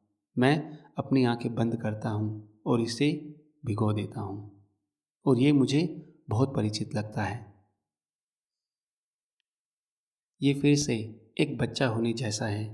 कोई तुम्हें नहलाएगा, कोई आपको पोंछने के लिए, कोई आपको उठाने के लिए। हम सभी जानते हैं कि बच्चा कैसा होना चाहिए। ये हम सबके अंदर है। मेरे लिए ये सिर्फ ये याद रखना है कि इसका आनंद कैसे लिया जाए। सच्चाई ये है कि जब हमारी माताएं हमें पकड़ती थी, हमें हिलाती थी, हमारे सिरों पर हाथ फेरती थी, हम में से किसी का भी इससे मन नहीं भरा। हम सभी किसी न किसी तरह से उन दिनों में लौटने के लिए तरसते हैं जब हमारा पूरी तरह से ख्याल रखा जाता था, बिना शर्त के। हम में से अधिकांश को पर्याप्त नहीं मिला। मैंने मोरी की ओर देखा और मुझे अचानक पता चला कि मेरे झुक जाने और अपने माइक्रोफोन को ठीक करने, या तकिए के साथ खिलवाड़ करने, या अपनी आंखें पोंछने में उन्हें इतना मज़ा क्यों आता है। मानवीय स्पर्श 78 साल की उम्र में वो एक वयस्क के रूप में दे रहा था और एक बच्चे के रूप में ले रहा था। उस दिन के बाद से हमने उम्र बढ़ने के बारे में बात की, या शायद मुझे उम्र बढ़ने का डर कहना चाहिए। बोस्टन हवाई अड्डे से अपनी सवारी पर मैंने उन बिलबोर्डों की गिनती की थी जिनमें युवा और सुंदर लोगों को दिखाया गया था। काउबॉय टोपी में एक सुंदर युवक था, सिगरेट पी रहा था। 2 सुंदर युवतियां शैम्पू की बोतल के ऊपर मुस्कुरा रही थी। बिना फटी जीन्स पहने एक उमस भरी दिखने वाली किशोरी और एक काली मखमली पोशाक में एक सेक्सी महिला, एक टक्सीडो में एक आदमी के बगल में, दोनों स्कॉच का गिलास लेते हुए। मैंने एक बार भी किसी को नहीं देखा जो 35 से ज़्यादा का हो। मैंने मौरी से कहा कि मैं पहले से ही पहाड़ी पर महसूस कर रहा था जितना मैंने इसके शीर्ष पर बने रहने की सख्त कोशिश की। मैंने लगातार वर्कआउट किया। मैंने जो खाया उसे नोटिस किया। शीशे में अपनी हेयरलाइन चेक की। मैं अपनी उम्र कहने में गर्व से चला गया था क्योंकि मैंने इतनी कम उम्र में किया था। इसे लाने के लिए नहीं, डर के लिए मैं 40 के करीब पहुंच रहा था, और इसलिए पेशेवर विस्मरण। युवाओं पर ये सब जोर, मैं इसे नहीं खरीदता। उन्होंने कहा, सुनो, मुझे पता है कि युवा होने का दुख क्या हो सकता है, इसलिए मुझे ये मत बताओ कि ये बहुत अच्छा है। ये सभी बच्चे जो मेरे पास अपने संघर्षों, अपनी अपर्याप्त भावनाओं, अपनी इस भावना के साथ आए थे कि जीवन दयनीय था, इतना बुरा कि वे खुद को मारना चाहते थे। और सभी दुखों के अलावा युवा बुद्धिमान नहीं हैं। उन्हें जीवन के बारे में बहुत कम समझ है। कौन हर दिन जीना चाहता है जब आप नहीं चाहते कि क्या हो रहा है, जब लोग आपसे छेड़छाड़ कर रहे हों, आपसे कह रहे हों कि परफ्यूम खरीद लें और आप खूबसूरत हो जाएंगी, या जीन्स की ये जोड़ी और आप सेक्सी हो जाएंगी, और आप उन पर विश्वास करते हैं। ये इस तरह है बकवास। मैंने पूछा, क्या तुम्हें कभी बूढ़े होने का डर नहीं लगा? मिच, मैं उम्र बढ़ने को गले लगाता हूँ। इसे गले लगाना, ये बहुत सरल है। जैसे जैसे आप बढ़ते हैं आप और सीखते हैं। यदि आप 22 साल के हैं तो आप हमेशा उतने ही अज्ञानी होते हैं जितने कि आप 22 वर्ष की आयु में थे। बुढ़ापा सिर्फ क्षय नहीं है, आप जानते हैं। ये विकास है। ये नकारात्मक से अधिक है कि आप मरने जा रहे हैं। ये सकारात्मक भी है कि आप समझते हैं कि आप मरने जा रहे हैं और आप एक जीवन जीते हैं, इसकी वजह से एक बेहतर जीवन। हाँ, मैंने कहा, लेकिन अगर बुढ़ापा इतना मूल्यवान था तो लोग हमेशा क्यों कहते हैं, ओह अगर मैं फिर से जवान होता। आपने कभी लोगों को ये कहते नहीं सुना होगा, काश मैं 65 का होता। वे मुस्कुरा उठे। आप जानते हैं कि ये क्या दर्शाता है? अतृप्त जीवन, अधूरे जीवन, जीवन जो नहीं मिला है। अर्थ, क्योंकि अगर आपको अपने जीवन में अर्थ मिल गया है तो आप वापस नहीं जाना चाहते। आप आगे बढ़ना चाहते हैं, आप और देखना चाहते हैं, और करें। आप 65 का इंतज़ार नहीं कर सकते। सुनना, आपको कुछ पता होना चाहिए। सभी युवाओं को कुछ पता होना चाहिए। यदि आप हमेशा बूढ़े होने के खिलाफ संघर्ष करते रहते हैं तो आप हमेशा दुखी रहेंगे, क्योंकि ये वैसे भी होने ही वाला है। और मिच, उसने आवाज़ नीची कर ली। सच्चाई ये है, तुम अंततः मरने जा रहे हो। मैंने सिर हिलाया। इससे कोई फ़र्क नहीं पड़ेगा कि आप खुद को क्या कहते हैं, मुझे पता है।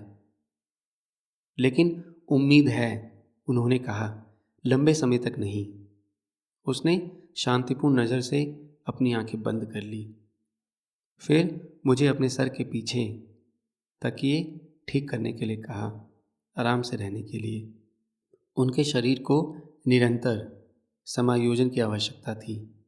इसे सफ़ेद तकिए, पीले झाग और नीले रंग की कुर्सी पर बिठाया गया था। धन्यवाद। जब मैंने तकिए को हिलाया तो वो फुसफुसाए। कोई बात नहीं, मैंने कहा। मिच, आप क्या सोच रहे हैं? मैं जवाब देने से पहले ही रुक गया। ठीक है, मैंने कहा, मैं सोच रहा हूँ कि आप कैसे युवा स्वस्थ लोगों से ईर्ष्या नहीं करते। ओह, मुझे लगता है कि मैं करता हूँ। उन्होंने आंखें मूंद ली। मैं ईर्ष्या करता हूँ कि वे हेल्थ क्लब जा सकते हैं, या तैरने जा सकते हैं, या नाचने जा सकते हैं, ज़्यादातर डांसिंग के लिए। लेकिन ईर्ष्या मेरे पास आती है, मैं इसे महसूस करता हूँ और फिर मैं इसे जाने देता हूँ। याद रखें कि मैंने अलगाव के बारे में क्या कहा। जाने देना। अपने आप से कहो, ये ईर्ष्या है, अब मैं इससे अलग होने जा रहा हूँ, और चले जाओ। उसने एक लंबी खांसी ली, खुरदुरी खुरदुरी खांसी, और उसने अपने मुंह पर एक टिश्यू को धकेला और उसमें कमज़ोर रूप से थूका। वहाँ बैठे हुए मुझे लगा कि मैं उससे कहीं अधिक शक्तिशाली हूँ, हास्यास्पद रूप से, जैसे कि मैं उसे उठाकर अपने कंधे पर आटे की बोरी की तरह उछाल सकता हूँ। मैं इस श्रेष्ठता से शर्मिंदा था, क्योंकि मैं किसी अन्य तरीके से उससे श्रेष्ठ महसूस नहीं करता था। आप ईर्ष्या से कैसे बचते हैं? वे मुस्कुरा उठे। मिच, बूढ़े के लिए युवा से ईर्ष्या नहीं करना असंभव है, लेकिन मुद्दा ये है कि आप जो हैं उसे स्वीकार करें और उसमें आनंद लें। ये आपके 30वें दशक में होने का समय है। मेरे पास अपने 30वें वर्ष में होने का समय था, और अब मेरा समय 78 वर्ष का है। आपको अपने जीवन में जो अच्छा, सच्चा और सुंदर है उसे खोजना होगा, जैसे कि अभी है। पीछे मुड़कर देखने से आप प्रतिस्पर्धी बनते हैं, और उम्र कोई प्रतिस्पर्धी मुद्दा नहीं है। उसने सांस छोड़ी और अपनी आंखें नीची कर ली, मानो अपनी सांसों को हवा में बिखेरते हुए देख रहा हो। सच्चाई ये है कि मेरा हिस्सा हर उम्र है। मैं 3 साल का हूँ, मैं 5 साल का हूँ, मैं 37 का हूँ, मैं 50 का हूँ। मैं उन सभी से गुजरा हूँ, और मुझे पता है कि ये कैसा है। जब बच्चा होना उपयुक्त होता है तो मैं एक बच्चा होने में प्रसन्न होता हूँ। जब एक बुद्धिमान बूढ़ा होना उचित होता है तो मैं एक बुद्धिमान बूढ़ा होने में प्रसन्न होता हूँ। मैं जो कुछ भी हो सकता हूँ उसके बारे में सोचो। मैं हर उम्र का हूँ, अपनों तक। क्या तुम समझ रहे हो? मैंने सिर हिलाया। मैं कैसे ईर्ष्या कर सकता हूँ कि तुम कहाँ हो जब मैं स्वयं वहाँ गया हूँ। भाग्य कई प्रजातियों का शिकार करता है, एक अकेला खुद को खतरे में डालता है। ऑडेन, मौरी के पसंदीदा कवि। 8वां मंगलवार हम धन के बारे में बात करते हैं। मैंने अखबार को ऊपर उठाया ताकि मौरी इसे देख सके। मैं नहीं चाहता था कि मेरी समाधि का पत्थर पढ़ा जाए। मौरी हंसे, फिर अपना सिर हिलाया। सुबह का सूरज उसके पीछे खिड़की से आ रहा था। दहलीज पर बैठे गुड़हल के पौधे के गुलाबी फूलों पर गिर रहा था। उद्धरण टेड टर्नर का था, अरबपति मीडिया मुगल, CNN के संस्थापक, जो कॉरपोरेट मेगा डील में CBS नेटवर्क को छीनने में असमर्थता जता रहे थे। मैं आज सुबह मोरी के लिए कहानी लेकर आया था, क्योंकि मुझे आश्चर्य हुआ कि अगर टर्नर ने कभी खुद को मेरे पुराने प्रोफेसर की स्थिति में पाया। उसकी सांस गायब हो गई। उसकी सांस गायब हो गई। उसका शरीर पत्थर हो गया।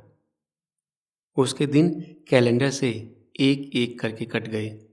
तो क्या वह वास्तव में रो रहा होगा, एक नेटवर्क का मालिक? ये सब उसी समस्या का हिस्सा है मिच, मौरी ने कहा। हम अपने मूल्यों को गलत चीज़ों में डाल देते हैं और ये बहुत निराश जीवन की ओर ले जाता है। मुझे लगता है कि हमें इस बारे में बात करनी चाहिए। मौरी केंद्रित था। अब अच्छे दिन और बुरे दिन थे। उनका दिन अच्छा चल रहा था। हमारे देश में एक तरह का ब्रेन वॉश चल रहा है, मौरी ने आह भरते हुए कहा। क्या आप जानते हैं कि वे लोगों का ब्रेन वॉश कैसे करते हैं? वे किसी बात को बार बार दोहराते हैं और यही हम इस देश में करते हैं। चीज़ों का मालिक होना अच्छा है, अधिक पैसा अच्छा है, अधिक संपत्ति अच्छी है, अधिक व्यवसायीकरण अच्छा है, अधिक अच्छा है। हम इसे बार बार दोहराते हैं और इसे बार बार दोहराते हैं जब तक कि कोई भी अन्यथा सोचने की जहमत नहीं उठाता। औसत व्यक्ति इस सब से इतना धुंधला हो गया है, उसके पास वास्तव में महत्वपूर्ण क्या है, इस पर कोई परिप्रेक्ष्य नहीं है। मैं अपने जीवन में जहाँ भी गया, मैं ऐसे लोगों से मिला जो कुछ नया खाना चाहते थे। एक नई कार खाओ, संपत्ति का एक नया टुकड़ा हड़प लें, नवीनतम खिलौने को चबाएं और फिर वे आपको इसके बारे में बताना चाहते थे, लगता है मुझे क्या मिला। आप जानते हैं कि मैंने हमेशा इसकी व्याख्या कैसे की। ये लोग प्यार के इतने भूखे थे कि वे विकल्प स्वीकार कर रहे थे। वे भौतिक चीज़ों को गले लगा रहे थे और एक तरह से गले मिलने की उम्मीद कर रहे थे, लेकिन ये कभी काम नहीं करता। आप भौतिक चीज़ों को प्यार या नम्रता या कोमलता या कॉमरेडशिप की भावना के लिए स्थानापन्न नहीं कर सकते। धन कोमलता का विकल्प नहीं है और शक्ति कोमलता का विकल्प नहीं है। मैं आपको बता सकता हूँ, क्योंकि मैं यहाँ मर रहा हूँ। जब आपको इसकी सबसे ज़्यादा ज़रूरत है, तो ना तो पैसा और ना ही ताकत आपको वो एहसास देगी जिसकी आपको तलाश है, चाहे आपके पास कितना भी हो। मैंने मोरी के अध्ययन के चारों ओर नज़र डाली। आज भी वैसा ही था जैसा मेरे आने के पहले दिन था। किताबें अलमारियों पर अपने स्थान पर टिकी रही। कागजों ने वही पुरानी डेस्क को अस्त व्यस्त कर दिया। बाहर के कमरों में सुधार का उन्नयन नहीं किया गया था। वास्तव में मोरी ने कुछ भी नया नहीं खरीदा था, चिकित्सा उपकरणों को छोड़कर। एक लंबे लंबे समय में, शायद वर्षों में, जिस दिन उसे पता चला कि वो गंभीर रूप से बीमार है, उसी दिन उसने अपनी क्रय शक्ति में रुचि खो दी। तो टीवी वही पुराना मॉडल था, कार जो शार्लेट चलाती थी वही पुराना मॉडल था, बर्तन और चांदी के बर्तन और तौलिए सब कुछ वही। और फिर भी घर बहुत तेजी से बदल रहा था। ये दोस्ती और परिवार और ईमानदारी और आंसुओं से भरा था।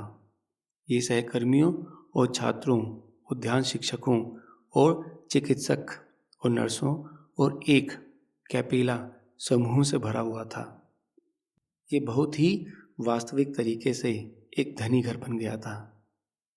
भले ही मौरी का बैंक खाता तेजी से कम हो रहा था। इस देश में एक बड़ा भ्रम है कि हम बनाम क्या चाहते हैं, हमें क्या चाहिए। मौरी ने कहा, आपको खाना चाहिए, आपको चॉकलेट संडे चाहिए, आपको अपने प्रति ईमानदार रहना होगा, आपको नवीनतम स्पोर्ट्स कार की आवश्यकता नहीं है, आपको सबसे बड़े घर की आवश्यकता नहीं है। सच तो ये है, आपको उन चीज़ों से संतुष्टि नहीं मिलती है। आप जानते हैं कि वास्तव में आपको क्या संतुष्टि देता है? क्या? दूसरों की पेशकश करना जो आपको देना है। तुम एक बॉय स्काउट की तरह लग रहे हो। मेरा मतलब पैसे से नहीं है मिच, मेरा मतलब है आपका समय, तुम्हारी चिंता, आपकी कहानी। ये इतना कठिन नहीं है। यहाँ एक वरिष्ठ केंद्र है जो यहाँ के पास खुला है। वहाँ रोजाना दर्जनों बुजुर्ग आते हैं। यदि आप एक युवा पुरुष या युवती हैं और आपके पास कोई कौशल है तो आपको आने और इन्हें सिखाने के लिए कहा जाता है। कहते हैं कि आप कंप्यूटर जानते हैं, तुम वहाँ आकर उन्हें कंप्यूटर सिखाओ। आपका वहाँ बहुत स्वागत होगा और वे बहुत आभारी हैं। इस तरह से आप कुछ ऐसा पेश करके सम्मान प्राप्त करना शुरू करते हैं जो आपके पास है।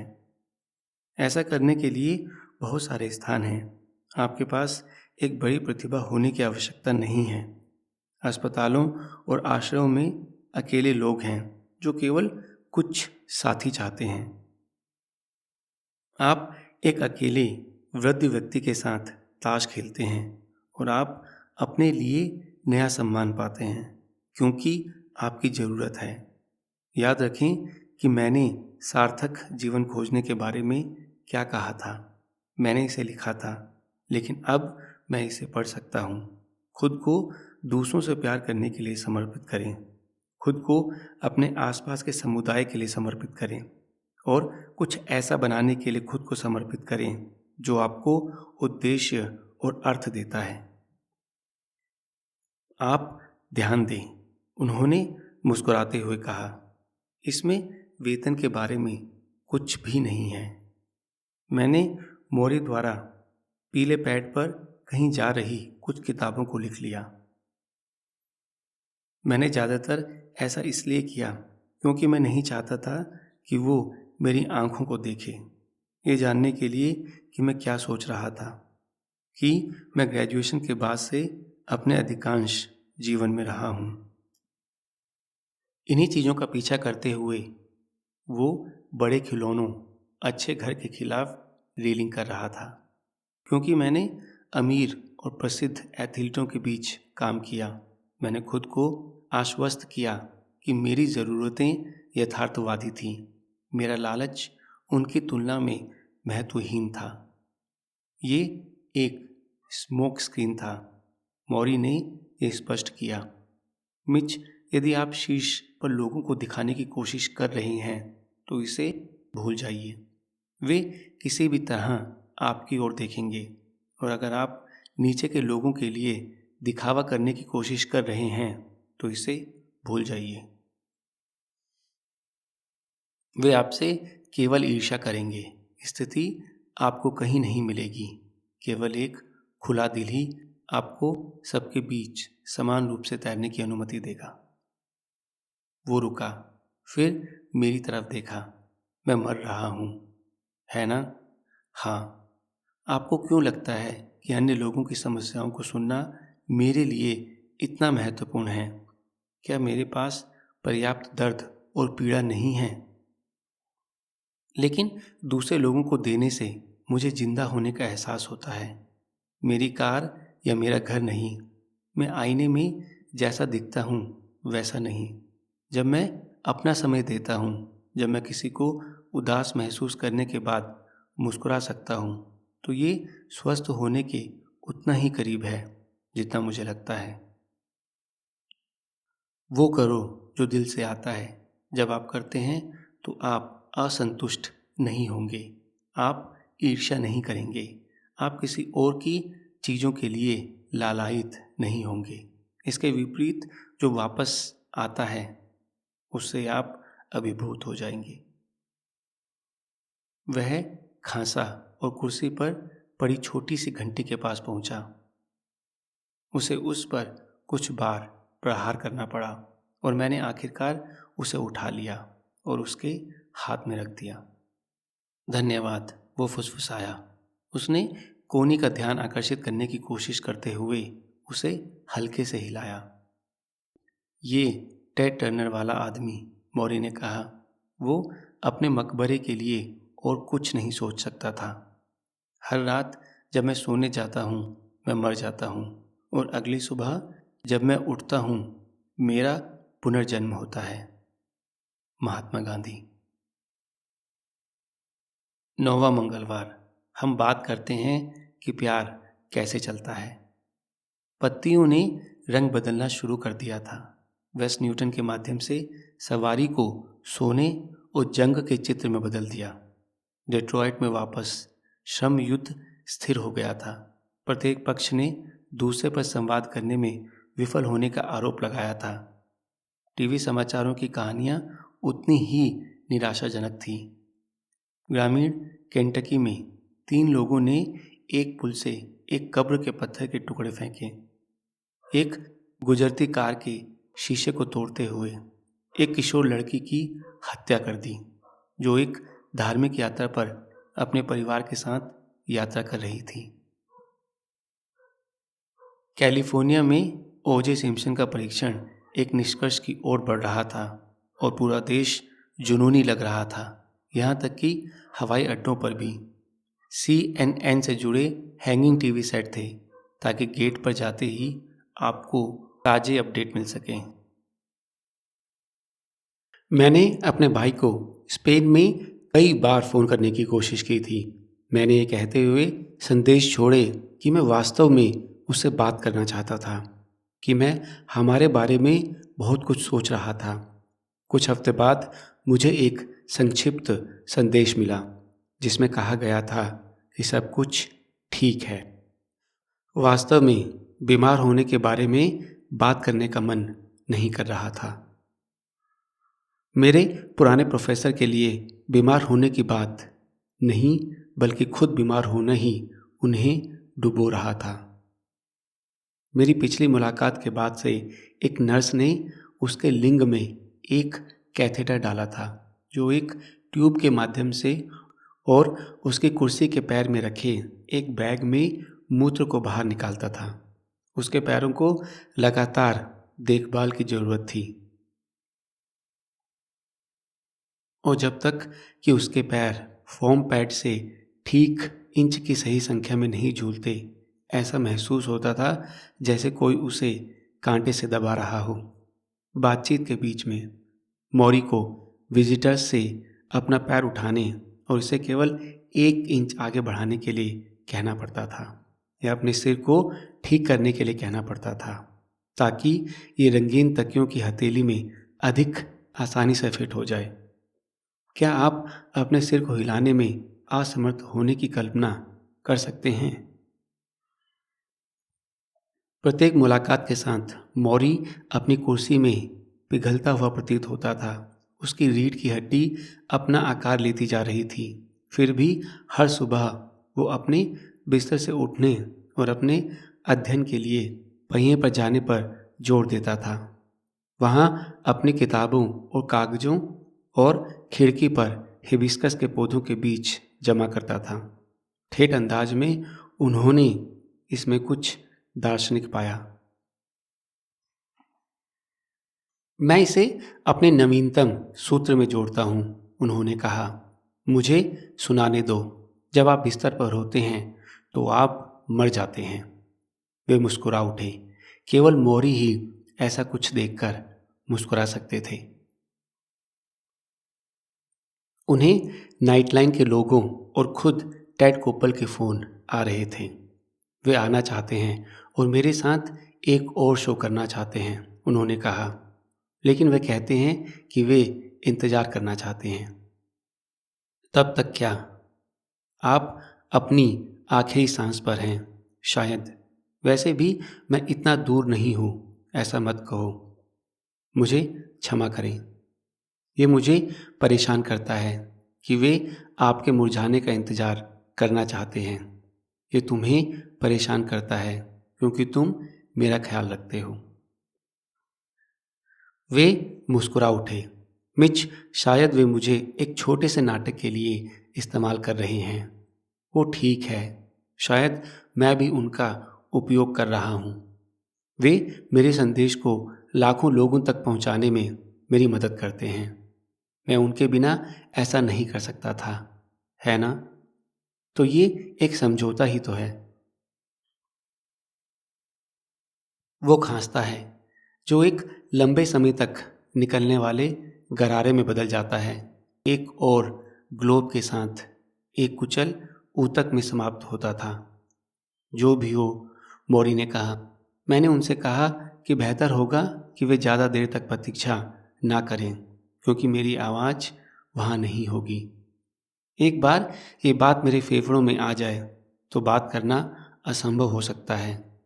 अब मैं आराम किए बिना ज़्यादा देर तक बात नहीं कर सकता। मैंने पहले ही बहुत से लोगों को मना कर दिया है जो मुझे देखना चाहते हैं। मिच, बहुत सारे हैं।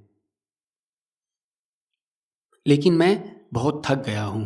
अगर मैं उन्हें सही तवज्जो नहीं दे सकता तो मैं उनकी मदद नहीं कर सकता। मैंने टेप रिकॉर्डर को देखा। दोषी महसूस कर रहा था, जैसे कि मैं उसके कीमती बोलने के समय को चुरा रहा था। क्या हमें इसे छोड़ देना चाहिए? मैंने पूछ लिया। क्या ये आपको बहुत थका देगा? मौरी ने अपनी आंखें बंद कर ली और अपना सर हिला दिया। ऐसा लग रहा था जैसे वो किसी खामोश दर्द से गुजर जाने का इंतजार कर रहे हो। नहीं, उन्होंने अंत में कहा, आपको और मुझे आगे बढ़ना है। ये हमारी आखिरी थीसिस एक साथ है, आप जानते हैं। हमारी आखिरी थीसिस। हम इसे ठीक करना चाहते हैं। मैंने कॉलेज में एक साथ हमारी पहली थीसिस के बारे में सोचा। ये निश्चित रूप से मौरी का विचार था। उसने मुझे बताया कि मैं एक ऑनर्स प्रोजेक्ट लिखने के लिए काफ़ी अच्छा हूँ। ऐसा कुछ जिसे मैंने कभी नहीं माना था। अब यहाँ हम एक बार फिर वही काम कर रहे थे। एक विचार से शुरू। मरता हुआ आदमी जीवित आदमी से बात करता है, उसे बताता है कि उसे क्या जानना चाहिए। इस बार मैं ख़त्म करने की जल्दी में नहीं था। किसी ने मुझसे कल एक दिलचस्प सवाल पूछा। मौरी ने अब कहा, मेरे कंधे पर मेरे पीछे लटकी दीवार की ओर देखते हुए। उम्मीद भरे संदेशों की एक रजाई जिसे दोस्तों ने उसके लिए उसके 70वें जन्मदिन पर सिलवाया था। रजाई पर प्रत्येक पैच का एक अलग संदेश था। The best I age still to be. Morrie always number 1 in mental health. सवाल क्या था? मैंने पूछ लिया। अगर मुझे मरने के बाद भुला दिए जाने की चिंता है, मेरे पास बहुत से लोग हैं जो मेरे साथ घनिष्ठ अंतरंग तरीके से जुड़े हुए हैं, और प्यार ये है कि आप कैसे जीवित रहते हैं आपके जाने के बाद भी। एक गीत के बोल जैसा लगता है। प्यार ये है कि आप कैसे जीवित रहते हैं। मौरी हंसा। शायद। लेकिन मिच, ये सब बातें जो हम कर रहे हैं, जब आप घर वापस आते हैं तो क्या आपको कभी कभी मेरी आवाज़ सुनाई देती है?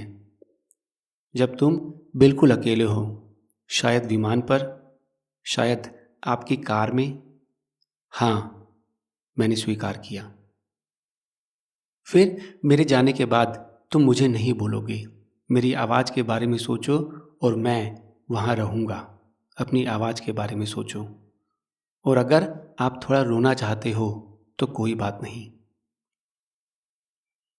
मौरी, जब मैं फ्रेशमैन था तब से वो मुझे रुलाना चाहता था। इन दोनों में से एक मैं तुम्हारे पास आने वाला हूँ, वो कहेगा। हाँ हाँ, मैं जवाब दूंगा।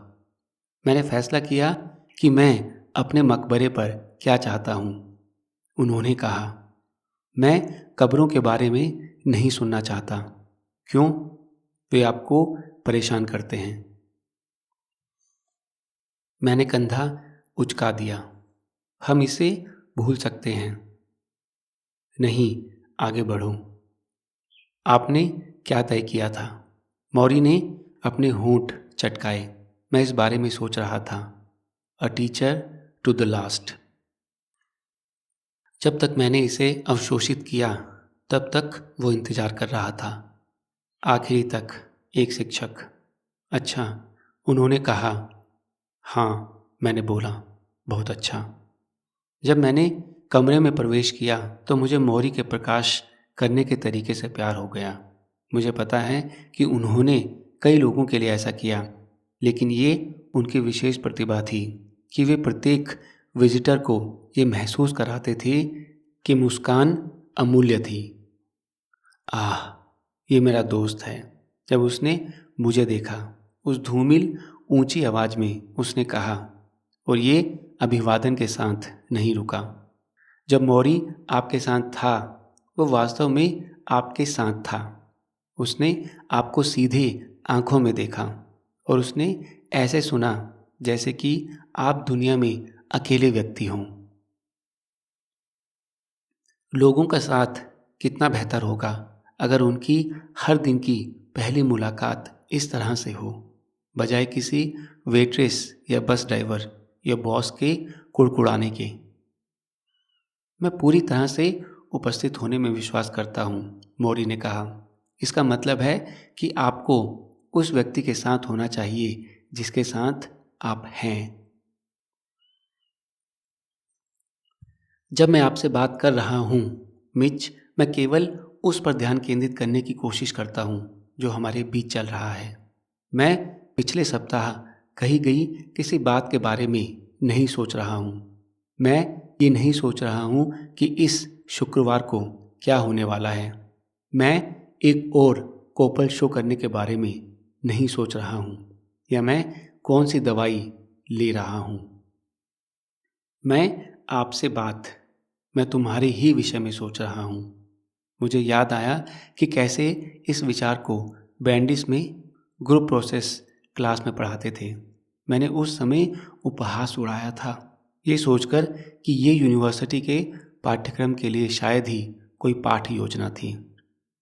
ध्यान देना सीखना, ये कितना महत्वपूर्ण हो सकता है। अब मुझे पता है कि ये उन सभी चीज़ों से ज़्यादा महत्वपूर्ण है जो उन्होंने हमें कॉलेज में सिखाई थी। मौरी ने मेरे हाथ के लिए इशारा किया और जैसे ही मैंने उसे दिया, मुझे ग्लानि का एहसास हुआ।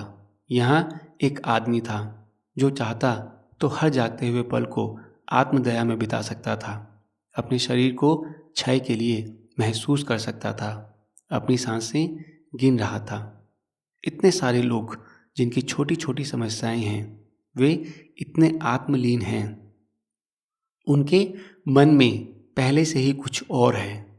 फ़ोन करने के लिए एक दोस्त, भेजने के लिए फैक्स, एक प्रेमी जिसके बारे में वे डे ड्रीम कर रहे हैं।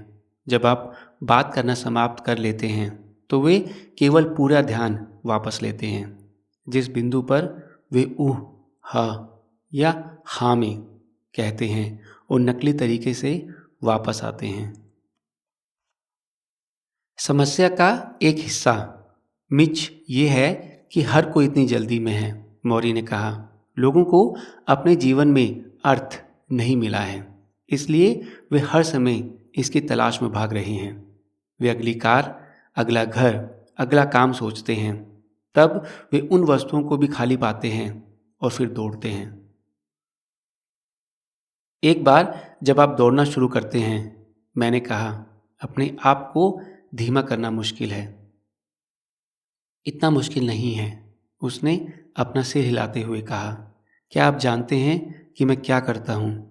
जब कोई ट्रैफिक में मुझसे आगे निकलना चाहता है, जब मैं ड्राइव करने में सक्षम होता था, मैं अपना हाथ उठाता था। उसने अब ऐसा करने की कोशिश की, लेकिन हाथ कमजोर रूप से उठा, केवल 6 इंच। मैं अपना हाथ उठाऊंगा, जैसे कि मैं एक नकारात्मक इशारा करने जा रहा हूं, और फिर मैं हाथ हिलाकर मुस्कुराऊंगा। उन्हें उंगली देने के बजाय आप उन्हें जाने देते हैं और आप मुस्कुराते हैं। आपको पता है कि कई बार वे वापस मुस्कुराए। सच तो ये है, मुझे अपनी कार के साथ इतनी जल्दी में नहीं होना है, बल्कि मैं अपनी ऊर्जा लोगों में लगाऊंगा। उसने ये किसी से भी बेहतर किया जिसे मैं कभी भी जानता था। उनके साथ बैठे लोगों ने देखा कि जब वे किसी भयानक बात के बारे में बात करते हैं तो उनकी आंखें नम हो जाती हैं, या जब वे उन्हें वास्तव में एक बुरा चुटकुला सुनाते हैं तो खुशी से झूम उठते हैं। वो हमेशा भावनाओं को खुले तौर पर प्रदर्शित करने के लिए तैयार थे। इसलिए अक्सर मेरी बेबी बूमर पीढ़ी से गायब थे। हम छोटी सी बात में महान हैं। आप क्या करते हैं? आप कहाँ रहते हैं? लेकिन वास्तव में किसी को सुनना, उन्हें कुछ बेचने की कोशिश किए बिना उन्हें उठाएं, उन्हें भर्ती करें या कुछ प्राप्त करें। बदले में किस तरह का दर्जा अब हमें ये कितनी बार मिलता है? मेरा मानना है कि मौरी के जीवन के अंतिम कुछ महीनों में कई विजिटर्स इस कारण नहीं आए कि वे उस पर ध्यान देना चाहते थे, बल्कि इसलिए कि उसने उन पर ध्यान दिया। अपने व्यक्तिगत दर्द और क्षय के बावजूद इस छोटे बूढ़े ने उस तरह से सुना जैसे वे हमेशा चाहते थे कि कोई सुने। मैंने उससे कहा कि वो पिता हैं। हर कोई चाहता है कि उनके पास विज्ञापन हो। ठीक है, उन्होंने अपनी आंखें बंद करते हुए कहा, मुझे उस क्षेत्र में कुछ अनुभव है। पिछली बार मौरी ने अपने पिता को शहर के मुर्दाघर में देखा था। चार्ली श्वार्ट्ज एक शांत व्यक्ति थे जो ब्रॉक्स में ट्रेमोंट एवेन्यू पर एक स्ट्रीट लैंप के नीचे अकेले अपना अखबार पढ़ना पसंद करते थे। हर रात जब मौरी छोटा था, चार्ली रात के खाने के बाद टहलने जाता था। वो एक छोटा रूसी आदमी था, एक सुर्ख रंग और भूरे बालों का पूरा सिर। मौरी और उसका भाई डेविड खिड़की से बाहर देखते थे और उसे लैंप पोस्ट के खिलाफ झुके हुए देखते थे, और मौरी चाहता था कि वो अंदर आए और उनसे बात करे, लेकिन उसने शायद ही कभी ऐसा किया। ना तो उसने उन्हें अंदर किया, ना ही उन्हें गुड नाइट किस दी। मौरी हमेशा कसम खाता था कि अगर उसके पास कभी कुछ होगा तो वो अपने बच्चों के लिए ये काम करेगा, और सालों बाद जब उसके पास ये थे, उसने ये किया। इस बीच जब मौरी ने अपने बच्चों की परवरिश की, तब भी चार्ली ब्रॉक्स में रह रहे थे। उसने फिर भी वो सैर की। वो अब भी पेपर पढ़ता है। एक रात वो खाना खाकर बाहर चला गया। घर से कुछ ही दूरी पर 2 लुटेरों ने उसे घेर लिया। हमें अपना पैसा दो, एक ने बंदूक खींचते हुए कहा। घबराकर चार्ली ने अपना बटुआ नीचे फेंक दिया और भागने लगा। वो सड़कों से भागा और तब तक भागता रहा जब तक कि वो एक रिश्तेदार के घर की सीढ़ियों तक नहीं पहुंच गया, जहां वो बरामदे में गिर पड़ा। दिल का दौरा। उस रात उसकी मृत्यु हो गई। मौरी को शव की शिनाख्त के लिए बुलाया गया। उन्होंने न्यूयॉर्क के लिए उड़ान भरी और मुर्दा घर गए। उसे नीचे ठंडे कमरे में ले जाया गया जहां लाशें रखी गई थी। क्या ये तुम्हारे पिता हैं? परिचारक ने पूछा। मौरी ने कांच के पीछे शरीर को देखा। उस आदमी का शरीर जिसने उसे डांटा था और उसे ढाला था और उसे काम करना सिखाया था, जो चुप था जब मौरी चाहता था कि वो बात करे, जिसने मौरी से कहा था। जब वो उन्हें दुनिया के साथ शेयर करना चाहता था तो उसने अपनी माँ की यादों को निगल लिया। उसने सिर हिलाया और वो चला गया। वो बाद में कहेगा कि कमरे की भयावहता ने उसके अन्य सभी कार्यों को चूस लिया। वो बहुत दिनों बाद तक नहीं रोया। फिर भी उनके पिता की मृत्यु ने मौरी को अपने लिए तैयार करने में मदद की। वो इतना जानता था, वहाँ बहुत सारी पकड़ और चुंबन और बातें और हंसी होगी और कोई अलविदा नहीं रह जाएगी। वो सब कुछ जो उसने अपने पिता और अपनी माँ के साथ खोया था। जब अंतिम क्षण आया, मौरी चाहता था कि उसके प्रियजन उसके आसपास हों, ये जानते हुए कि क्या हो रहा है। किसी को फ़ोन कॉल या टेलीग्राम नहीं मिलेगा या किसी ठंडे और विदेशी तहखाने में कांच की खिड़की से देखना होगा। दक्षिण अमेरिका वर्षावन में देसाना नामक एक जनजाति है जो दुनिया को ऊर्जा की एक निश्चित मात्रा के रूप में देखती है, जो सभी प्राणियों के बीच प्रवाहित होती है। इसलिए प्रत्येक जन्म एक मृत्यु को उत्पन्न करता है और प्रत्येक मृत्यु एक नया जन्म लेती है। इस प्रकार संसार की ऊर्जा पूर्ण बनी रहती है। जब वे भोजन के लिए शिकार करते हैं तो देसाना जानते हैं कि जिन जानवरों को वो मारते हैं वे आध्यात्मिक कुएं में एक छेद छोड़ देंगे, लेकिन वो छेद भर जाएगा। उनका मानना है कि जब वे मरेंगे तो देसाना के शिकारियों की आत्माएं होंगी। यदि कोई मनुष्य नहीं मरता तो कोई पंछी या मछली पैदा नहीं होती। मुझे ये विचार पसंद है। मौरी को भी ये पसंद है।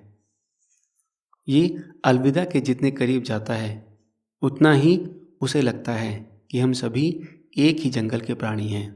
हम जो लेते हैं हमें उसकी भरपाई करनी चाहिए। ये केवल उचित है, वे कहते हैं। 10वां मंगलवार हम शादी के बारे में बात करते हैं। मैं मौरी से मिलने के लिए एक विजिटर लाया था, मेरी पत्नी। मेरे आने के पहले दिन से ही वो मुझसे पूछ रहा था, मैं जैनिन से कब मिलूं? तुम उसे कब ला रहे हो? कुछ दिन पहले तक मेरे पास हमेशा बहाने होते थे जब मैंने उसके घर फ़ोन किया कि वो कैसे कर रहा है। मौरी को रिसीवर तक पहुंचने में थोड़ा समय लगा और जब उसने किया तो मैं गड़गड़ाहट सुन सकता था क्योंकि किसी ने उसे अपने कान पर रखा था। वो अब खुद से फ़ोन नहीं उठा सकता था। वो हाँफने लगा। तुम ठीक हो कोच? मैंने उसे सांस छोड़ते हुए सुना। मिच, आपके कोच। इतने अच्छे दिन नहीं चल रहे हैं। उसके सोने का समय खराब होता जा रहा था। उसे अब लगभग रात में ऑक्सीजन की ज़रूरत थी और उसकी खांसी के दौरे भयावह हो गए थे। एक खांसी 1 घंटे तक चल सकती थी और वो कभी नहीं जानता था कि वो रुक पाएगी या नहीं। वो हमेशा कहता था कि जब उसके फेफड़े में बीमारी होगी तो वो मर जाएगा। जब मैंने सोचा कि मौत कितनी करीब है तो मैं सिहर उठा। मैं आपको मंगलवार को मिलूँगा, मैंने कहा। तब आपका दिन अच्छा बीतेगा। मिच, क्या आपकी पत्नी आपके साथ हैं? वो मेरे बगल में बैठी थी। उसे लाओ, मैं उसकी आवाज़ सुनना चाहता हूँ। अब मैंने एक ऐसी महिला से शादी की है जो मुझसे कहीं अधिक सहज ज्ञान युक्त है। हालांकि वो मौरी से कभी नहीं मिली थी। उसने फ़ोन लिया, मैंने अपना सिर हिलाया और फुसफुसाया, मैं यहाँ नहीं हूँ, मैं यहाँ नहीं हूँ। और 1 मिनट में वो मेरे पुराने प्रोफेसर से इस तरह जुड़ रही थी जैसे वे कॉलेज के समय से एक दूसरे को जानते हों। जब उसने फ़ोन रखा तो उसने कहा, मैं अगली यात्रा पर आ रही हूँ। अब हम उनके कार्यालय में बैठ गए। आप डेट्रॉइट से हैं? मौरी ने कहा। हाँ, जेने ने कहा। मैंने डेट्रॉइट में 1 साल के लिए पढ़ाया। 40वें दशक के अंत में। मुझे इसके बारे में एक मज़ेदार कहानी याद है। वो अपनी नाक साफ करने के लिए रुक गया।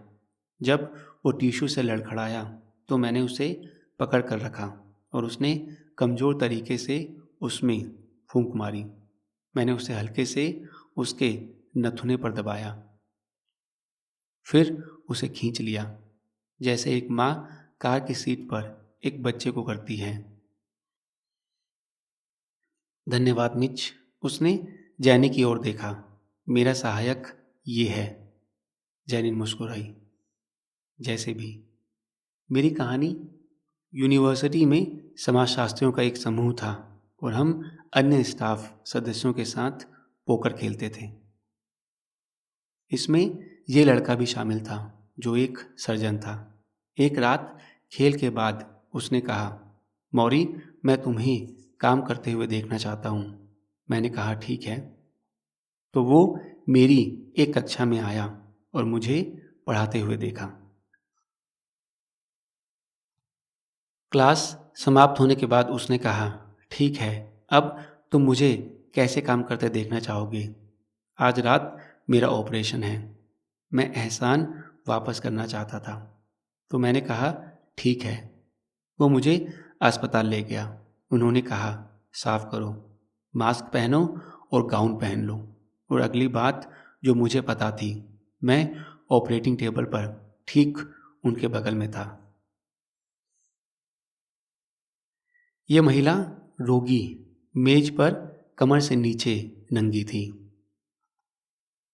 मौरी ने एक उंगली उठाई और उसे चारों ओर घुमा दिया। मैं ऐसे ही जाने लगा। मैं बेहोश होने वाला हूँ। सारा खून। हाँ, मेरे बगल वाली नर्स ने कहा, क्या बात है डॉक्टर? और मैंने कहा, मैं कोई डॉक्टर नहीं हूँ, मुझे यहाँ से बाहर निकालो। हम हंसे और मौरी भी हंसा जितना वो कर सकता था अपनी सीमित श्वास के साथ। हफ्तों में ये पहली बार था जब मैं उन्हें इस तरह की कहानी सुनाते हुए याद कर सका। कितना अजीब है, मैंने सोचा, कि वो लगभग एक बार किसी और की बीमारी को देखकर बेहोश हो गए थे और अब वो अपनी खुद की बीमारी को सहन करने में सक्षम थे। कोनी ने दरवाज़ा खटखटाया और कहा कि मौरी का लंच तैयार है।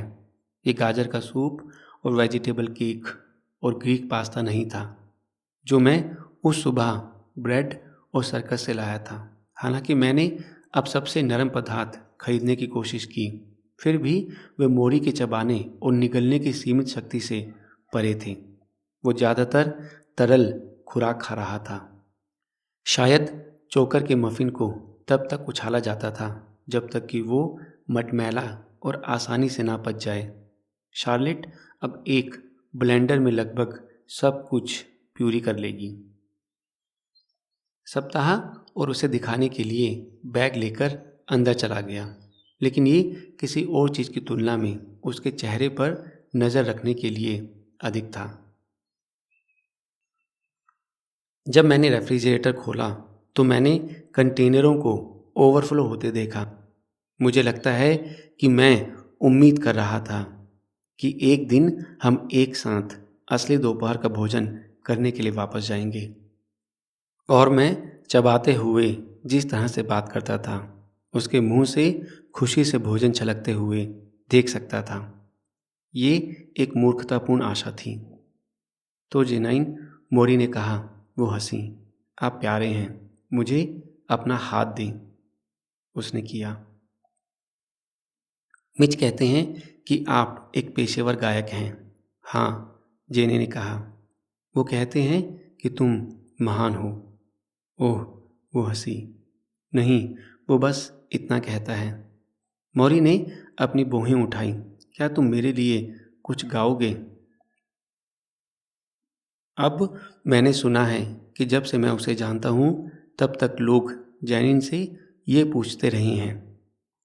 जब लोग पाते हैं कि आप जीने के लिए गाते हैं तो वे हमेशा कहते हैं, हमारे लिए कुछ गाओ। अपनी प्रतिभा के बारे में शर्मीली और स्थितियों के बारे में एक पूर्णतावादी जेनाइन ने कभी नहीं किया।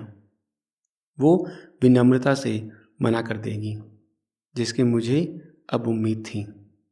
जब उसने गाना शुरू किया, आपके और मेरे बारे में सोचा जाना ही छोटी छोटी सामान्य चीज़ें करना भूल जाता है, जो सभी को करना चाहिए। ये 1930 के दशक का मानक था, जिसे रे नोबेल ने लिखा था। उजैनी ने मोरी को सीधे देखते हुए इसे मधुरता से गाया था। मैं चकित था, एक बार फिर, लोगों से भावनाओं को आकर्षित करने की उनकी क्षमता पर, जो अन्यथा इसे बंद कर देते थे। नोट्स को सोखने के लिए मोरी ने अपनी आंखें बंद कर ली। जैसे ही मेरी पत्नी की प्यार भरी आवाज़ कमरे में भर गई, उसका शरीर सैंडबैग की तरह सख्त था। आप उसे लगभग उसके अंदर नाचते हुए देख सकते थे। मैं हर फूल में तुम्हारा चेहरा देखता हूँ, ऊपर सितारों में तुम्हारी आंखें। ये सिर्फ तुम्हारे बारे में सोचा है, तुम्हारे बारे में बहुत सोचा है मेरे प्यार। इतने सालों में मैंने अपनी पत्नी को गाना गाते हुए सुना है। मैंने उसे इस तरह से कभी नहीं सुना जैसा उसने उस समय किया था। शादी। मेरे जानने वाले लगभग सभी लोगों को इससे समस्या थी। किसी को अंदर जाने में परेशानी हुई तो किसी को बाहर निकलने में। मेरी पीढ़ी प्रतिबद्धता के साथ संघर्ष करती दिख रही थी, जैसे कि ये किसी दलदली दलदल से मगरमच्छ हो। मुझे शादियों में शामिल होने, जोड़े को बधाई देने और कुछ साल बाद दूल्हे को एक छोटी महिला के साथ एक रेस्टोरेंट में बैठे हुए देखकर हल्का आश्चर्य महसूस हुआ, जिसे उसने एक दोस्त के रूप में पेश किया था। तुम्हें पता है, मैं अमुक व्यक्ति से अलग हो गया हूँ, वो कहेगा। हमें ऐसी समस्याएं क्यों होती हैं?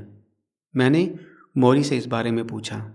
जेने को प्रस्तावित करने से पहले जेने को प्रपोज करने से पहले 7 साल इंतज़ार करने के बाद मुझे आश्चर्य हुआ कि क्या मेरी उम्र के लोग हमारे सामने आने वालों की तुलना में अधिक सावधान थे या अधिक स्वार्थी थे।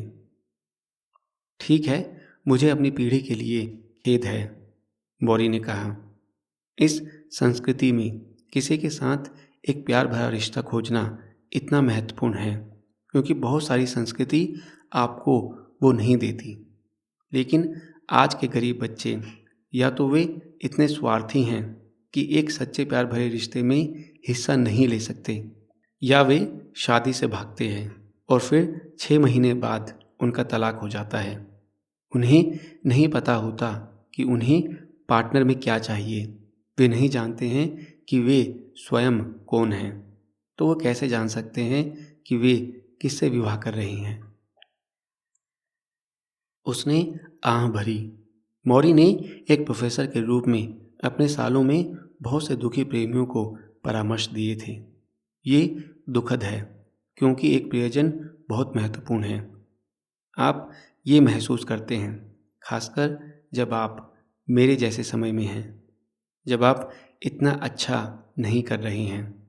दोस्त बहुत अच्छे हैं, लेकिन दोस्त यहाँ उस रात नहीं होंगे जब आप खांस रही हों और सो नहीं पा रही हों और किसी को पूरी रात आपके साथ बैठना हो, आपको दिलासा देना हो, मददगार बनने की कोशिश करनी हो। चार्लेट और मौरी जो छात्रों के रूप में मिले थे, उनकी शादी को 44 साल हो गए थे। मैं अब उन्हें एक साथ देखता था, जब वो उसे उसकी दवा की याद दिलाती थी, या अंदर आती थी और उसकी गर्दन पर हाथ फेरती थी, या उनके किसी बेटे के बारे में बात करती थी। उन्होंने एक टीम के रूप में काम किया। अक्सर दूसरे क्या सोच रहे थे, ये समझने के लिए एक मूक नज़र से अधिक की आवश्यकता नहीं थी। शार्लेट एक निजी व्यक्ति थी, मौरी से अलग, लेकिन मुझे पता था कि वो उसका कितना सम्मान करते थे, क्योंकि कभी कभी जब हम बात करते थे तो वो कहते थे, शार्लेट मेरे द्वारा ये प्रकट करने में असहज हो सकती है, और वो बातचीत समाप्त कर देते थे। ये एकमात्र मौका था जब मौरी ने कुछ भी वापस लिया। मैंने शादी के बारे में इतना कुछ सीखा है, उन्होंने अब कहा।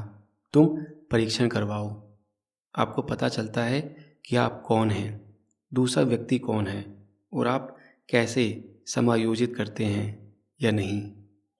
क्या ये जानने का कोई नियम है कि क्या शादी चल रही है? मौरी मुस्कुराया। चीज़ें इतनी आसान नहीं हैं, मिच, मुझे पता है। फिर भी उन्होंने कहा, कुछ नियम हैं जो मुझे पता है कि प्यार और शादी के बारे में सच हैं। यदि आप दूसरे व्यक्ति का सम्मान नहीं करते हैं तो आपको बहुत परेशानी होगी। अगर आप समझौता करना नहीं जानते हैं तो आपको बहुत परेशानी होगी। अगर आप अपने बीच चल रही बातों के बारे में खुलकर बात नहीं कर सकते हैं तो आपको बहुत परेशानी होगी। और अगर आपके जीवन में सामान्य मूल्य नहीं है तो आपको बहुत परेशानी होगी। आपके मूल्य समान होने चाहिए। और उन मूल्यों में से सबसे बड़ा, मिच, हाँ, आपकी शादी के महत्व में आपका विश्वास। उसने सूंघा, फिर एक पल के लिए अपनी आंखें बंद कर ली। व्यक्तिगत रूप से उसने आह भरी। उसकी आंखें अभी भी बंद थीं। मुझे लगता है कि शादी करना एक बहुत ही महत्वपूर्ण काम है, और यदि आप इसे करने की कोशिश नहीं करते हैं तो आप बहुत कुछ खो रही हैं। उन्होंने एक कविता को उद्धृत करते हुए विषय को समाप्त किया, जिसमें वे विश्वास करते थे। प्रार्थना, एक दूसरे से प्यार करो या नष्ट हो जाओ। अय्यूब की किताब याद है? बाइबल से। सही, अय्यूब अच्छी घोड़ी है, परंतु परमेश्वर उसको दुख देता है उसके विश्वास का परीक्षण करने के लिए। मुझे याद है। झूठ का सब कुछ छीन लेता है, उसका घर, उसका पैसा, उसका परिवार, उसका स्वास्थ्य, बीमार कर देता है उनके विश्वास का परीक्षण लेने के लिए। सही, उसके विश्वास का परीक्षण करने के लिए। तो मैं सोच रहा हूँ, आप क्या सोच रहे हैं? आप इस बारे में क्या सोचते हैं? मौरी हिंसक रूप से खांसता है। जब वो उन्हें अपनी तरफ गिराता है तो उसके हाथ कांपते हैं। मुझे लगता है, वो कहते हैं मुस्कुराते हुए, भगवान ने इसे पूरा किया। 11वां मंगलवार, हम अपनी संस्कृति के बारे में बात करते हैं। उसे और जोर से मारो। मैंने मौरी की पीठ पर थप्पड़ मारा, और जोर से। मैंने उसे फिर से थप्पड़ मारा, उसके कंधों के पास, अब नीचे। मौरी पैजामा पहने हुए अपनी तरफ बिस्तर पर लेट गया। उसका सिर तकिए से टकरा गया, उसका मुंह खुला हुआ था। फिजियोथेरेपिस्ट मुझे दिखा रहा था कि कैसे उसके फेफड़ों में जहर को ढीला करना है, जो उसने किया। उसे अब नियमित रूप से करने की ज़रूरत है ताकि वो सख्त ना हो जाए, ताकि उसे सांस लेने में दिक्कत ना हो। मैं हमेशा से जानता था, तुम चाहते थे मुझे मारना, मौरी ने हाँफते हुए कहा। हाँ, मैंने मजाक किया क्योंकि मैंने अपनी मुट्ठी के खिलाफ रैप किया। उसकी पीठ की खड़िया की त्वचा। ये उस बी के लिए आपने मुझे दूसरे साल में दिया है। हम सब हंसने लगे। एक नर्वस हंसी जो तब आती है जब शैतान कानों में होता है। ये प्यारा होता, ये छोटा सा दृश्य, क्या ये वो नहीं होता जो हम सभी जानते थे कि ये मृत्यु से पहले का अंतिम कैलेस्थेनिक्स था। मोरी की बीमारी अब खतरनाक रूप से उसके आत्मसमर्पण स्थल, उसके फेफड़ों के करीब थी। वो भविष्यवाणी कर रहा था कि वो दम घुटने से मर जाएगा और मैं जाने के लिए और अधिक भयानक तरीके की कल्पना नहीं कर सकता था। कभी कभी वो अपनी आंखें बंद कर लेता था और हवा को अपने मुंह और नथुनों में खींचने की कोशिश करता था और ऐसा लगता था जैसे वो एक लंगर उठाने की कोशिश कर रहा हो। बाहर ये जैकेट का मौसम था। अक्टूबर की शुरुआत में वेस्ट न्यूटन के आसपास के लॉन में पत्तियां ढेर में ढेर हो गई। मौरी का भौतिक चिकित्सक दिन में पहले ही आ गया था और अब नर्सों या विशेषज्ञों का उसके साथ व्यापार होता था। तो मैं आमतौर पर खुद को अलग कर देता था, लेकिन जैसे जैसे हफ्ते बीतते गए और हमारा समय कम होता गया, मैं शारीरिक शर्मिंदगी के बारे में कम आत्म जागरूक होता गया। मैं वहाँ होना चाहता था, मैं सब कुछ ऑब्जर्व करना चाहता था। ये मेरे जैसा नहीं था, लेकिन फिर भी मौरी के घर में इन पिछले कुछ महीनों में बहुत कुछ नहीं हुआ था। तो मैंने बिस्तर पर मौरी पर चिकित्सक के काम को देखा। उसकी पसलियों के पीछे तेज कर रहा था, ये पूछने पर क्या वो अपने भीतर की भीड़ को ढीला महसूस कर सकता है। और जब उसने एक ब्रेक लिया, उसने पूछा कि क्या मैं इसे आजमाना चाहता हूँ। मैंने हाँ कह दिया। मौरी तकिए पर अपना चेहरा हल्की मुस्कान दी। बहुत कठिन नहीं, उन्होंने कहा। मैं एक बूढ़ा आदमी हूँ, जैसा कि उसने निर्देश दिया था। मैंने उसकी पीठ और बाजू पर ढोल बजाया। मुझे किसी भी परिस्थिति में मौरी के बिस्तर पर लेटे रहने के विचार से नफरत थी। वो इतना छोटा, इतना मुरझाया हुआ था। ये एक आदमी की तुलना में एक लड़के का शरीर अधिक था। मैंने उसकी त्वचा का पीलापन देखा, बिखरे हुए सफ़ेद बाल, उसकी बाहें किस तरह से लटकी हुई और असहाय थी। मैंने सोचा कि हम कितना समय अपने शरीर को आकार देने, वजन उठाने, उठक बैठक करने में लगाते हैं और अंत में प्रकृति किसी भी तरह हमें इससे दूर ले जाती है। अपनी उंगलियों के नीचे मैंने मौरी की हड्डियों के आसपास की ढीले मांस को महसूस किया और निर्देश के अनुसार मैंने उसे जोर से मारा। सच तो ये है, जब मैं दीवारों से टकराना चाहता था तो मैं उसकी पीठ पर हाथ फेर रहा था। मिच, मौरी ने हाँफते हुए कहा। जब मैंने उस पर प्रहार किया तो उसकी आवाज़ जैक हैमर की तरह उछल कूद करने लगी। उन्होंने उस दिन बाद में कहा, और यही हमारी संस्कृति करती है, यही हमारी अर्थव्यवस्था करती है। यहाँ तक कि हमारी अर्थव्यवस्था में जिन लोगों के पास नौकरियाँ हैं उन्हें भी धमकी दी जाती है, क्योंकि वे उन्हें खोने की चिंता करते हैं। और जब आपको धमकी मिलती है तो आप केवल अपने लिए देखना शुरू कर देते हैं। आप पैसे को भगवान बनाने लगते हैं। ये सब इसी संस्कृति का हिस्सा है। उसने सांस छोड़ी। यही कारण है कि मैं इसमें खरीदारी नहीं करता। मैंने उस पर सिर हिलाया और उसका हाथ निचोड़ लिया। हमने अब नियमित रूप से हाथ पकड़ा। ये मेरे लिए एक और बदलाव था। जिन चीज़ों से पहले मुझे शर्मिंदगी या चिढ़ पैदा होती थी, वे अब नियमित रूप से संभाली जाने लगी। कैथेटर बैग उसके अंदर ट्यूब से जुड़ा हुआ है और हरे रंग से भरा हुआ है। बेकार द्रव मेरे पैर के पास उसकी कुर्सी के पैर के पास पड़ा रहा कुछ महीने पहले। इससे मुझे घृणा रही होगी। ये अब महत्वहीन था। मौरी द्वारा कमोड का उपयोग करने के बाद कमरे की गंध भी वैसी ही थी। उसके पास एक जगह से दूसरी जगह जाने, अपने पीछे एक बाथरूम का दरवाज़ा बंद करने, कुछ एयर फ्रेशनर छिड़कने की विलासिता नहीं थी। वहाँ उसका बिस्तर था, उसकी कुर्सी थी और वही उसका जीवन था। अगर मेरे जीवन को इस तरह से निचोड़ा जाता तो मुझे संदेह है कि मैं इसे और बेहतर बना सकता था। मौरी ने कहा, अपनी खुद की छोटी उप संस्कृति बनाने से मेरा मतलब यही है।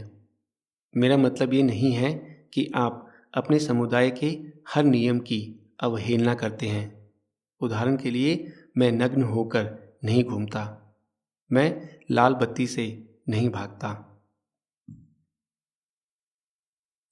छोटी छोटी बातें मैं मान सकता हूँ, लेकिन बड़ी चीज़ें हम कैसे सोचते हैं, हम क्या महत्व देते हैं, जिन्हें आपको खुद चुनना होगा। आप किसी को या किसी समाज को आपके लिए ये निर्धारित नहीं करने दे सकते। मेरी शर्त मान लो, जिन चीज़ों के बारे में मुझे अब शर्मिंदा होना चाहिए, चलने में सक्षम नहीं होना, अपनी पोटी को पहुंचने में सक्षम नहीं होना, कुछ सुबह उठकर रोना चाहते हैं, उनके बारे में कुछ भी शर्मनाक नहीं है। महिलाओं के लिए ये समान है कि वे पर्याप्त पतली नहीं हैं या पुरुष पर्याप्त अमीर नहीं हैं। मैंने मौरी से पूछा कि जब वो छोटे थे तो कहीं और क्यों नहीं चले गए। कहाँ, मुझे नहीं पता। दक्षिण अमेरिका, कहीं अमेरिका जैसा स्वार्थी तो नहीं। हर समाज की अपनी समस्याएं होती हैं। मौरी ने अपनी बाहों को ऊपर उठाते हुए कहा, जितना वो कंधे उचका सकते थे। देखो, तुम चाहे कहीं भी रहते हो, हम मनुष्यों में सबसे बड़ा दोष हमारी अदूरदर्शिता है। हम नहीं देखते कि हम क्या हो सकते हैं। हमें अपनी क्षमता को देखना चाहिए। हम जो कुछ भी बन सकते हैं उसमें खुद को फैलाना चाहिए। लेकिन यदि आप ऐसे लोगों से घिरे हुए हैं जो कहते हैं कि अब मुझे मेरा चाहिए, तो अंत में आपके पास कुछ ही लोग होंगे जिनके पास सब कुछ होगा और एक फौज होगी जो गरीबों को ऊपर उठने और चोरी करने से रोकेगी। मौरी ने मेरे कंधे के ऊपर से दूर की खिड़की की ओर देखा। कभी कभी आप एक गुजरते हुए ट्रक या हवा के झोंके को सुन सकते हैं। समस्या मिच ये है कि हमें विश्वास नहीं होता है कि हम उतने ही समान हैं जितने हम हैं। गोरे और काले, कैथोलिक और प्रोटेस्टेंट, पुरुष और महिलाएं, यदि हम एक दूसरे को अधिक समान रूप से देखते हैं तो हम इस दुनिया में एक बड़े मानव परिवार में शामिल होने के लिए बहुत उत्सुक हो सकते हैं। लेकिन मेरा विश्वास करो, जब तुम मर रहे हो तो तुम देखते हो कि यह सच है। हम सबका आरंभ जन्म एक ही है और हम सबका अंत मृत्यु एक ही है। तो हम कितने अलग हो सकते हैं। मानव परिवार में निवेश करें, लोगों में निवेश करें। उन लोगों का एक छोटा सा समुदाय बनाएं जिन्हें आप प्यार करते हैं और जो आपसे प्यार करते हैं। उसने मेरा हाथ धीरे से सहलाया। मैं और जोर से पीछे हट गया और उस कार्निवाल प्रतियोगिता की तरह जहां आप एक हथौड़े से मारते हैं और डिस्क को ध्रुव से ऊपर उठते हुए देखते हैं, मैं लगभग अपने शरीर की गर्मी को मौरी की छाती और गर्दन से उसके गालों और आंखों तक उठते हुए देख सकता था। वे मुस्कुरा उठे। जीवन की शुरुआत में जब हम शिशु होते हैं तो हमें जीवित रहने के लिए दूसरों की आवश्यकता होती है ना? और जीवन के अंत में जब आप मेरे जैसे हो जाते हैं तो आपको जीवित रहने के लिए दूसरों की आवश्यकता होती है ना? उसकी आवाज़ कानाफूसी में गिर गई। लेकिन यहाँ रहस्य है, बीच में हमें दूसरों की भी ज़रूरत है। बाद में उस दोपहर कोनी और मैं ओजे सिम्पसन के फैसलों को देखने के लिए बेडरूम में गए। ये एक तनावपूर्ण दृश्य था क्योंकि प्रिंसिपल, सभी जूरी, सिम्पसन अपने नीले सूट में, वकीलों की अपनी छोटी सेना से घिरे हुए थे, अभियोजक जो उसे कुछ फीट दूर सलाखों के पीछे चाहते थे। जब फोरमैन ने फैसला पढ़ा, दोषी नहीं, कोनी चिल्लाया।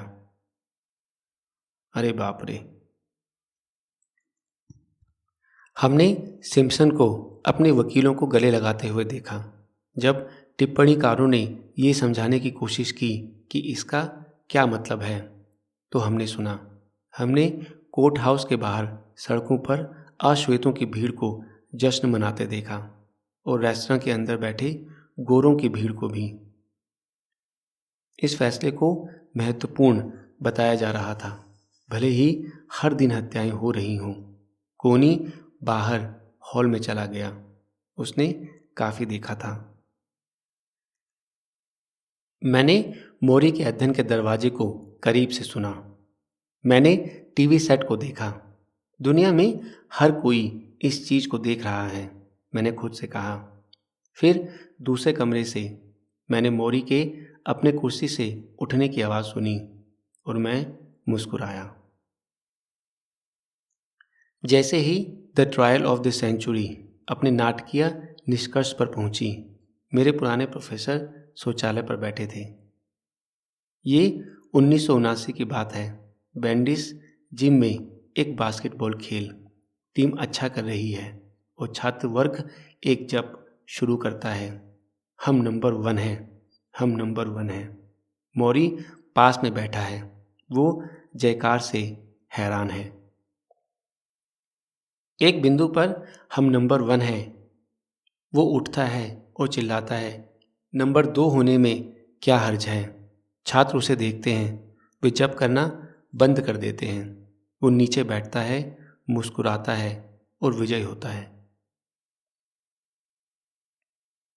ऑडियो विजुअल भाग 3।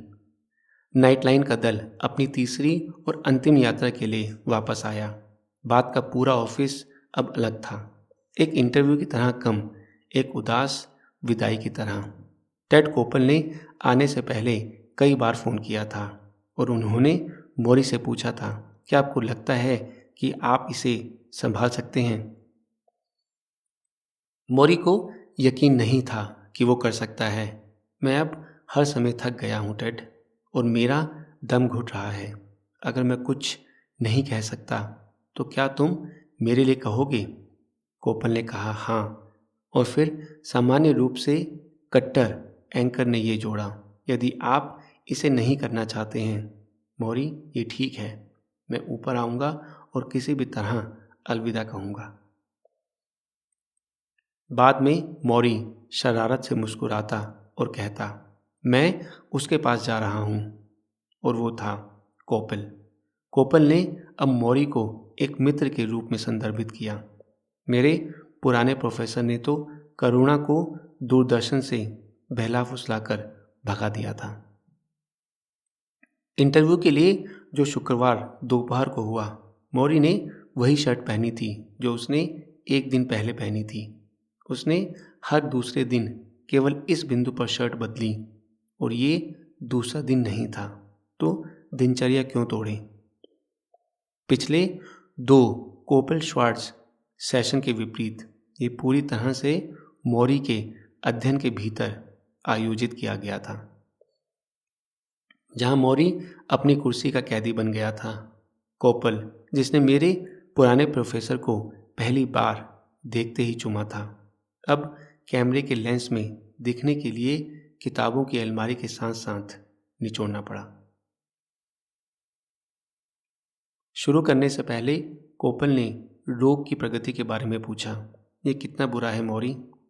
मौरी ने कमजोरी से हाथ उठा लिया, अपने पेट को आधा ऊपर कर लिया। ये उतना ही था जितना वो जा सकता था। कोपल के पास उसका जवाब था। कैमरा लुढ़का। तीसरा और अंतिम इंटरव्यू। कोपल ने पूछा कि क्या मौरी अब और अधिक डर गया है क्योंकि मृत्यु निकट थी। मौरी ने कहा, नहीं, सच कहूँ तो वो कम डरता था। उन्होंने कहा कि वो कुछ बाहरी दुनिया को जाने दे रहे हैं। अखबार उन्हें उतना नहीं पढ़ रहे हैं। मेल पर उतना ध्यान नहीं दे रहे हैं। इसके बजाय संगीत को अधिक सुन रहे हैं और पत्तियों को अपनी खिड़की से रंग बदलते हुए देख रहे हैं। मौरी को पता था कि अन्य लोग भी ALS से पीड़ित थे। उनमें से कुछ प्रसिद्ध थे, जैसे स्टीफन हॉकिंग, शानदार भौतिक विज्ञानी और a brief history of time के लेखक। वो अपने गले में एक छेद के साथ रहता था, एक कंप्यूटर सिंथेसाइजर के माध्यम से बोलता था, अपनी आंखें मूंद कर शब्दों को टाइप करता था। लेकिन मौरी इस तरह नहीं जीना चाहता था। उसने कोपल से कहा कि वो जानता है कि अलविदा कहने का समय कब आएगा। मेरे लिए टेड, जीने का मतलब है कि मैं दूसरे व्यक्ति के प्रति उत्तरदायी हो सकता हूँ। उनसे बात करें, उनके साथ महसूस करें। उसने सांस छोड़ी। जब वो चला गया, मौरी चला गया। वे दोस्तों की तरह बात करते थे, जैसा कि उन्होंने पिछले 2 इंटरव्यूज में किया था। कोपल ने पुरानी पोट्टी पहुंचने की परीक्षा के बारे में पूछा, शायद एक विनोदी प्रतिक्रिया के लिए। जब मैं कमोड पर बैठता हूँ तो मैं सीधे नहीं बैठ सकता। मैं हर समय सूचीबद्ध कर रहा हूँ, इसलिए उन्हें मुझे पकड़ना होगा। जब मैं पूरा कर लूँगा तो उन्हें मुझे पहुँचना होगा। ये कितनी दूर हो गया है। उसने कोपल से कहा कि वो शांति से मरना चाहता है। उन्होंने अपना लेटेस्ट सूत्र शेयर किया, बहुत जल्दी मत जाने दो, लेकिन बहुत देर तक मत रुको। कोपल ने दर्द से सिर हिलाया। पहले नाइटलाइन शो और इस शो के बीच केवल 6 महीने बीत चुके थे, लेकिन मौरी श्वार्ट्ज स्पष्ट रूप से एक ढहा हुआ रूप था। वो एक राष्ट्रीय टीवी दर्शकों के सामने एक मौत की लघु श्रृंखला के सामने सड़ गया था। लेकिन जैसे जैसे उसका शरीर सड़ता गया, उसका चरित्र और भी अधिक चमकने लगा। इंटरव्यू के अंत में मौरी कोपल पर कैमरा जूम इन किया गया। केवल उनकी आवाज़ बाहर से सुनाई दे रही थी और एंकर ने पूछा कि क्या मेरे पुराने प्रोफेसर के पास कुछ ऐसा है जो वो लाखों लोगों से कहना चाहते हैं। हालांकि उसका ये मतलब नहीं था, फिर भी मैं ये सोचे बिना नहीं रह सकता था कि एक निंदित व्यक्ति से उसके अंतिम शब्द पूछे जा रहे हैं। दयालु बनो, मौरी फुसफुसाया, और एक दूसरे की जिम्मेदारी लें। अगर हम केवल उन पाठों को सीखते हैं तो ये दुनिया इतनी बेहतर जगह होगी। उन्होंने एक सांस ली, फिर अपना मंत्र जोड़ा, एक दूसरे से प्यार करो या मरो। इंटरव्यू समाप्त हो गया था, लेकिन किसी कारण से कैमरामैन ने फिल्म को चालू छोड़ दिया और एक अंतिम दृश्य टेप में कैद हो गया। आपने अच्छा काम किया, कोपल ने कहा। मौरी कमजोर रूप से मुस्कुराया। मैंने तुम्हें वो दिया जो मेरे पास था, वो फुसफुसाया। आप हमेशा करते हैं। टेड, ये बीमारी मेरी आत्मा पर दस्तक दे रही है, लेकिन ये मेरी आत्मा नहीं लेगा, ये मेरा शरीर ले लेगा। कोपल आंसू के पास था। तुमने अच्छा किया। आपको ऐसा लगता है? मौरी ने अपनी आंखें छत की ओर घुमाई। मैं अब वहाँ ऊपर उसके साथ सौदेबाजी कर रहा हूँ। मैं उससे पूछ रहा हूँ, क्या मैं स्वर्गदूतों में से एक हो सकता हूँ? ये पहली बार था जब मौरी ने परमेश्वर से बात करना स्वीकार किया। 12वां मंगलवार हम क्षमा के बारे में बात करते हैं। मरने से पहले खुद को माफ कर दो, फिर दूसरों को क्षमा करें। ये नाइटलाइन इंटरव्यू के कुछ दिनों बाद की बात है। आसमान में बारिश और अंधेरा था और मौरी एक कंबल के नीचे था। मैं उनकी कुर्सी के सबसे आखिर में उनके नंगे पैर पकड़कर बैठ गया। उन्हें बुलाया गया था और उनके पैर के नाखून पीले थे। मेरे पास लोशन का एक छोटा जार था और मैंने कुछ अपने हाथों में निचोड़ा और उसके टखनों की मालिश करने लगा। ये उन चीज़ों में से एक था जिसे मैंने महीनों तक उसके सहायकों को करते देखा था और अब मैं उससे जो कुछ कर सकता था उसे थामे रखने के प्रयास में मैंने स्वेच्छा से इसे स्वयं करने की इच्छा जताई थी। इस बीमारी में मौरी को अपने पैर की उंगलियों को हिलाने की क्षमता के बिना छोड़ दिया था। फिर भी वो अभी भी दर्द महसूस कर सकता था और मालिश से उसे राहत मिली। साथ ही निसंदेह मौरी को थामना और छुआ जाना पसंद था और इस बिंदु पर मैं उसे खुश करने के लिए कुछ भी कर सकता था। मैं करने जा रहा था। मिच, उन्होंने कहा, क्षमा के विषय पर लौटते हुए, बदला लेने या हट करने का कोई मतलब नहीं है। ये बातें उसने आह भरी। इन बातों का मुझे अपने जीवन में बहुत पछतावा है। गर्व, घमंड, हम जो चीज़ें करते हैं वो क्यों करते हैं। क्षमा करने का महत्व मेरा प्रश्न था। मैंने वे फिल्में देखी थी जहाँ परिवार का मुखिया अपनी मृत्युशैया पर होता है और वो अपने बिछड़े हुए बेटे को बुलाता है ताकि वो जाने से पहले सुलह कर सके। मुझे आश्चर्य हुआ कि क्या मौरी के अंदर ऐसा कुछ था। मरने से पहले आई एम सॉरी कहने की अचानक आवश्यकता। मौरी ने सिर हिलाया। क्या आप उस मूर्तिकला को देखते हैं? उसने अपना सिर एक बस्ट की ओर झुकाया जो उसके कार्यालय की दूर की दीवार के सामने एक शेल्फ पर ऊंचा बैठा था। मैंने वास्तव में इसे पहले कभी नहीं देखा था।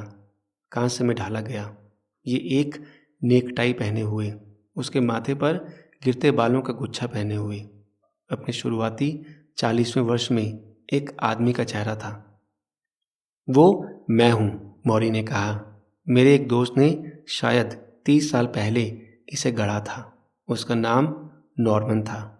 हम इतना समय एक साथ बिताते थे। हम तैराकी करने गए, हमने न्यूयॉर्क की सवारी की। उसने मुझे कैम्ब्रिज में अपने घर पर बिठाया और उसने मेरे उस अर्ध प्रतिमा को अपने तहखाने में उकेरा। इसे करने में कई हफ्ते लग गए, लेकिन वो वास्तव में इसे ठीक करना चाहता था। मैंने चेहरे का अध्ययन किया। एक त्रिआयामी मौरी को देखना कितना अजीब है। इतना स्वस्थ, इतना युवा। जब हम बात कर रहे थे, हमें देख रहे थे, यहाँ तक कि कांस्य में भी। उनका एक सनकी रूप था और मुझे लगा कि इस दोस्त ने थोड़ी आत्मा भी गढ़ी है। ठीक है, यहाँ कहानी का दुखद हिस्सा है, मौरी ने कहा। नॉर्मन और उनकी पत्नी शिकागो चले गए। थोड़ी देर बाद मेरी पत्नी शार्लेट का काफ़ी गंभीर ऑपरेशन होना था।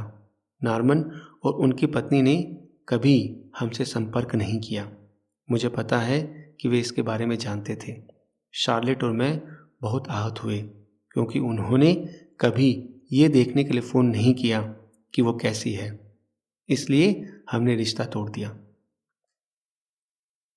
इन वर्षों में मैं नॉर्मन से कुछ बार मिला और उन्होंने हमेशा सुलह करने की कोशिश की, लेकिन मैंने इसे स्वीकार नहीं किया। मैं उनके स्पष्टीकरण से संतुष्ट नहीं था। मैं गौरवान्वित था। मैंने उससे पल्ला झाड़ लिया। उसके गले की आवाज़ नहीं निकल सकी। मिच, कुछ साल पहले वो कैंसर से मर गया। मैं बहुत दुखी महसूस करता हूँ। मुझे वो कभी देखने को नहीं मिला। मुझे कभी माफ़ नहीं करना पड़ा। अब मुझे बहुत दर्द हो रहा है। वो फिर से रो रहा था, एक नरम और शांत रोना। और क्योंकि उसका सिर वापस आ गया था, आंसू उसके होंठों तक पहुंचने से पहले उसके चेहरे की तरफ लुढ़क गए। क्षमा करें, मैंने कहा। वो फुसफुसाया, आंसू ठीक हैं। मैं उसके बेजान पंजों पर लोशन मलता रहा। वो अपनी यादों के साथ अकेले कुछ मिनटों के लिए रोया।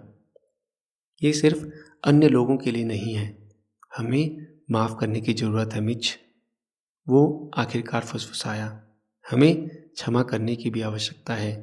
हम स्वयं हम स्वयं हाँ, उन सभी चीज़ों के लिए जो हमने नहीं की। वो सब कुछ जो हमें करना चाहिए था, जो होना चाहिए था, उसके पछतावे पर आप अटके नहीं रह सकते। जब आप वहाँ पहुँचते हैं जहाँ मैं हूँ, तो ये आपकी मदद नहीं करता है। मैं हमेशा चाहता था कि मैंने अपने काम के साथ और अधिक किया होता। काश मैंने और किताबें लिखी होती। मैं इस पर खुद को पीटता था। अब मैं देखता हूँ कि उसने कभी अच्छा नहीं किया। शांति बनाओ। आपको अपने और अपने आसपास के सभी लोगों के साथ शांति बनाने की ज़रूरत है। मैं झुक गया और एक ऊतक के साथ आंसुओं पर थपथपाया। मौरी ने झटके से अपनी आंखें खोली और बंद की। उसकी सांसें हल्के खर्राटे की तरह सुनाई दे रही थी। अपने को क्षमा कीजिए, दूसरों को क्षमा कीजिए। रुको मत मिच। मुझे जो समय मिल रहा है वो हर किसी को नहीं मिलता। हर कोई उतना भाग्यशाली नहीं होता है। मैंने टिश्यू को रद्दी की टोकरी में फेंक दिया और उसके पैरों पर लौट आया। भाग्यशाली। मैंने अपना अंगूठा उसके हाथ में दबा दिया, कठोर मांस, और उसने इसे महसूस भी नहीं किया। विरोधों का तनाव मिच, उसे याद रखो। चीज़ें अलग अलग दिशाओं में खींच रही हैं। मुझे याद है, मैं अपने घटते समय का शोक मनाता हूँ, लेकिन मैं उस मौके को संजोता हूँ जो मुझे चीज़ों को सही करने का मौका देता है। हम कुछ देर चुपचाप वहीं बैठे रहे, क्योंकि बारिश खिड़कियों पर छींटे मार रही थी। उसके सिर के पीछे हिबिस्कस का पौधा अभी भी लगा हुआ था, छोटा लेकिन दृढ़। मिच, मौरी फुसफुसाया। आहा। मैंने अपनी उंगलियों के बीच उसके पैर की उंगलियों को घुमाया। कार्य में खो गया। मेरी तरफ देखो। मैंने ऊपर देखा और उसकी आंखों में सबसे तीव्र रूप देखा। मुझे नहीं पता कि तुम मेरे पास वापस क्यों आए, लेकिन मैं ये कहना चाहता हूँ। वो रुक गया और उसकी आवाज़ घुट गई। अगर मुझे एक और बेटा होता तो मैं तुम्हें पसंद करता। मैंने अपनी आंखें नीचे कर ली, उसके पैरों के मरते मांस को अपनी उंगलियों के बीच मसलते हुए। एक पल के लिए मुझे डर लगा, मानो उनकी बातों को मान लेने से कहीं ना कहीं मेरे अपने ही पिता के साथ विश्वासघात होगा। लेकिन जब मैंने ऊपर देखा, मैंने मौरी को आंसुओं में मुस्कुराते हुए देखा, और मुझे पता था कि इस तरह एक पल में कोई विश्वासघात नहीं था। मुझे बस अलविदा कहने का डर था। मैंने दफन होने के लिए एक जगह चुनी है। वो कहाँ है? यहाँ से दूर नहीं, एक पहाड़ी पर, एक पेड़ के नीचे, एक तालाब के सामने, बहुत शांत, सोचने के लिए एक अच्छी जगह। क्या आप वहाँ सोचने की योजना बना रहे हैं? मैं वहाँ मर जाने की योजना बना रहा हूँ। वो हंसता है। मैं हंसा। क्या आप आएंगे? मिलने जाना? बस आओ और बात करो। इसे मंगलवार बनाएं। आप हमेशा मंगलवार को आते हैं। हम मंगलवार के लोग हैं। सही, मंगलवार के लोग। बात करने आओ। फिर वो इतनी तेजी से इतना कमज़ोर हो गया था। मुझे देखो, वे कहते हैं, मैं देख रहा हूँ। तुम मेरी कब्र पर आओगे मुझे अपनी समस्याएं बताने के लिए। मेरी समस्याएं? हाँ। और तुम मुझे जवाब दोगे। मैं तुम्हें वो दूंगा जो मैं कर सकता हूँ। मैं उसकी कब्र की कल्पना करता हूँ, पहाड़ी पर, तालाब के ऊपर, कुछ 9 फीट का छोटा टुकड़ा, जहाँ वे उसे रखेंगे। उसे मिट्टी से ढक देंगे, ऊपर एक पत्थर रख देंगे। शायद कुछ हफ्तों में, शायद कुछ दिनों में, मैं अपने आप को वहाँ अकेला बैठा हुआ देखता हूँ, अपने घुटनों पर हाथ रखे, अंतरिक्ष में घूर रहा हूँ। ये वही नहीं होगा, मैं कहता हूँ, आपकी बात सुनने में सक्षम नहीं होने के कारण। आह, बात करो। वो अपनी आंखें बंद कर लेता है और मुस्कुराता है। बताता हूँ। क्या? मेरे मरने के बाद तुम बात करो और मैं सुनूंगा। 13वां मंगलवार, हम बात करते हैं परफेक्ट डे की। मौरी का अंतिम संस्कार करना चाहता था। उन्होंने शार्लेट के साथ इस पर चर्चा की थी और उन्होंने तय किया कि ये सबसे अच्छा तरीका है। ब्रैंडिस के रब्बी अल एक्जराइट, एक लंबे समय से दोस्त, जिसे उन्होंने अंतिम संस्कार सेवा का संचालन करने के लिए चुना था, मौरी से मिलने आए थे और मौरी ने उन्हें अपने दाह संस्कार की योजना के बारे में बताया। हाँ, सुनिश्चित करें कि वे मुझे ज़्यादा नहीं पकाते हैं। रब्बी अवाक रह गया, लेकिन मौरी अब अपने शरीर के बारे में मजाक कर सकता था। वो अंत के जितना करीब आया उतना ही अधिक उसने इसे एक खोल के रूप में, आत्मा के एक पात्र के रूप में देखा। ये बेकार त्वचा और हड्डियों का घूमला रहा था, किसी भी तरह जिसने जाने देना आसान बना दिया। जब मैं बैठा तो मौरी ने मुझसे कहा, हम मृत्यु के दृश्य से बहुत डरते हैं। मैंने माइक्रोफोन को उसके कॉलर पर एडजस्ट किया, लेकिन वो बार बार फ्लॉप हो रहा था।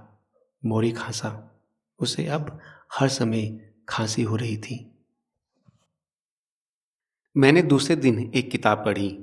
इसने कहा कि जैसे ही किसी की अस्पताल में मृत्यु होती है, वे चादर को अपने सिर के ऊपर खींच लेते हैं और वे शरीर को किसी ढलान पर ले जाते हैं और उसे नीचे धकेल देते हैं। वे इसे अपनी दृष्टि से ओझल होने का इंतजार नहीं कर सकते। लोग ऐसा व्यवहार करते हैं जैसे मृत्यु संक्रामक है। मैं माइक्रोफोन से लड़खड़ा गया। मौरी ने मेरे हाथों को देखा। ये संक्रामक नहीं है, तुम्हें पता है। मृत्यु जीवन की तरह स्वाभाविक है। ये हमारे द्वारा किए गए सौदे का हिस्सा है। वो फिर से खांसा और मैं पीछे हट गया और इंतजार करने लगा। हमेशा किसी गंभीर चीज के लिए तैयार रहता था। हाल ही में मौरी की रातें खराब चल रही थी, डराने वाली रातें। नर्सें बेडरूम में आती, उसकी पीठ पर थपथपाती, जहर ऊपर लाने की कोशिश करती, यहाँ तक कि अगर वे उसे फिर से सामान्य रूप से सांस लेने लगी, सामान्य रूप से मतलब ऑक्सीजन मशीन की मदद से, लड़ाई ने उसे अगले पूरे दिन थका दिया। ऑक्सीजन ट्यूब अब उसकी नाक के ऊपर थी। मुझे इसके नज़ारे से नफरत थी। मेरे लिए ये लाचारी का प्रतीक है। मैं इसे बाहर निकालना चाहता था। पिछली रात मौरी ने धीरे से कहा, हाँ, कल रात मेरे पास एक भयानक जादू था। ये घंटों तक चलता रहा और मुझे वास्तव में यकीन नहीं था कि मैं इसे बनाने जा रहा हूँ। कोई सांस नहीं, घुटन का कोई अंत नहीं। एक समय तो मुझे चक्कर आने लगे। और फिर मुझे एक तरह की शांति महसूस हुई। मुझे लगा कि मैं जाने के लिए तैयार हूँ। अविश्वसनीय। उसकी आंखें चौड़ी हो गई। मिच, ये सबसे ज़्यादा था। जो हो रहा था उसे स्वीकार करने की अनुभूति, शांति में होना। मैं एक सपने के बारे में सोच रहा हूँ जो मैंने पिछले हफ्ते देखा था, जहाँ मैं किसी अज्ञात चीज़ में एक पुल पार कर रहा था। आगे जो कुछ भी है उस पर आगे बढ़ने के लिए तैयार रहना। मौरी ने एक क्षण प्रतीक्षा की। उसने अपना सिर थोड़ा हिलाया। नहीं, मैंने नहीं किया, लेकिन मुझे लगा कि मैं कर सकता हूँ। क्या तुम समझ रहे हो? यही तो हम सब ढूंढ रहे हैं, मरने के विचार के साथ एक निश्चित शांति। अगर हम अंत में जानते हैं कि हम अंततः मरने के साथ शांति प्राप्त कर सकते हैं, तो हम अंत में वास्तव में कठिन काम कर सकते हैं, जो है जीने के साथ शांति बनाना। उसने अपने पीछे दहलीज पर गुड़हल के पौधे को देखने के लिए कहा। मैंने उसे अपने हाथ में लिया और उसकी आंखों के पास रख दिया। वो मुस्कुरा उठी। मरना स्वाभाविक है, उन्होंने फिर कहा।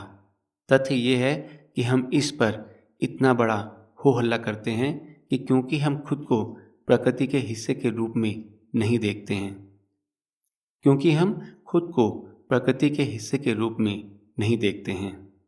हम सोचते हैं क्योंकि हम इंसान हैं, हम प्रकृति से ऊपर हैं। वो पौधे को देखकर मुस्कुराया। जो कुछ भी पैदा होता है मर जाता है। उन्होंने मुझे देखा। क्या आप इसे स्वीकार करते हैं? हाँ, ठीक है, वो फुसफुसाया। अब यहाँ अदायगी है। यहाँ बताया गया है कि हम इन अद्भुत पौधों और जानवरों से कैसे अलग हैं। जब तक हम एक दूसरे से प्यार कर सकते हैं और प्यार की भावना को याद रख सकते हैं, तब तक हम कभी भी दूर हुए बिना मर सकते हैं। आपके द्वारा बनाया गया सारा प्यार अभी भी है, सारी यादें अभी बाकी हैं। आप उन सभी के दिलों में रहते हैं जिन्हें आपने यहाँ रहते हुए छुआ और पोषित किया है। उसकी आवाज़ कर्कश थी, जिसका आमतौर पर मतलब था कि उसे कुछ देर रुकने की ज़रूरत थी। मैंने पौधे को वापस कगार पर रख दिया और टेप रिकॉर्डर को बंद करने चला गया। ये आखिरी वाक्य है जो मौरी ने मेरे कहने से पहले निकाला था। मौत जीवन को समाप्त करती है, रिश्ते को नहीं। ALS के उपचार में एक विकास हुआ था, एक प्रायोगिक दवा जो अभी चलन में थी। ये इलाज नहीं था, लेकिन देरी, शायद कुछ महीनों के लिए क्षय का धीमा होना। मौरी ने इसके बारे में सुना था, लेकिन वो बहुत दूर जा चुका था। इसके अलावा दवा कई महीनों तक उपलब्ध नहीं होगी। मेरे लिए नहीं, मौरी ने इसे खारिज करते हुए कहा। जब तक वो बीमार रहा, मौरी ने कभी भी ये उम्मीद नहीं छोड़ी कि वो ठीक हो जाएगा। वो एक गलती के लिए यथार्थवादी था। एक बार मैंने पूछा कि अगर कोई जादू की छड़ी घुमाकर उसे पूरी तरह से बेहतर बना दे, तो क्या वो समय के साथ वो आदमी बन जाएगा जो वो पहले था? उसने उसके सिर को हिलाकर रख दिया। किसी भी तरह से मैं वापस नहीं जा सकता था। मैं अब एक अलग मैं अब एक अलग आदमी हूँ। मैं अपने व्यवहार में भिन्न हूँ। मैं अपने शरीर की सराहना अलग कर रहा हूँ, जो मैंने पहले पूरी तरह से नहीं किया था। मैं बड़े सवालों से जूझने की कोशिश के मामले में अलग हूँ। अंतिम सवाल जो दूर नहीं होंगे। यही तो बात है। आप देखिए, एक बार जब आप महत्वपूर्ण प्रश्नों पर अपनी उंगलियां चढ़ा लेते हैं, तो आप उनसे मुंह नहीं मोड़ सकते। और अहम सवाल कौन कौन से हैं? जैसा कि मैं इसे देखता हूँ, उन्हें प्यार, जिम्मेदारी, आध्यात्मिकता, जागरूकता के साथ करना है। और अगर मैं आज स्वस्थ होता, तब भी वे मेरे मुद्दे होते। उन्हें हमेशा साथ रहना चाहिए था। मैंने मौरी के स्वस्थ होने की कल्पना करने की कोशिश की। मैंने कल्पना करने की कोशिश की कि वो अपने शरीर से कवर खींच रहा है, उस कुर्सी से कदम उठा रहा है। हम दोनों पड़ोस में घूमने जा रहे हैं, जिस तरह से हम घूमते थे। कैंपस। मुझे अचानक एहसास हुआ कि उसे खड़े हुए देखे 16 साल हो गए थे। 16 साल। क्या होगा यदि आप एक दिन पूरी तरह से स्वस्थ हों? मैंने पूछा। आप क्या करेंगे? 24 घंटे। 24 घंटे। चलो देखते हैं। मैं सुबह उठता हूँ, अपनी कसरत करता हूँ, मीठे रोल और चाय का प्याला नाश्ता करता हूँ, तैरने जाता हूँ, फिर अपने दोस्तों को एक अच्छे लंच के लिए बुलाता हूँ। मैं उन्हें एक बार में 1 या 2 बार आने देता, ताकि हम उनके परिवारों, उनके मुद्दों के बारे में बात कर सकें। इस बारे में बात कर सकें कि हम एक दूसरे के लिए कितना मायने रखते हैं। फिर मैं कुछ पेड़ों वाले बगीचे में टहलने जाना चाहूँगा। उनके रंगों को देखना चाहूँगा, पक्षियों को देखना चाहूँगा, उस प्रकृति को देखना चाहूँगा जिसे मैंने इतने लंबे समय से नहीं देखा है। शाम को हम सब एक रेस्टोरेंट में कुछ बढ़िया पास्ता के साथ जाते थे। शायद कुछ बत्तख, मुझे बत्तख बहुत पसंद है। और फिर हम बाकी रात डांस करेंगे। जब तक मैं थक नहीं जाता, तब तक मैं सभी बेहतरीन डांस पार्टनर्स के साथ डांस करता। और फिर मैं घर जाता और गहरी अद्भुत नींद लेता। इतना ही, बस इतना ही। ये बहुत आसान था, इतना औसत। मैं वास्तव में थोड़ा निराश था। मैंने सोचा कि वो इटली के लिए उड़ान भरेगा, या राष्ट्रपति के साथ दोपहर का भोजन करेगा, या वो हर विदेशी चीज़ आजमाएगा जिसके बारे में वो सोच सकता था।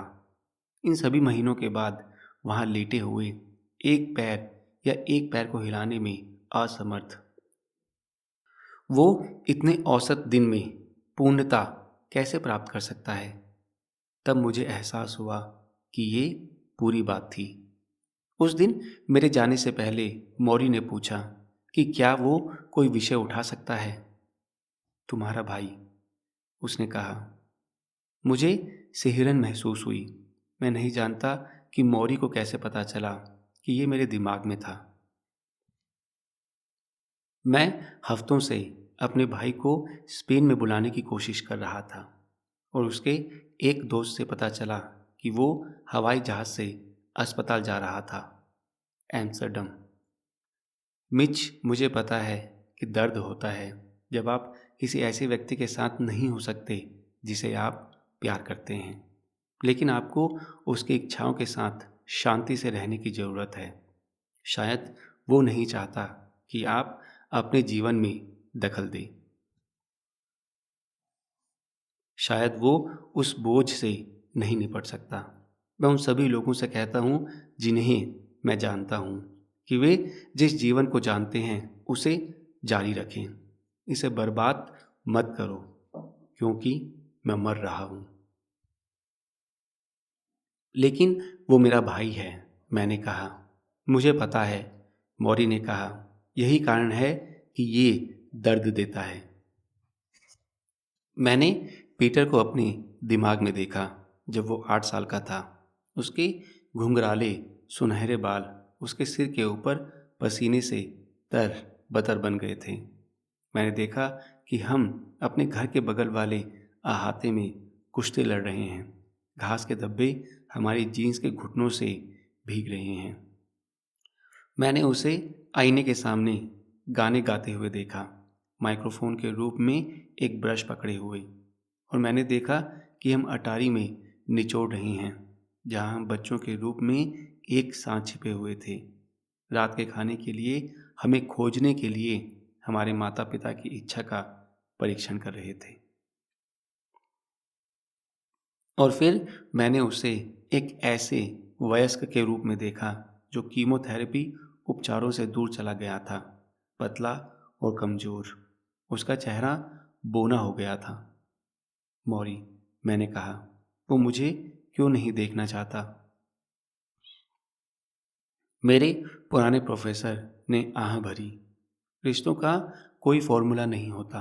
दोनों पक्षों के लिए जगह के साथ उन्हें क्या चाहिए और उन्हें क्या चाहिए, वे क्या कर सकते हैं और उनका क्या है, उन्हें प्यार भरे तरीके से बातचीत करनी होगी।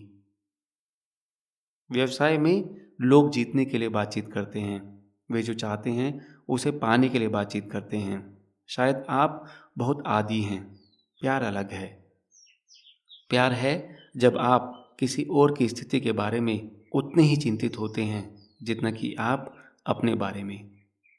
आपने अपने भाई के साथ ये विशेष समय बिताया है और आपके पास अब वो नहीं है जो आपके पास उसके साथ था। आप उन्हें वापस चाहते हैं। आप कभी नहीं चाहते कि वे रुकें, लेकिन वो इंसान होने का हिस्सा है।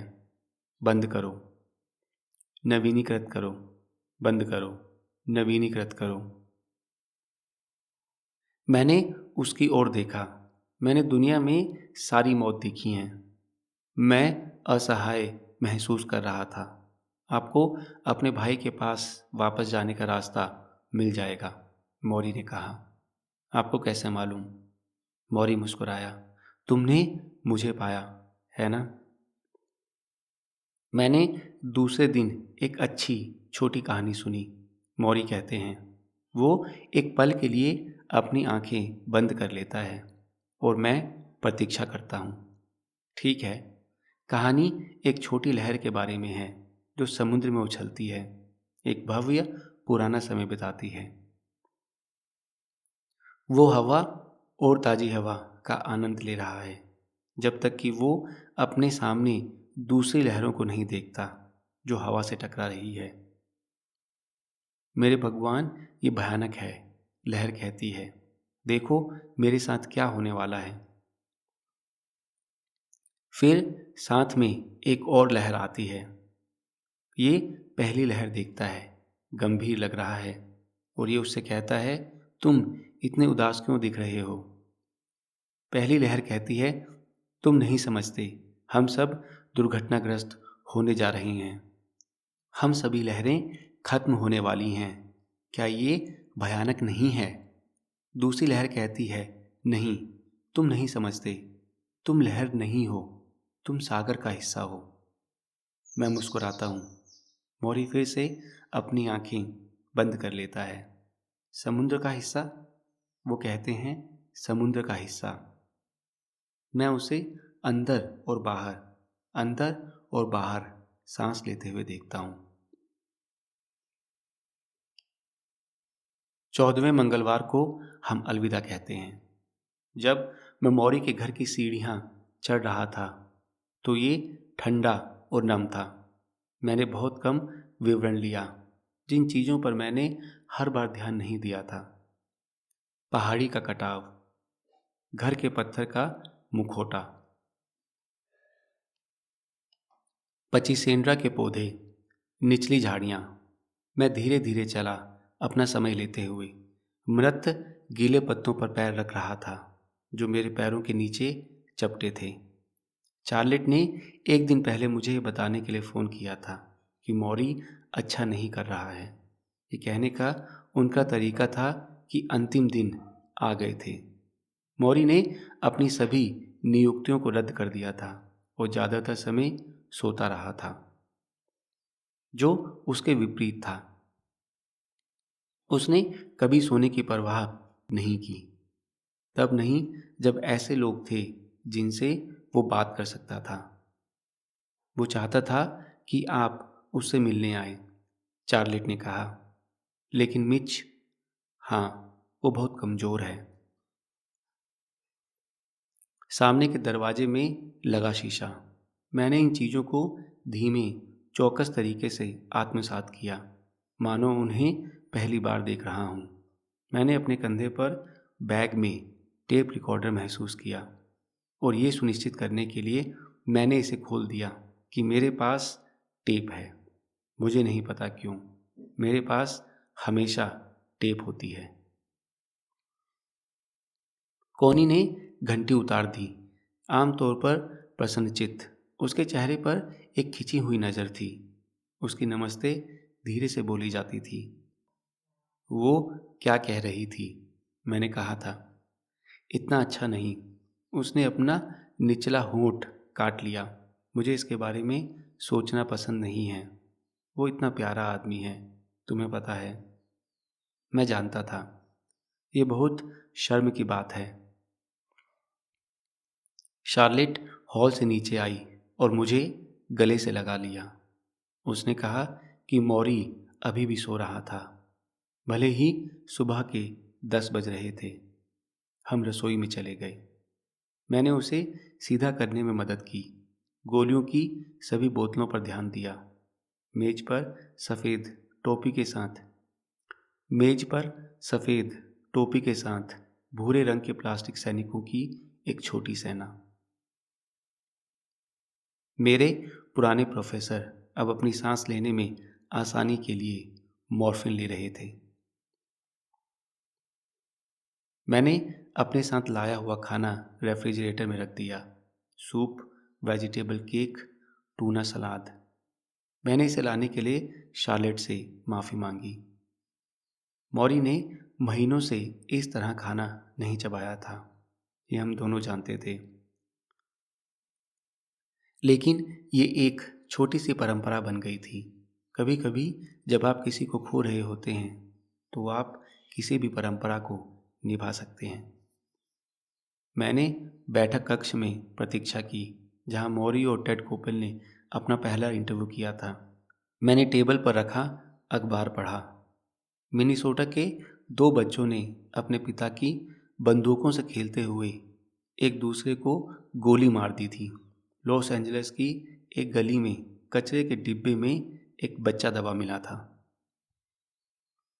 मैंने कागज नीचे रख दिया और खाली चिमनी में घूरने लगा। मैंने अपने जूते को दृढ़ लकड़ी के फर्श पर हल्के से थपथपाया।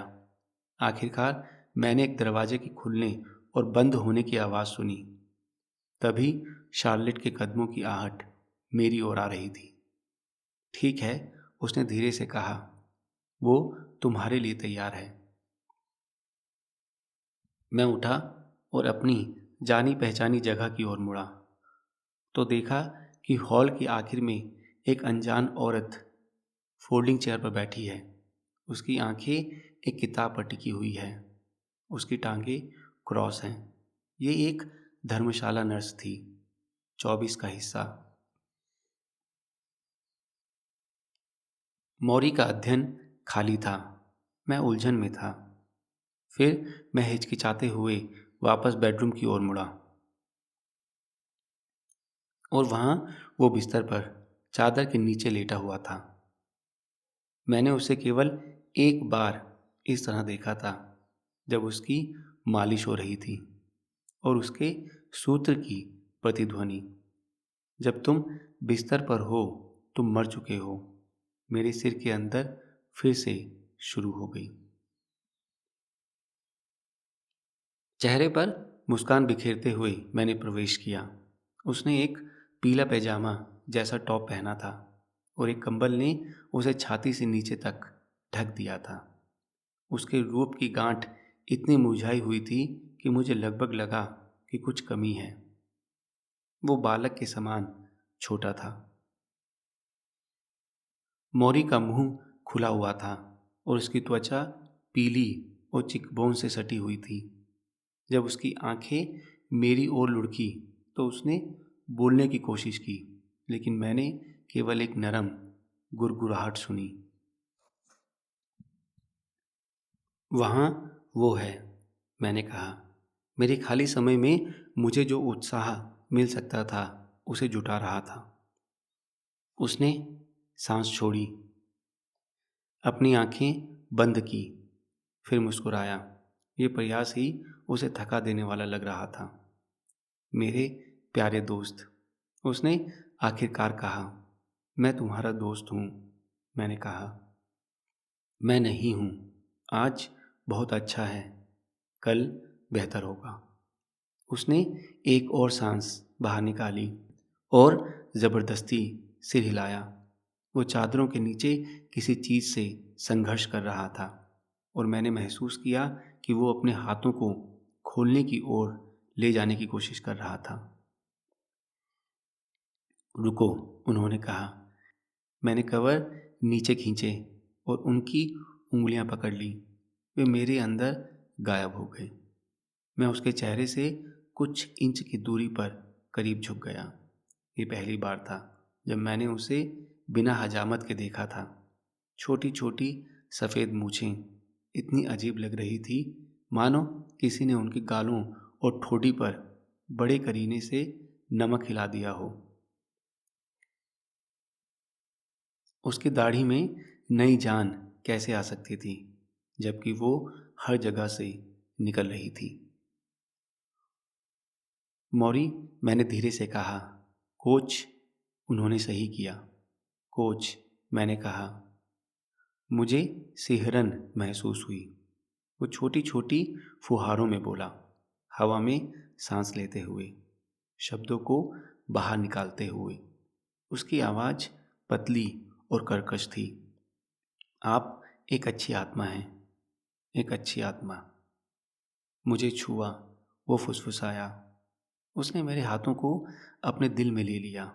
यहाँ ऐसा लगा जैसे मेरे गले में गड्ढा हो गया हो। प्रशिक्षक, आह, मुझे नहीं पता कि अलविदा कैसे कहना है। उसने मेरे हाथ को हल्के से थपथपाया, उसे अपनी छाती पर रख लिया। ये हम कैसे कहते हैं, अलविदा। उसने धीरे धीरे सांस ली, अंदर और बाहर। मैं उसकी पसलियों को उठने और गिरने को महसूस कर सकता था। फिर उसने ठीक मेरी तरफ देखा। लव यू, वो चिल्लाया। मैं भी तुमसे प्यार करता हूँ कोच। जानते हैं आप, जानते हैं कुछ और। आप और क्या जानते हैं? आप हमेशा हैं। उसकी आंखें छोटी हो गई और फिर वो रोया। उसका चेहरा एक बच्चे की तरह टेढ़ा हो गया, जिसे पता नहीं चला कि उसकी आंसू नलिकाएं कैसे काम करती हैं। मैंने उसे कई मिनट तक अपने पास रखा। मैंने उसकी ढीली चमड़ी को मसला। मैंने उसके बाल सहलाए। मैंने एक हथेली उसके चेहरे पर रखी और हड्डियों को मांस के पास और छोटे गीले आंसुओं को महसूस किया, जैसे कि किसी ड्रॉपर से निचोड़ा गया हो। जब उसकी सांस फिर से सामान्य हो गई तो मैंने अपना गला साफ किया और कहा कि मुझे पता है कि वो थका हुआ है, इसलिए मैं अगले मंगलवार को वापस आऊँगा और मुझे उम्मीद थी कि वो थोड़ा और सतर्क होगा। धन्यवाद, वो हल्के से फुसफुसाया, जितना करीब वो हंस सकता था। ये एक ही उदास आवाज़ थी। मैंने टेप रिकॉर्डर के साथ बंद बैग उठाया। मैं ये भी क्यों लाया था? मुझे पता था कि हम इसका इस्तेमाल कभी नहीं करेंगे। मैं झुक गया और उसे करीब से चूमा। उसके खिलाफ मेरा चेहरा, मूँछों पर मूँछें, त्वचा पर त्वचा, उसे वहीं पकड़कर सामान्य से अधिक समय तक, अगर ये उसे एक पल का भी आनंद देता। अच्छा तब, मैंने खींच कर कहा। मैंने आंसुओं को वापस झपकाया और उसने अपने होंठों को एक साथ सूंघ लिया और मेरे चेहरे को देखते हुए अपनी भौहें उठा ली।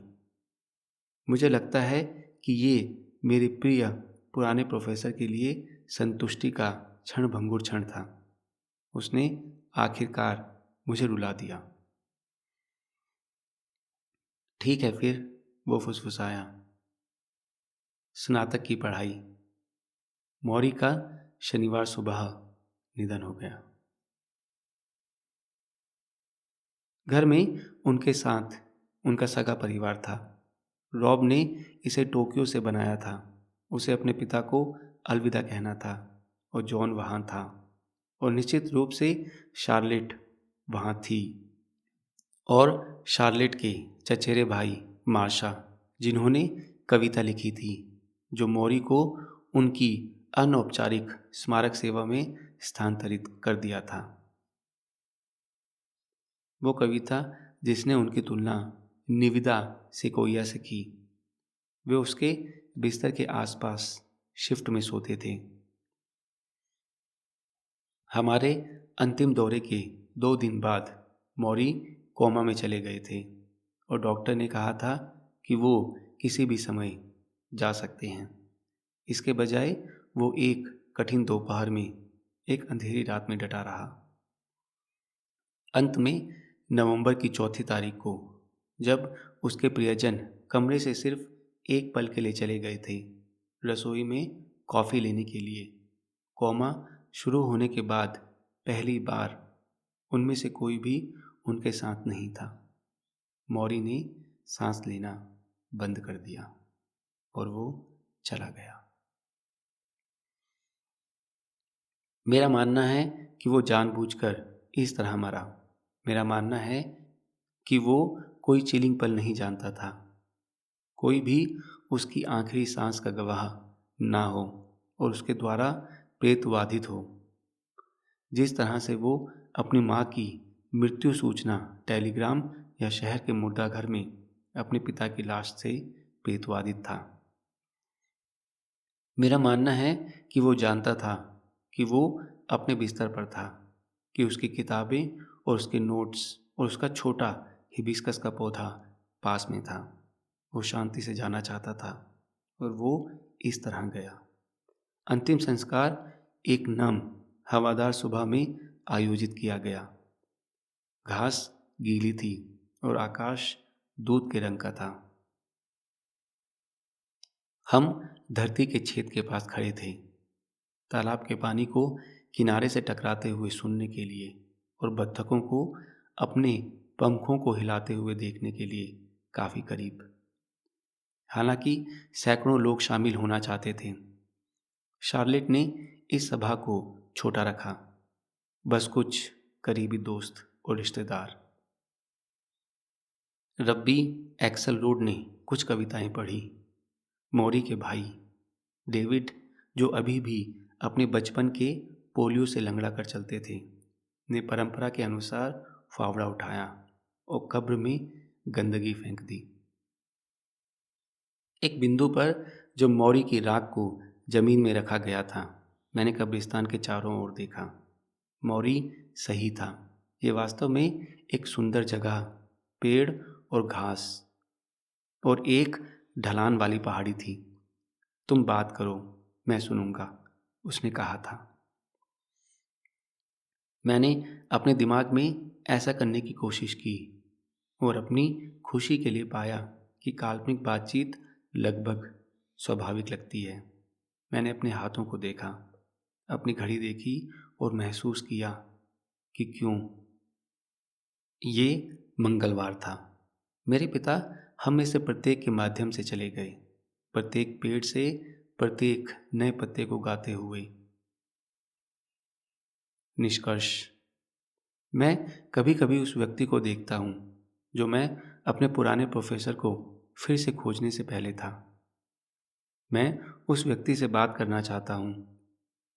मैं उसे बताना चाहता हूँ कि क्या देखना है, किन गलतियों से बचना है। मैं उनसे कहना चाहता हूँ कि वे अधिक खुले रहें, विज्ञप्ति मूल्यों के लालच को अनदेखा करें। जब आपके प्रियजन बोल रहे हों तो ध्यान दें, जैसे कि ये आखिरी बार हो जब आप उन्हें सुन रहे हों। ज़्यादातर मैं उस व्यक्ति को एक हवाई जहाज़ पर चढ़ने और वेस्ट न्यूटन, मैसाचुसेट्स में एक सज्जन बूढ़े व्यक्ति से मिलने के लिए कहना चाहता हूँ, इससे पहले कि वो बूढ़ा आदमी बीमार हो जाए, डांस करने की क्षमता खो दे। मैं जानता हूँ कि मैं ये नहीं कर सकता। हम में से कोई भी जो हमने किया है उसे पूर्ववत नहीं कर सकता है। या पहले से रिकॉर्ड किए गए जीवन को फिर से नहीं जी सकता है। लेकिन अगर प्रोफेसर मॉरिस श्वार्ट्ज ने मुझे कुछ भी सिखाया तो वो ये था, जीवन में बहुत देर जैसी कोई चीज़ नहीं होती है। अलविदा कहने तक वो बदल रहा था। मौरी की मौत के कुछ ही समय बाद मैं स्पेन में अपने भाई के पास पहुंचा। हमारी लंबी बात हुई। मैंने उसे कहा कि मैं उसकी दूरी का सम्मान करता हूं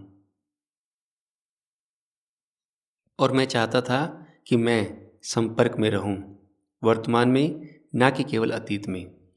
उसे अपने पास रखने के लिए जीवन जितना वो मुझे दे सकता था। तुम मेरे इकलौते भाई हो, मैंने कहा। मैं तुम्हें खोना नहीं चाहता। मुझे तुमसे प्यार है। मैंने उससे पहले कभी ऐसी बात नहीं कही थी। कुछ दिनों बाद मुझे अपनी फैक्स मशीन पर एक संदेश मिला। ये विशाल, खराब, punctuated, all cap letters fashion में टाइप किया गया था, जो हमेशा मेरे भाई के शब्दों की विशेषता थी। हाय, मैं 90 के दशक में शामिल हो गया हूँ। ये शुरू हुआ। उसने कुछ छोटी कहानियाँ लिखी। उस सप्ताह वो क्या कर रहा था, कुछ चुटकुले। अंत में उन्होंने इस तरह से हस्ताक्षर किए, मुझे इस समय नाराज़गी और दस्त है। जीवन एक कुतिया है, बाद में बात करें। मैं तब तक हंसा जब तक मेरी आंखों में आंसू नहीं आ गए। ये किताब काफ़ी हद तक मौरी का विचार था। उन्होंने इसे हमारी अंतिम थीसिस कहा, सर्वोत्तम कार्य परियोजनाओं की तरह। इसने हमें एक दूसरे के करीब ला दिया। और जब कई प्रकाशकों ने रुचि व्यक्त की तो मौरी को खुशी हुई, भले ही उनमें से किसी से मिलने से पहले ही उनकी मृत्यु हो गई। अग्रिम धन ने मौरी के भारी भरकम चिकित्सा बिलों का भुगतान करने में मदद की और इसके लिए हम दोनों आभारी थे।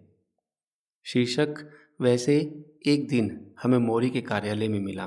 उन्हें चीज़ों का नामकरण करना पसंद था। उनके कई विचार थे, लेकिन जब मैंने कहा मौरी के साथ मंगलवार कैसा रहेगा, वो लगभग शर्माते हुए मुस्कुराया। और मैं पता था कि ये सही था। मौरी के मरने के बाद मैंने कॉलेज की पुरानी सामग्री के बक्सों को खंगाला और मुझे एक अंतिम पेपर मिला जो मैंने उनकी एक कक्षा के लिए लिखा था। अब 20 साल हो गए थे। पहले पन्ने पर पेंसिल से लिखी मेरी टिप्पणियाँ मौरी के लिए लिखी हुई थी और उनके नीचे उनकी टिप्पणियाँ वापस लिखी हुई थी। मेरा शुरू हुआ। प्रिय कोच, उनकी शुरुआत। प्रिय खिलाड़ी। किसी कारण से हर बार जब मैं उसे पढ़ता हूँ तो मुझे उसकी याद आती है। क्या आपके पास वास्तव में कभी कोई शिक्षक था जिसने आपको एक कच्ची लेकिन कीमती चीज़ के रूप में देखा, एक गहना जिसे ज्ञान के साथ एक गर्वित चमक के लिए पॉलिश किया जा सकता है? यदि आप ऐसे शिक्षकों के लिए अपना रास्ता खोजने के लिए काफ़ी भाग्यशाली हैं, तो आप हमेशा अपना रास्ता वापस पा लेंगे। कभी कभी ये आपके दिमाग में ही होता है, कभी कभी ये उनके बिस्तर के ठीक बगल में होता है। मेरे पुराने प्रोफेसर के जीवन की अंतिम कक्षा सप्ताह में एक बार उनके घर में, उनके अध्ययन कक्ष की एक खिड़की के पास होती थी, जहाँ वे एक छोटे से गुड़हल के पौधे को अपने गुलाबी फूलों को बहाते हुए देख सकते थे। मंगलवार को क्लास की मीटिंग हुई। किताबों की आवश्यकता नहीं थी। विषय था जीवन का अर्थ। ये अनुभव से सिखाया गया था और अध्यापन ऐसे ही चलता रहता है।